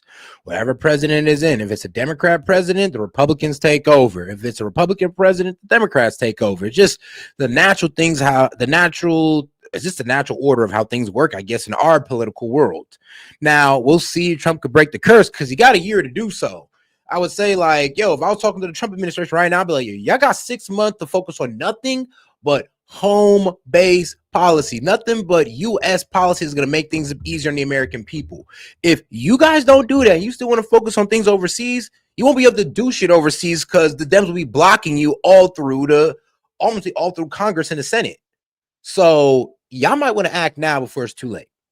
Term elections. Well, I mean, we take a look at the House special elections, right? If a party outperforms in House special elections 5 out of 5 times, what do we see? They have gone on to win the U.S. House the following midterm every single time since the 2005-2006 cycle. So when you see, of course, that the Democrats are outperforming in all of them, historically speaking, that means they go on to win the U.S. House of Representatives in the following midterm. And then, yes, New York, New Jersey, Virginia. And this is the scary part because the midterms is outside of Trump's control. The midterms are, here's the thing, because this is why we got MAGA and we have the personality of Trump, because Trump is outside the personality of your average Republican and conservative. So the scary part is that we do have some conservatives pretty likable that can hold down their spot, but the rest of them are on shaky ground. They are a little bit way more conservative than Trump, with way crazier conservative policies. So you also got to look at the candidate that's also running in that area as well. It just can't be because the Republican is why they're losing. It might just be because of the way they campaigned as well. And I'm going to stick to what I'm saying when I say that not everybody in the Republican Party is as likable as Trump or Marjorie Taylor Greene or as Thomas Massie, guys that can hold down their districts no matter what. Well, except for Trump, but guys who can hold down their districts like Marjorie Taylor Greene and Thomas Massie, no matter what type of influence. Like, we need conservatives like that. We need guys who got the character of those people right there, instead of people like Lindsey Graham and Randy Fine, because those guys are going to screw us and sink us. I mean, bro, all the Dems got to use is to post those guys as your typical Republicans, and we're kind of screwed. Yes, these are blue city in New York City. Yes, the blue states in Virginia and New Jersey. But historically speaking, when you sweep all three, you go back since the FDR administration.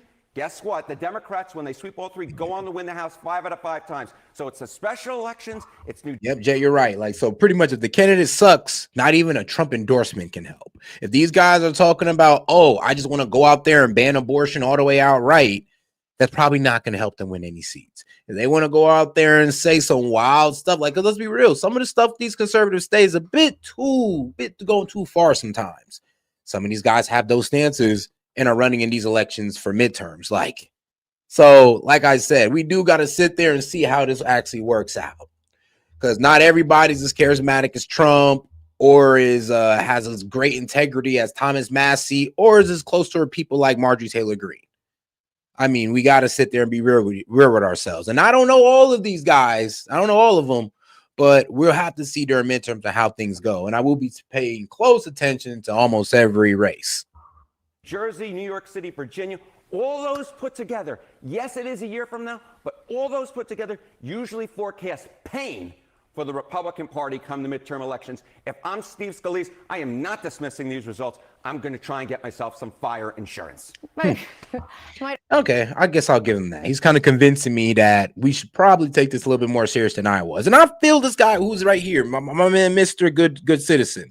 It's like, I feel you. It's like, it just went from Democrat to Democrat. So I guess we're not really understanding the importance of it. But there, as he said, there were seats that went from Republican to Democrat. So I guess, but it's not like those seats turned Florida blue. It's not like the seats in Georgia turned Georgia blue, or they won a city, well, besides Atlanta in Georgia. So like I said, I don't know if we're really that concerned. I think they're trying to rally their base. I think this is an attempt to rally their base, which is a very good attempt. I mean, I'm be real with you. It's working. It also has something to do with what Steve Scalise, what Republican leaders say in public versus the conversations that they're having. They might be trying to quell the troops, but know very well that this is not good news. It's good to see you. Nice to see you. And my panel is back. And all right, man. Shout out to my man Sid for making his way back.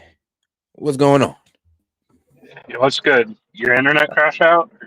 Man, bro, my computer crashed. But shit. we're all good. That's good. But no, you were making some pretty good points though. Like, and now that I'm looking into it, I'm kind of almost on your side here, Sid. I'm almost on your side here. Oh yeah, you Saying that watched some Harry Ensign breaking it down. hey, when you break down the numbers, dog, I'm a numbers guy. When you break down the numbers like that, I'm just like, you know what?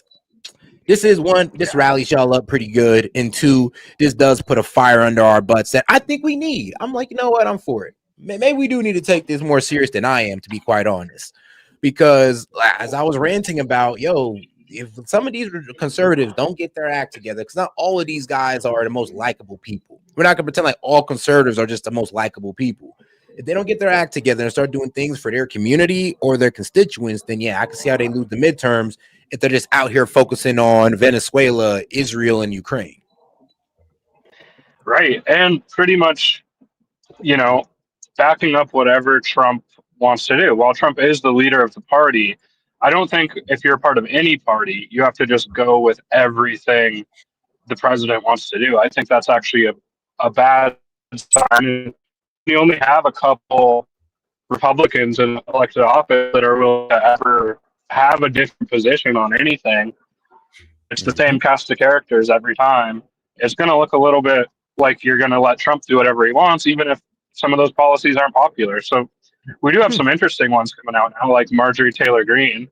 I never expected her to be somebody that came out with oppositional takes to Donald Trump, but I'll give you that one. I didn't expect it either. But I will say this: I don't really think it's about Trump's policies. I don't think it's about Trump's policies. I think it's about the policies that Trump is ignoring. Like the policies he's enacting right now is like they're cool, but they're not really helping the American people. Like, and I can't lie, they got a point when they say that. Like dropping drug prices, the main thing this man has been focusing on, but the whole drill baby drill initiative, I mean, we still need to see that come into effect. The whole mining operation they got in Alaska. I mean, those are the last few things, but I've heard way more about what we're doing outside of this country than what's inside. Right. And so I truly think it's more about the home policies than what Trump is doing that's all together.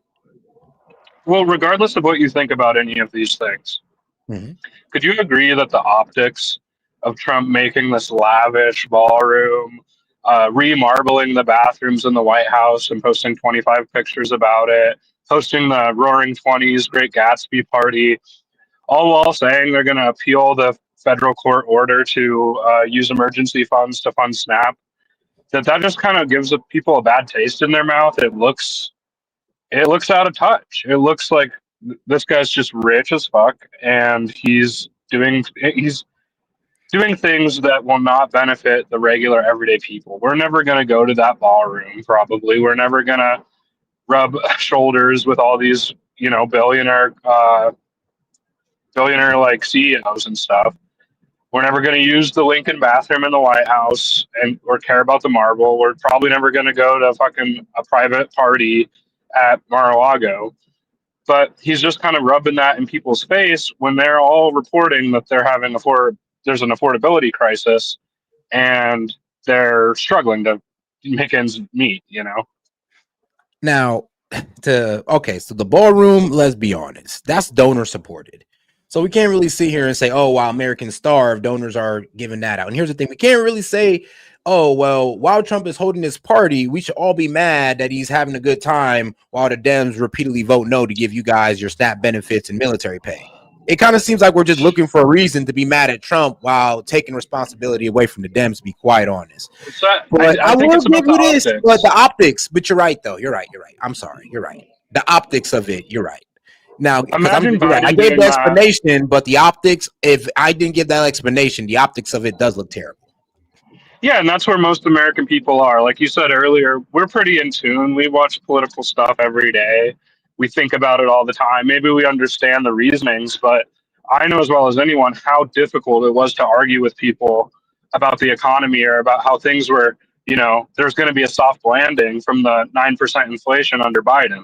I cannot imagine if I had to do that simultaneously. Biden's having the most luxurious parties you've ever seen and demolishing parts of the White House to build a ballroom that's bigger than the White House, even if it is donors. Well, come on now. It looks like he was having a good time on the beach. He had his nice little ice cream out on a nice sunny beach.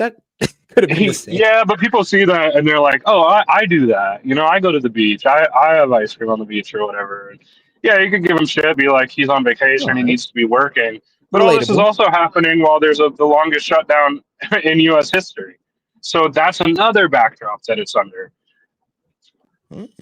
All right, I'll And give you Kash that. Patel's using the FBI jet to fly to go see his girlfriend sing the national anthem at a fucking wrestling event. Okay, I While was about people to are ask not you. getting on airplanes. Bro, okay, now that's facts. And his ass was like whining all over social media, getting mad about it. I'm like, bro, F it, bro. Take a regular plane. Why you got to take the FBI private jet? Like, that's just, it's a bad look to go see your girlfriend. Like, Yeah, dog. well, I think he's legally required to. But you should read Yeah, the room a no, little no, bit he was while making people that are argument. facing these Yeah, I like. know. Oh, my bad. I know he said he is legally required to in a way, but I was just thinking, like, bro, but to go to a concert, like, you might just want to And it, humble down for the one time. For the one time, humble down and just be like, yeah, yeah, let me just take a regular route. and it's even worse when there's video of him complaining about Christopher Wray using the FBI jet to. I don't even know what Christopher Wray was doing, but it definitely wasn't going to his girlfriend's like wrestling event national anthem. Oh, And I've never seen the director of the FBI making posts about how awesome and how talented their girlfriend is. Like, come on, man, what are we doing? nah, that was wild. I will give you that one. That was absolutely insane. I will give you that, Sid.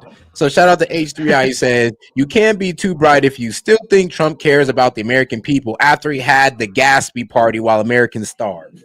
Well, yeah, you can, because let's be honest, this is something that's outside of Trump's control. If Trump could go in there and open up the government, he would.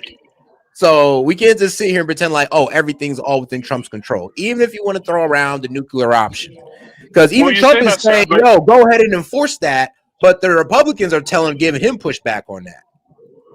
well, Seth, you say that, but Trump has been ordered by a court to release the emergency funds for SNAP, and they don't have to appeal it; they're choosing to appeal it. I don't think they're appealing it, actually. What I was looking at just now on CNN, they was like, actually, they were working out a way to get the fundings out. They're actually saying give it 3 days and they'll have it out. So I'm not sure if they're appealing it. Well, I'd have to look that I one. hope that's true. What I heard is they're appealing it. Things change so fast. Maybe you're right. I've looked up, but if he is appealing it, you'd agree that is like Having effed up. these Yeah, funds. if that's true, that's yeah. Let's see here. I had a question thinking about. Yeah, what's up? I ask you, any Democrat that you like or that you would vote for?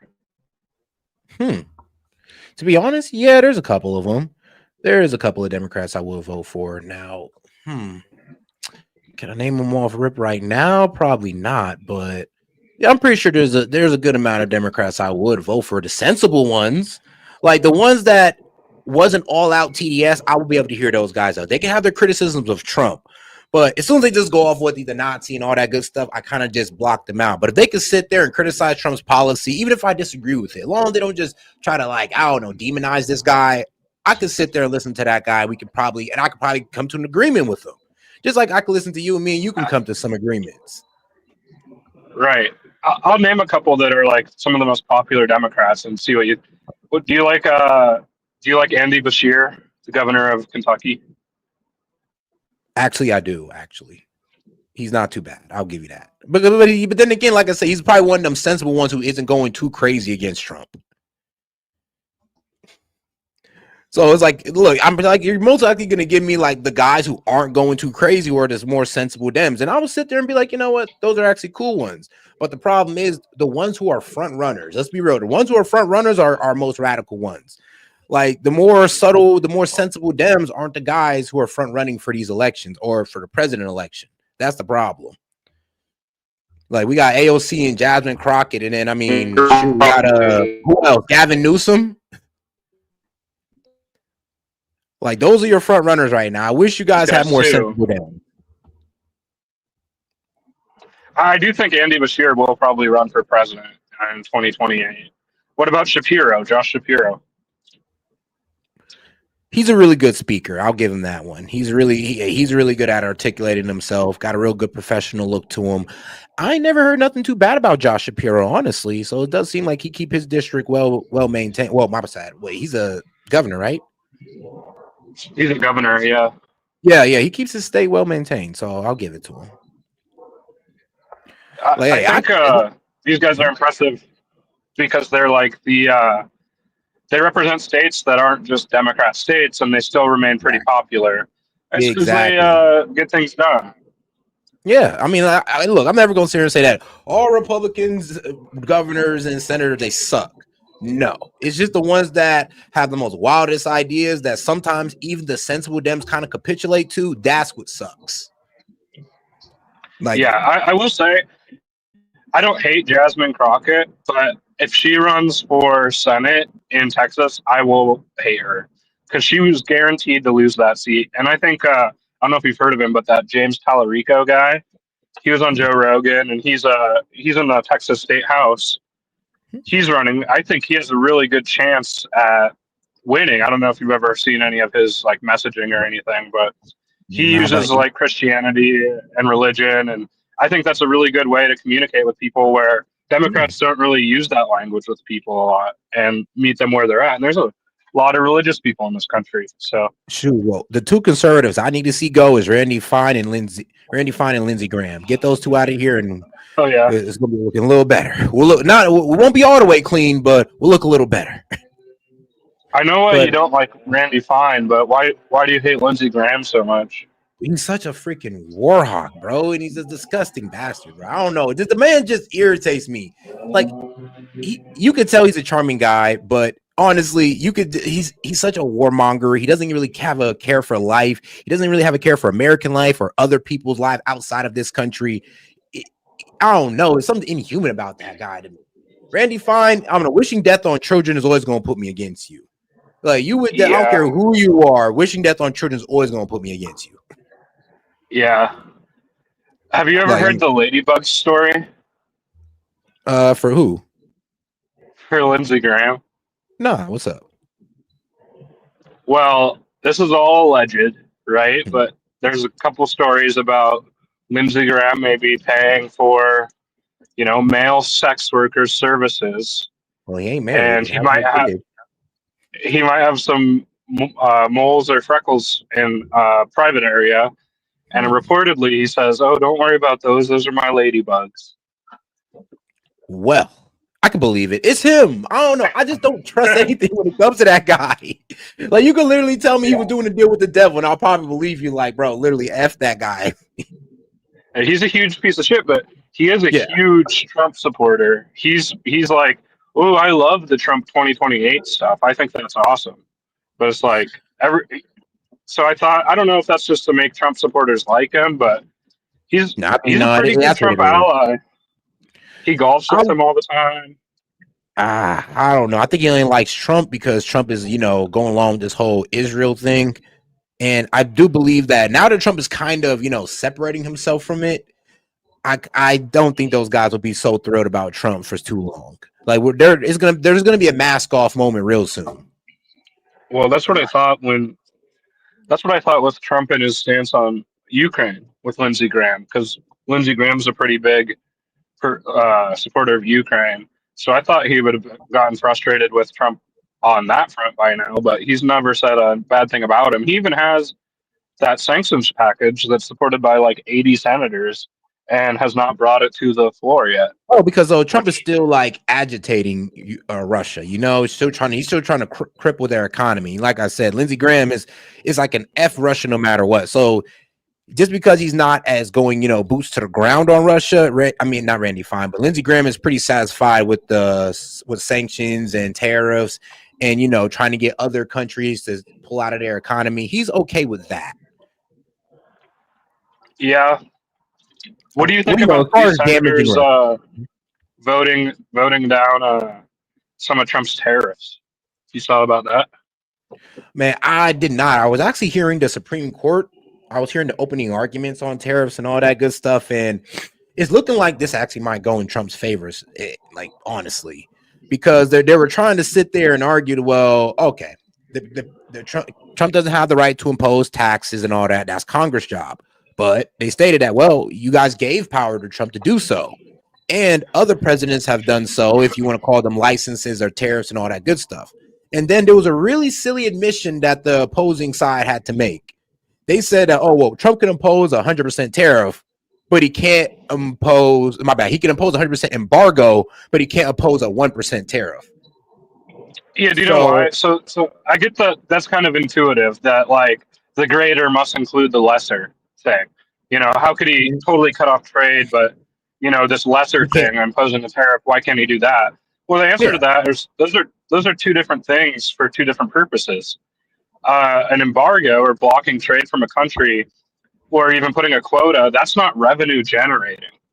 But tariffs are revenue generating, and that's in the purview of. Yeah, but Congress already appropriated power through the Trade Expansion Act and the Trade Act. So it's like they're crying about powers that they already gave Trump. If they wanted to dial it back, then Congress need to go in session and take back those acts. That's why I honestly think this is a shoo-in for Trump. If he comes out and win, I'm expecting it just cause. Yeah. Hold on, my bad.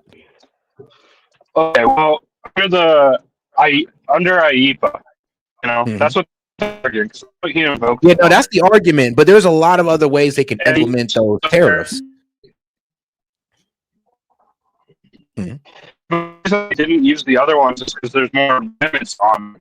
If IEPA is right, there's very few limits under this. And Sotomayor has a great point where there is 16 other laws that she had with her where it does talk about delegating taxes and duties, the right to impose taxes and duties and tariffs to the president, and they all include the word regulate and taxes, tariffs, and duties.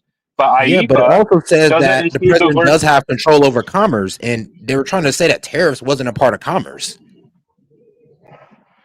No, but they're saying they have the ability to regulate commerce, and they're trying to say that putting tariffs isn't regulating commerce, but in a way it is. Specifically. Makes sense, though. Why would Congress give the president such sweeping tariff authority under IEPA, but not use the word tariff once in the act? Well, considering the time IEPA was written under, you never know. To be quite honest, I that's actually a really good argument. I'll give you that one. But that's what they were arguing too. Is like, well, why didn't they use tariff directly? He's like, well, do they really have to? Can it just be included in the duties, licensing, and being able to, you know, control commerce? And here's the thing: if you also read into it too, and remember, the discretion of what's considered a national emergency under commerce is up to the Secretary of Commerce, which is Howard Lutnick. So if Howard Lutnick says that, hey, yo, these trade deficits is a problem, it is on his authority to issue that. I think it's clear when you read IEPA, and this is what the plaintiffs were saying, is that this is about putting sanctions, embargoes, and ending trade at countries that we're at war with directly as a war measure. You wouldn't ever, if we're at war with a country, you wouldn't say, oh, we're going to keep trading with you, but we're putting 80% tariffs. That just wouldn't happen. But they also said it was also covered. Well, actually, no, you're right. Under IEPA, no, but under the Trade Act. And that's why I feel like their argument falls apart. Because in my opinion, it feels like they're focusing on the IEPA. And there's other powers that he could have went under.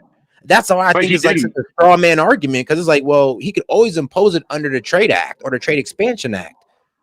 Well, he could, but he didn't. That's why we're arguing IEPA, because that's what he chose to enact it under. But that's the thing. That's also they're arguing too. It's like, all right, cool. Like they're arguing for IEPA, but they're also saying that, you know, Congress also appropriated other powers to the president to handle commerce as well. So, I mean, you guys, they can argue down IEPA as much as they want, and they can't even argue that down all the way. Like, to be honest. So what's keeping them? And one of the judges said, okay, well, what's keeping Trump from enacting under a different provision? Like what's the argument here? Well, in my opinion, the only thing keeping him from doing that is there's greater limitations under these other provisions. That's why he wants to do it under IEPA. That's why he did do it under IEPA. But if he there are deadlines and days. You're right. There are deadlines and days he'd have to abide by. Yeah, and there'd have to be certain things like they'd have to actually prove that these things are emergencies. No other president has saw a trade deficit with Vietnam as a national security emergency. Well, Trump is, considering you know, it was, come on now. It wasn't really the trade def. It was also what China was doing with Vietnam as well. Remember, they was going after unfair trade tactics. It wasn't just about the deficit. It was how these deficits were being met as well.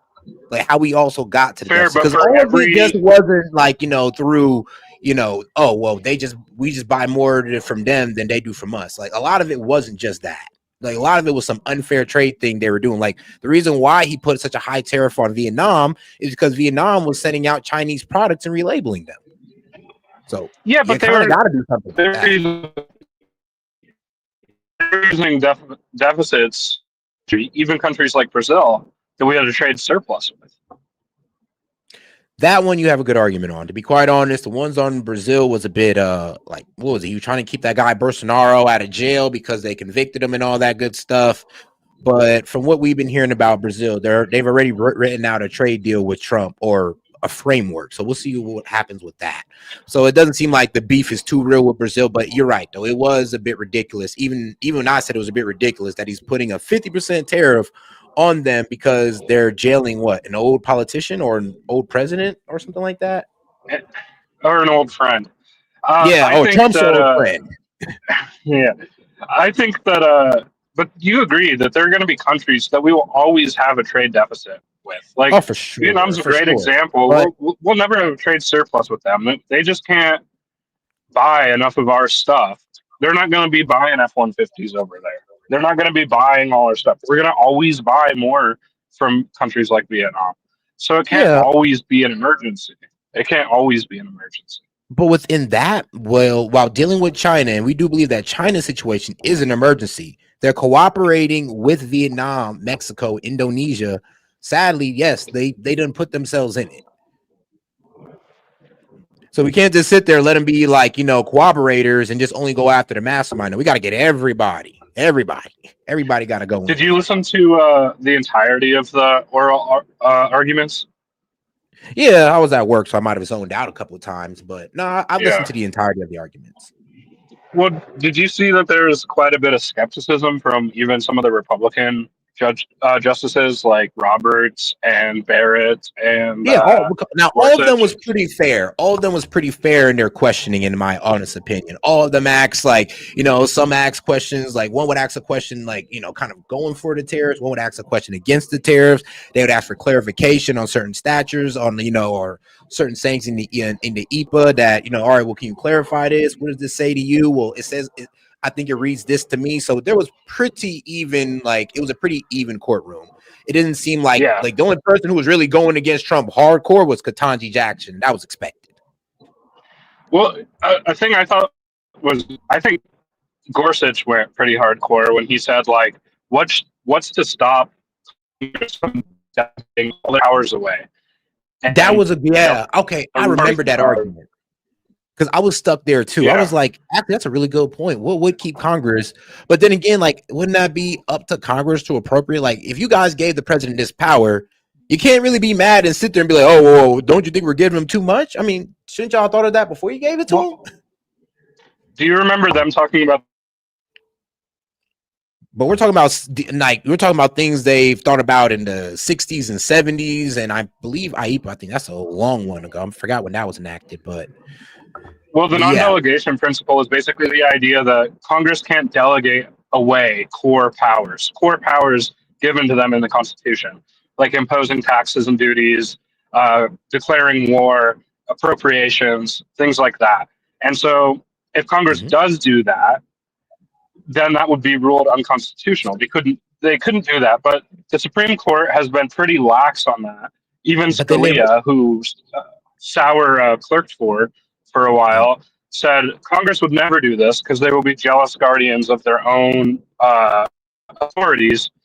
But we might be reaching the upper limits on that because a lot of this Congress will get with authorities to the executive. Then this got to be a Congress problem. Totally, hold on now. The Supreme Court would have to accurately judge this. Then this got to be Congress problem. We'd have to reach into Congress, but look, you guys need to make some decisions, or I don't know, like I'll go over these trade acts again, because you might have given a little bit too much power to the president. You might have given away some powers that was supposed to remain solely to you, because they've already did it.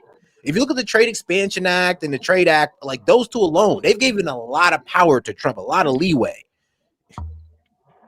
So Well, those were I made when do Trump get what was in they're office. saying. I like because so when he said what's stopping Congress from giving away all their power, it did pause me for a second, because I'm like, you know what, he's actually right. Because when I'm reading out the Trade Act, that is a lot of power you gave to the president.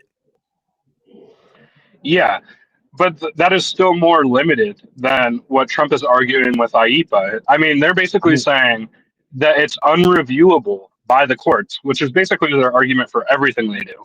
And as long as you tie a national security thing to it, then you can do whatever you want. Gorsuch and Sotomayor both pointed out what's stopping a Democrat administration from declaring a climate emergency and putting 1,000% tariffs on all oil imports. No, that was actually a funny argument, though. I was like, that is a climate emergency, because they'd have to substantiate it, and that's the problem. There'd be no way to substantiate a climate one. But if when you got 1.2 trillion in a deficit that's hurting Americans, that hurts our economy, and then you also got duplicitous trade tactics happening with a lot of these countries, that's an emergency. Well, if you take Trump's argument, which is this should be unreviewable by the courts, whether or not that's an emergency or not, is only in the purview of the executive, then no, they wouldn't have to substantiate it. All that would have to happen is the president just declares it. And that because is like the president has to substantiate it through the Commerce. Like if you actually read it out, that does say that the Secretary of Commerce does have to declare this as a national emergency. Well, there's a lot of things you could point to as climate change being a national emergency, just as much for a trade deficit. But it's easier to substantiate why trade deficits are a national emergency than, climate change. Maybe, but the maximal position that Trump is arguing, the administration is arguing, is that this is part of the Article 2 powers and shouldn't even be able to be reviewed by courts. So if that goes through, which I don't think that'll go through, but if the Supreme Court were to rule in that way, rule in the maximal way that the Trump administration wants them to, the next president could do that, and there would be no one to review it, because the courts are the only ones that would review it, unless Congress decided to. But if we had a Congress that we have like right now, they're not going to do it. Well, here's the thing. Honestly, he has a really good argument, the because president this could is just probably veto the it. worst. Like, let's be real with you. The trade deficit has gotten worse and worse and worse over the years. We're at a pinnacle point here of it was at $1.2 trillion. That's a lot of money to be leaving the United States and not getting anything back, for real. How could we argue it's an emergency though when we've only gotten richer and richer? Like our GDP has only increased year over year. We bring in more money. We are just as much we are an economic powerhouse more than we've ever been. They can argue how it's taken millions of jobs away from the American people and how it's continuously doing so as well. I mean, just because these companies, what you're saying is, okay, yeah, companies are making money. We know that. What about the American people? How are they benefiting off it when it comes to these guys creating a trade deficit and allowing these guys to do things overseas? Like, yeah, of course, they're making money, and that leads to the green lights in the economy. But what about the people those jobs that are being taken away? That could be considered a national emergency. Oh, hold on. And our domestic industries that get decimated because of these trade deficits and the fact that we don't protect our domestic industries. That could be considered a national emergency, because China threatens a lot of our domestic industries, like steel. Okay, fair enough. But there are ways that we could regulate these companies to pass down more of their profits onto the people. The Trump administration seems to want no part of. They seem to want to have like maximal profits for companies, and even then, they're pointing to how well 7 companies are doing in S&P 500. There's only 7 companies that are growing. The rest are basically stagnating or growing at a very, very low. If Trump was more concerned about helping these companies make money, then he'd just no tariffs, keep doing what you're doing, and keep doing what you guys are doing overseas, and just at the American people. It seems like he's actually trying to make these millionaires and billionaires work for us by imposing these tariffs, making it unprofitable for them to operate overseas and bringing it back here. I mean, that's helping us more than them. Well, there's competing reasons that the Trump administration gives for these tariffs in the first place. They're simultaneously meant to make better trade deals for us while also bringing manufacturing home. Those are mutually exclusive. You can't do both. And I have a little bit more to add. In the Supreme Court argument, John Sauer, the Solicitor General, he said, like, these tariffs best work if nobody pays them. Well, that's not happening. People are paying them. The American people are paying them, and they are revenue generating.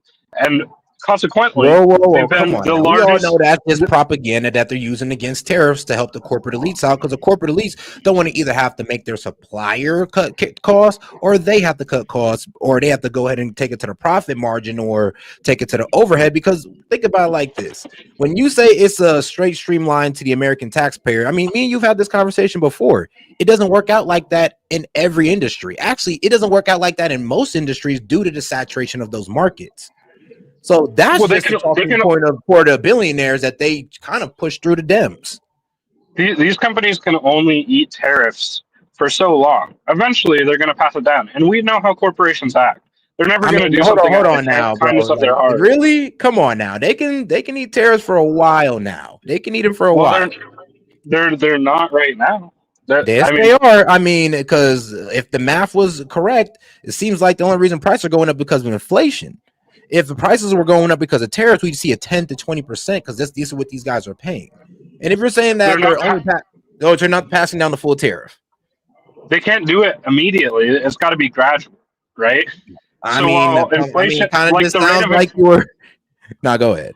No, the rate of inflation under Biden went up to 9%, right?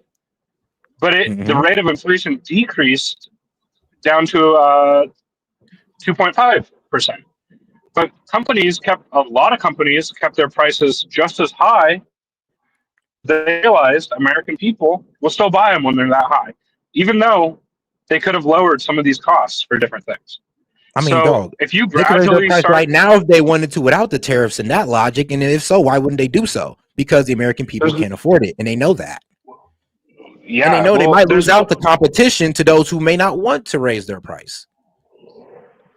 A lot of the ones that can eat the tariffs are going to be corporations. The ones that can't are going to be more of these mom and pop stores and businesses that are just unable to eat the tariffs of the things they import. Like, I don't know. And I don't know also, in the Supreme Court argument, they said that John Sauer said these are regulatory tariffs. They're not revenue building tariffs. How is that possible? How could they just be regulatory and not revenue, not accrue revenue? They are accruing revenue. You hear Trump talk about it every single time he talks about the tariffs. He talks about how much money they brought in. And that is being brought in from the consumers. That is being passed to the consumers. And you see it when people take polls and talk about it. They talk about how they've seen prices go up. They talk about how things are getting more expensive. But hold on now. Hold on, dog. But we can't say that's tariffs. We can all agree inflation for sure. But if it was tariffs, we see a lot bigger jump in the CPI than just a 0.2, 0.3% every month. It would be a lot bigger than that. Tariffs do not cause inflation. They're not inflationary. Inflationary would be something adding to the money supply. That's inflation. What you're saying is a price adjustment. No, inflation is anything. I mean, they are inflationary. We've looked this up on stream before. They're not you just can't sit there and say they're inflationary when, let's be real, they're not causing inflation right now. They're not causing prices to skyrocket right now. You even said, well, we got to wait on it. So what is then? What is increasing the money supply during reckless spending? When you increase the money supply, that brings down the dollar value, and therefore there you go, inflation. Inflation happens when you increase the money supply. No, he didn't increase the money supply through tariffs. He increased the money supply in, COVID, but not through tariffs. No, I mean this time, because inflation is higher now than it was when he took office. So what happened between now and when he took office for inflation to go up? Crazy amounts of spending under the Biden administration. There was a 25 increase in our monetary supply. So if you look across all charts, there'll be a 25 increase in pricing across the board. Let me say that again. When Trump took office, inflation was lower. So inflation had been high under Biden. It had gotten lower. It had gotten much lower. So that spending had already happened, and inflation started. The rate of inflation started to decrease. Now Trump's been in office for like 10 months now, and inflation has started to increase again. So between his inauguration and now, what has been But we the can reason also that it's say that's because increased? the rate is high. I mean, you What could rate? also say that was because of high rates and because of the fact that Powell didn't want to cut rates until like what, September or October. There was an argument Having for high that, and then interest everybody rates. was telling Powell, if you don't cut rates, this is it's gonna cause inflation. It's gonna stall. It might cause inflation to go up, and it's gonna stall hiring. And those are two No. things that the administration was right about. That's why they called him too late Powell, because the two things that they warned about happened. Dude, Trump Powell was the one the rates. The reason he up because he's worried about inflation rising. Now we're seeing the most layoffs in the United States history. We're seeing a But slowing we in have the most hiring. announced We've actually layoff. Now, there was lost an announcement. We've actually lost more manufacturing jobs since Trump has taken office. When the whole point of these tariffs was to bring back manufacturing jobs, or I guess one of the. Well, hold on now. You can't hold on now, but because you're trying to, I see what you're trying to do here. You're trying to blame the layoffs report, which they said it was an announcement, not actual layoffs. And then even they said those wasn't because of tariffs; those were because of AI development, AI advancement. So at that point, I mean, sure, if you want to sit here and debate AI, sure, but we can't sit there and blame that on Trump. No. What I'm saying is the only reason that tariffs are being lowered, or not tariffs, interest rates are being lowered, is because it's looking like we're in an era of stagflation, where unemployment's going up and inflation is going up. All right, that's fair enough to say. That's fair enough. But all right, Big Dog. Let me get to some which of is these bad. chat. We haven't. Yeah, go ahead. Let me get some of the chat. Shout out my man Bobby M. Conservatives are done. They are too divided. You mentioned Thomas Massey. However, Trump wanted a MAGA Republican to go against him. R.I.P. MAGA. Hey, Bobby. Hey, man. We'll see come midterms. We will see come midterms. And shout out to Bobby. He said, trade your stupid MAGA hat for an America First hat. I mean, make America great again can be separated from Trump. But all right, Bobby. All right, man. Go ahead and crash out. Shout out to Toe for the baller alert. She says part of the issue, IMO, is that people have been spoiled by the Constitution and our rights. U.S. has not had another. Hold on, here we go. Hold on. Screen went out for a little bit. What the hell? All right, we're back. All right, sorry, Tove. But it's that part of the issue, IMO, is that people have been spoiled by the Constitution and our rights. USA has not had another form of government since the Revolutionary War. Technically, we should have had multiple changes in the first 200 years. Yeah, it's true. How do we do? Well, we do have a way of being consistent with our Constitution. I mean, all these other countries change government every damn near 30 years. We remain consistent. Sometimes some countries almost every 10. It's been really beneficial for us. It's been very beneficial for us. And they made it difficult to change the Constitution for a reason. Because you can't always be changing the laws and rules and the way a country is every time a new president's elected. I mean, that would just be chaos. Yeah, that'd be true. And that's true. That's why they make it so hard for these amendments to go through, because it got to be damn near a national consensus that, all right, we all want this. Yeah. All right. And IMO, our form of governor lasted because it works. Our form of government lasted because it works. If you look at world history, every country went through many forms from first to 1 to 200 years. We have no history of how bad other forms are here at home. I mean, yeah, that's true. That's true.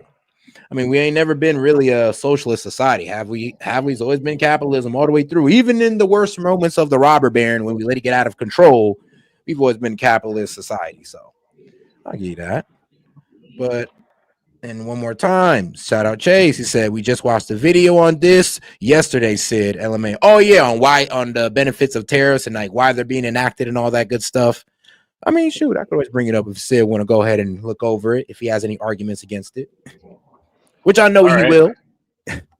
All right, then shoot.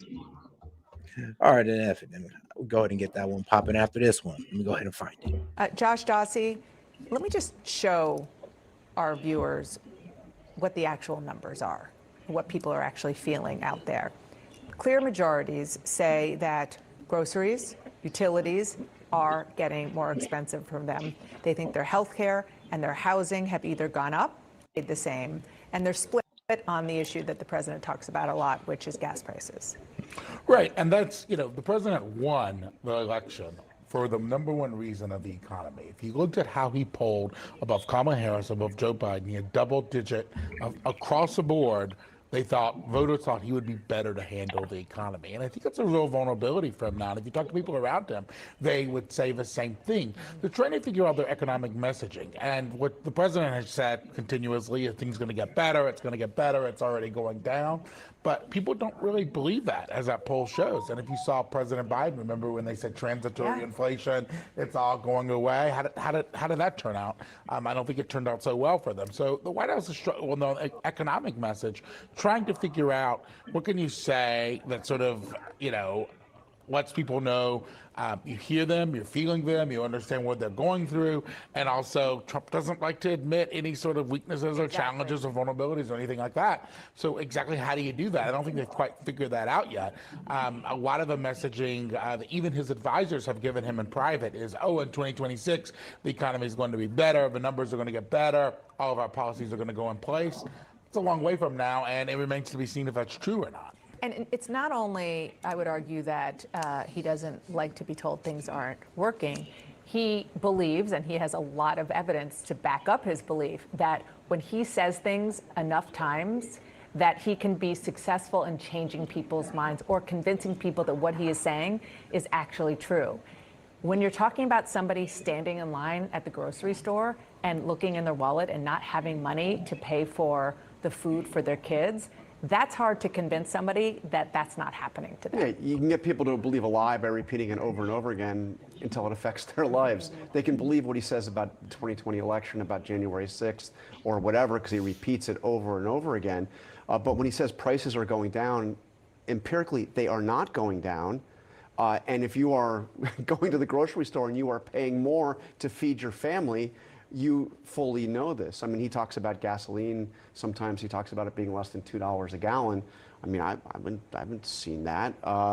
But this is the reality. Look, these races, especially New Jersey and Virginia, were about the cost of living. Obviously, Mamdani, it was a centerpiece of his campaign as well in New York. In New Jersey, it was interesting, with electricity prices way up, with the grocery prices way up. Voters could have blamed Democrats. Democrats are in charge in New Jersey, Governor Phil Murphy, but clearly the blame was put on Trump and Republican policies. And I'll let you spend some time talking to voters out in New Jersey, especially before the election on Tuesday. And I just want to read kind of a synopsis from our friends over at Axios, Jim Vandehei and Mike Allen, why it matters. Democrats are more likely to fight harder in Congress, donate more generously, protest more loudly, resist Trump's policies more vigorously. They believe for the first time since Trump won, they can stand up to the president and beat him. I mean, yeah, like I said, it lit a fire under their butts, and they're like, you know what? We're still in the game. They thought they were gone, but nah, y'all still in the game. All right, though, let's go ahead and get into this video. Let's see what Sid got to say. Trade balance since Check out this chart. It shows America's trade balance since 1960. Notice how it stays pretty steady for decades, then suddenly, it takes a nosedive. This red line tells a story about all the things Americans buy and sell from other countries. Basically, everything that crosses the U.S. border. When the line dips below zero, the U.S. is buying more from other countries than those countries are buying from the U.S. Above zero, the U.S. is doing more of the selling. On the line, the U.S. is selling and buying in about the same amount. So what happened here? For centuries, even millennia, countries negotiated item by item the rules by which they buy and sell stuff from each other. The U.S. will look at all the things another country, let's say China, wants to sell to them and say, hey, for this one, steel, we know your government doesn't make your steel mills pay taxes. And because your government owns the utilities, it also gives them free electricity. So your steel mills can make steel much cheaper than our steel mills can. If we let you sell your steel here at the price you want to, it'll kill our steel companies. Because of that, for this item, steel, we require a 25% tariff. A tariff is simply a fee paid at the border when goods like steel are brought in from outside the country. They're not uncommon. The U.S. has tariffs on more than 17,000 items, and this book, which lists all the tariffs the U.S. has in place, is 3,000 pages long, and every single country around the world has a similar book. If Ford buys $1 million of steel from China, when that steel gets to the port of LA, the U.S. government tells Ford to pay them $250,000, which they keep as revenue just like any other tax. The 3 best-selling vehicles of 2023 in the U.S. were all trucks: Ford F-150, Dodge Ram, Chevy Silverado.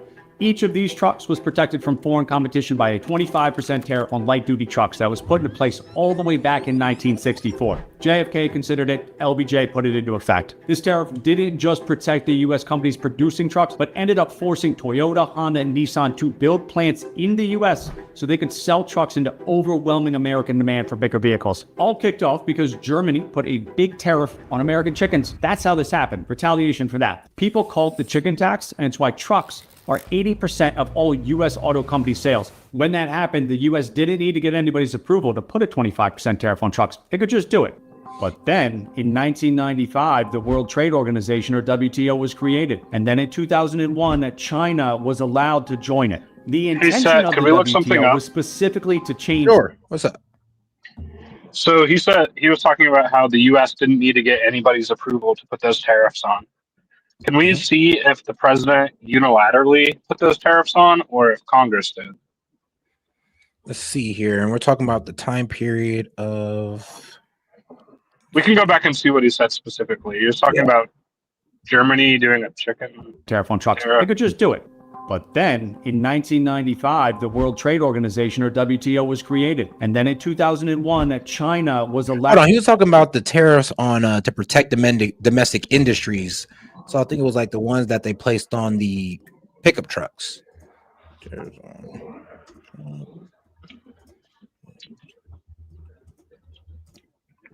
All right, see. It was done by Congress or the president.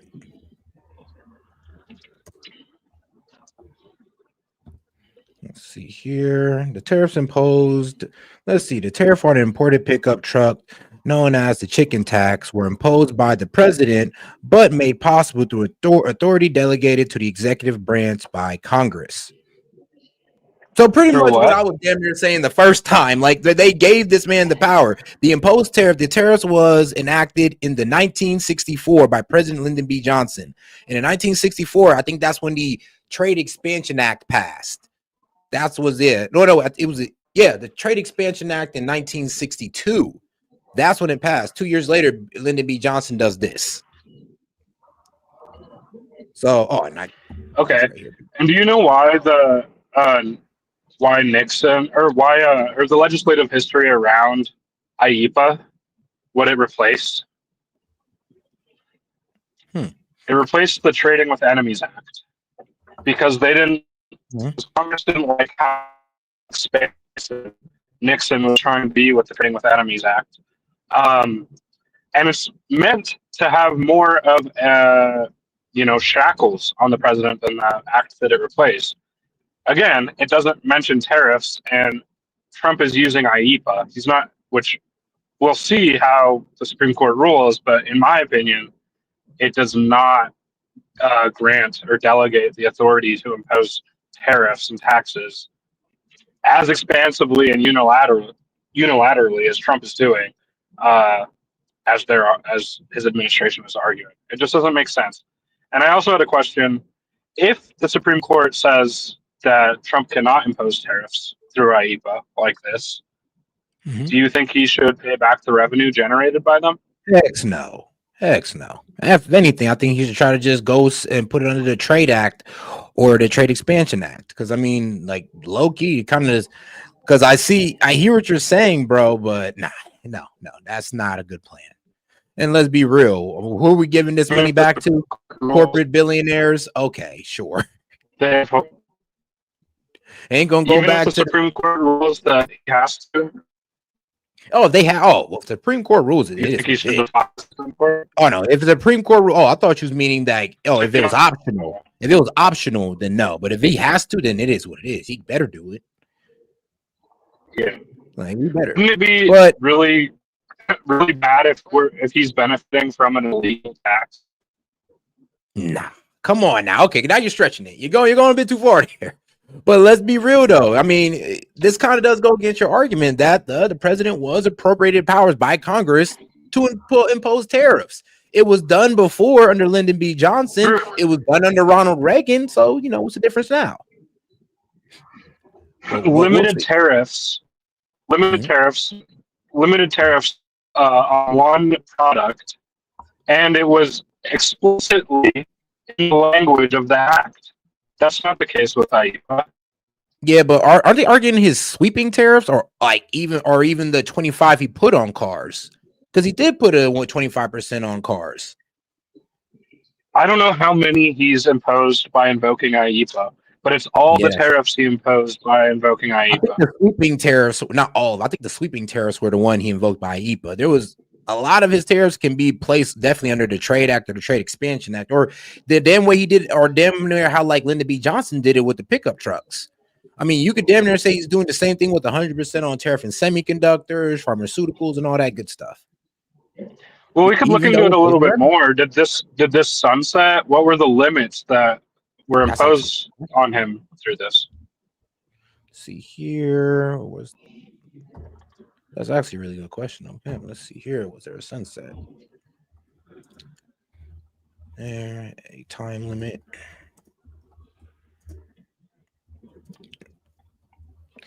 Because, that's a really good question.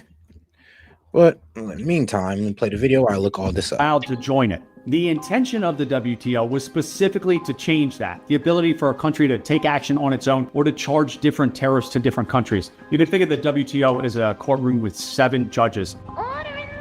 Starting in 1995, if the U.S. didn't like the tariff Germany put on U.S. chickens, they'd have to submit a case for the WTO court to hear. The court would decide if the tariff made sense, and the countries involved in the dispute would follow the ruling the judges came with. Imagine how much time it might take to get through one of these cases. WTO rules state disputes should be resolved in 90 days, but they routinely ended up going on for years, which was a major factor in the death of the U.S. solar industry. Light, acting like the sun, powers this miniature Ferris wheel. Invented in the U.S. at Bell Labs in 1961, U.S. solar companies were the dominant players up until the early 2000s. Wow. In 2012, the U.S. and China began a 10-year dispute. Okay, so what I'm looking at right now, when they asked, was there a time limit on it, or was there, is there a term or a time limit on the tariffs? Like in general, tariffs do have a built-in expiration date and can remain in effect indefinitely unless a president or Congress takes action to reduce them, modify, or terminate them. However, some tariffs are implemented under authorities with specific times. But the chicken tax, the 25% tariff on imported light duty pickup trucks has been in effect since the 60s with no expiration date. Now, the tariffs imposed by Trump in 2025 on medium and heavy duty trucks do not have a set expiration date as well. Some tariffs authorities do have expiration dates. For example, Section 122 of the Trade Act of 1974 allows a president to impose temporary tariffs for up to 150 days to address a trade deficit or currency issues. However, the pickup truck tariff was not imposed under this authority. Right. What authority was it imposed under? It was imposed under, the pickup truck or the Trump's pickup truck tariff or car tariff? The chicken tax or whatever. It was, honestly, it does not. Oh, it was invoked, I believe, under the Trade Act, the Trade Expansion Act. So there's really no set date on it because it does come with the provisions to protect the American industry. Like it, if you actually look through it in the sections, it literally covers damn near what Trump is doing with the tariff. Almost everything Trump is doing with the tariffs. So you said he could use the Trade Act for all these things, but you just read that what is it? 150 day 50 days. Yeah, he could have used it, but it'd been a short lived. I mean, it'd have been 3 months to 4 months. Yeah, so that's why he didn't use it. He doesn't want it to be short lived, and if he did do it, they would expire, which would be totally different.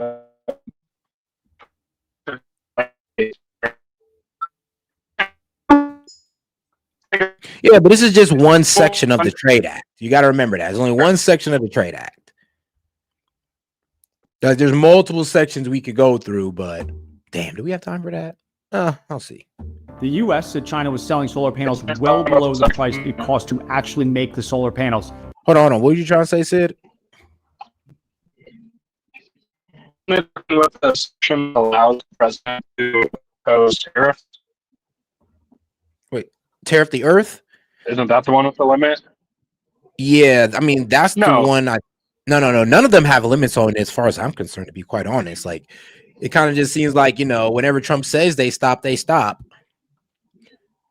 Unless they are put under a time limit and they ain't let us know, because they could have just said, yeah, they expired this time. We just didn't make it public. I mean, because we were using it as a strategy against the nation, so that could be one too. But would they have to make it public if we impose a tariff for how many days? Do they really have to make that public, or could it just say we're posing a tariff, but we're not going to tell you that we got to take it off in 150 days? Do they need that? Well, I think they should. I think they should. I don't know if they need to, but wouldn't it kind of rub you the wrong way if, let's say Supreme Court says, okay, you can't use IEPA to impose these tariffs. That's not what it was meant for. Mm-hmm. And Trump just says, okay, well, I know I implemented them under this act, but now I'm just going to shift that to an act that I didn't use to impose them. Wouldn't you want to redo them and reevaluate them? And well, it'd have to be a damn near I feel you on that one. It would have to be a whole new Supreme Court case at that point.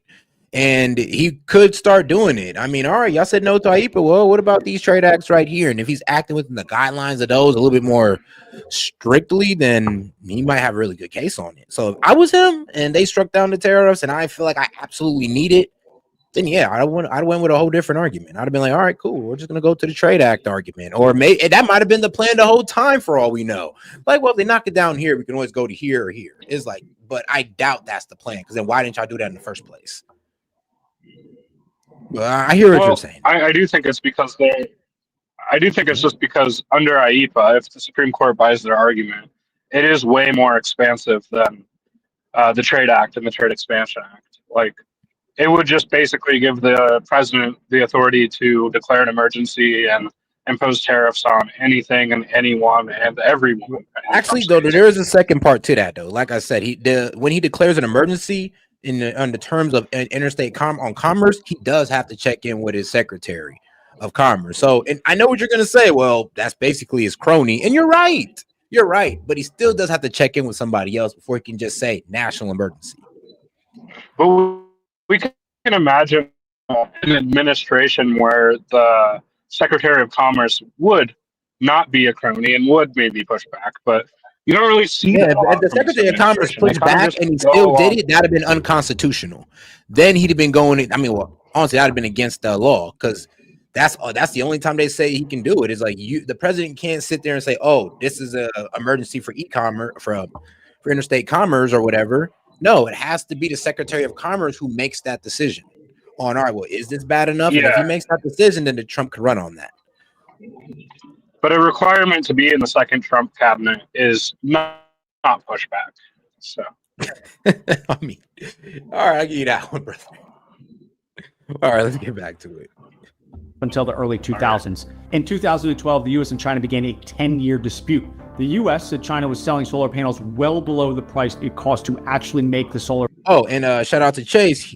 He didn't mean the president didn't need. He didn't mean the president didn't need Congress. Yeah, that's true. I mean, the president still needs Congress, but when Congress out here just appropriating powers willy-nilly, it is what it is. Panels. If a government gives a company money, that company can sell its product for less than the actual cost to make the thing. If they do this long enough and flood the market with, say, cheap solar panels, they can bankrupt all the other companies who aren't receiving money from their government. This is called dumping. And it's exactly what China was doing. U.S. solar companies called them out, and then it took the WTO years to ultimately come to the conclusion that the U.S. solar industry was, in fact, correct. But as this process took all this time to play out at the WTO, the U.S. solar industry died. Chinese solar companies, using funds from the Chinese government, built factories extremely fast and flooded the global market, selling the panels they made well beneath what it actually cost to make them. U.S. This is and such a European weird companies argument. couldn't compete. Chinese firms are now 8 of the 10 largest. Really? Is this a video in support of Trump's tariffs or just tariffs in general? Just Because tariffs in general. I don't think he doesn't show any allegiance, or not like he popped out here with like a MAGA hat or a Trump hat in the background, like yours truly. Okay, because Trump is like really antagonistic to solar, wind, renewables in general, Yeah, but and it's a good argument though. Now let's be real though. We were producing solar. It's not this is an argument against solar. It's an argument how we allowed one of our industries to leave because we didn't protect that industry through tariffs. We allowed I understand. And okay. instead, I'm not against tariffs in general. I've never been against tariffs. The idea of tariffs, all tariffs are bad. What I don't think makes sense is declaring a trade war with every other country in the world at the same time and imposing tariffs on all of them for reciprocal tariffs, even though the I can't say it. They don't make sense as reciprocal tariffs because these other countries aren't tariffing us in the way we are. Like we were talking earlier, some of them actually have surpluses with us. Like that's what I'm against. I'm against this sweeping, expansive, not isolated to specific industries or even specific countries. Because, Joe Biden, who I think did a lot of good things, a lot of bad things, but he kept and increased Trump's tariffs that he had put on China. So it's not that they're always bad, but there is a dumb way to use even a good tool. You know what I mean? If you were trying to hammer a nail with a screwdriver, I wouldn't be like, oh, we should never use screwdrivers. I should be like, maybe you shouldn't hammer in that nail with a screwdriver. Okay, yeah, that's a fair point. I'll give you that one. Now, the sweeping tariffs, like I said, that was to make sure China didn't have nowhere else to go to send their products off.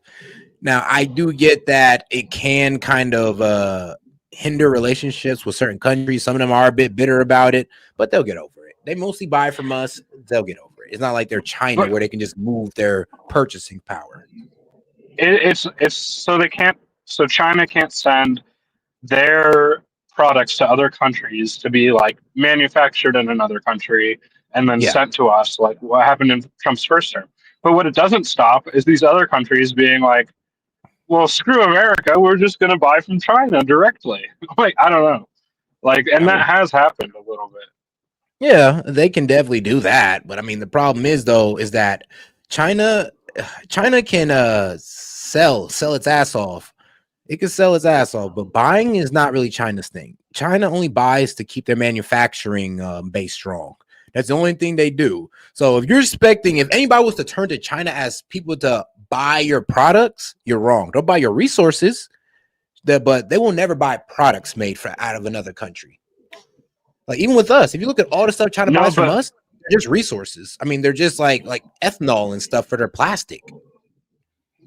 Yeah, there's that, and we have a much more sophisticated workforce. We produce a lot more complicated things than China and most of the other countries in the world. Now, Sid, I'm actually happy you said that. You, Mike. Wait, say that part again. Now your mic kind of going out, Sid.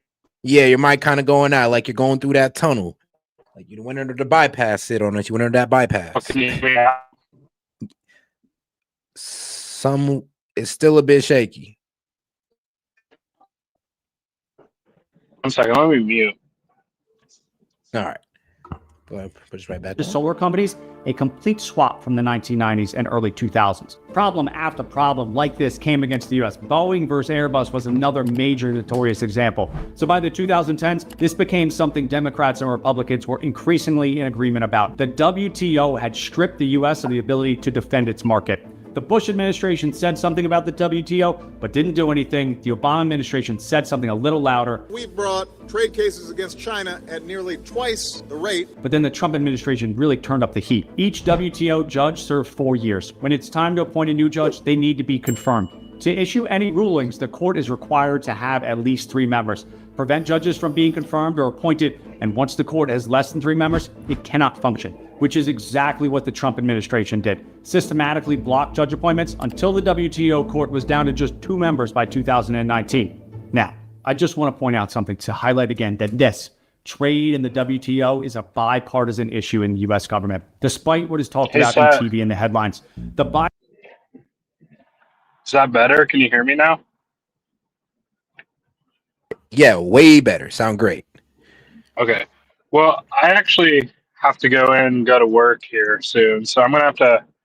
I'm not dodging. I'd love to get back on this video or on tariffs. Come I on, know we talk Sid. about them a lot. Come on, Sid. We know you don't dodge. We know you don't dodge. Trust me. Yeah. All right. Well, it was good talking to you. Productive, I'd say. Right? Yeah, for sure. It's always Yeah. fun talking to you, brother. Yeah. Have a good day, man. I'll talk to you soon. Hey, man, you have a good one too, bro. Be safe out there. All right. Shout out to my man Sid. And all right, guys. Now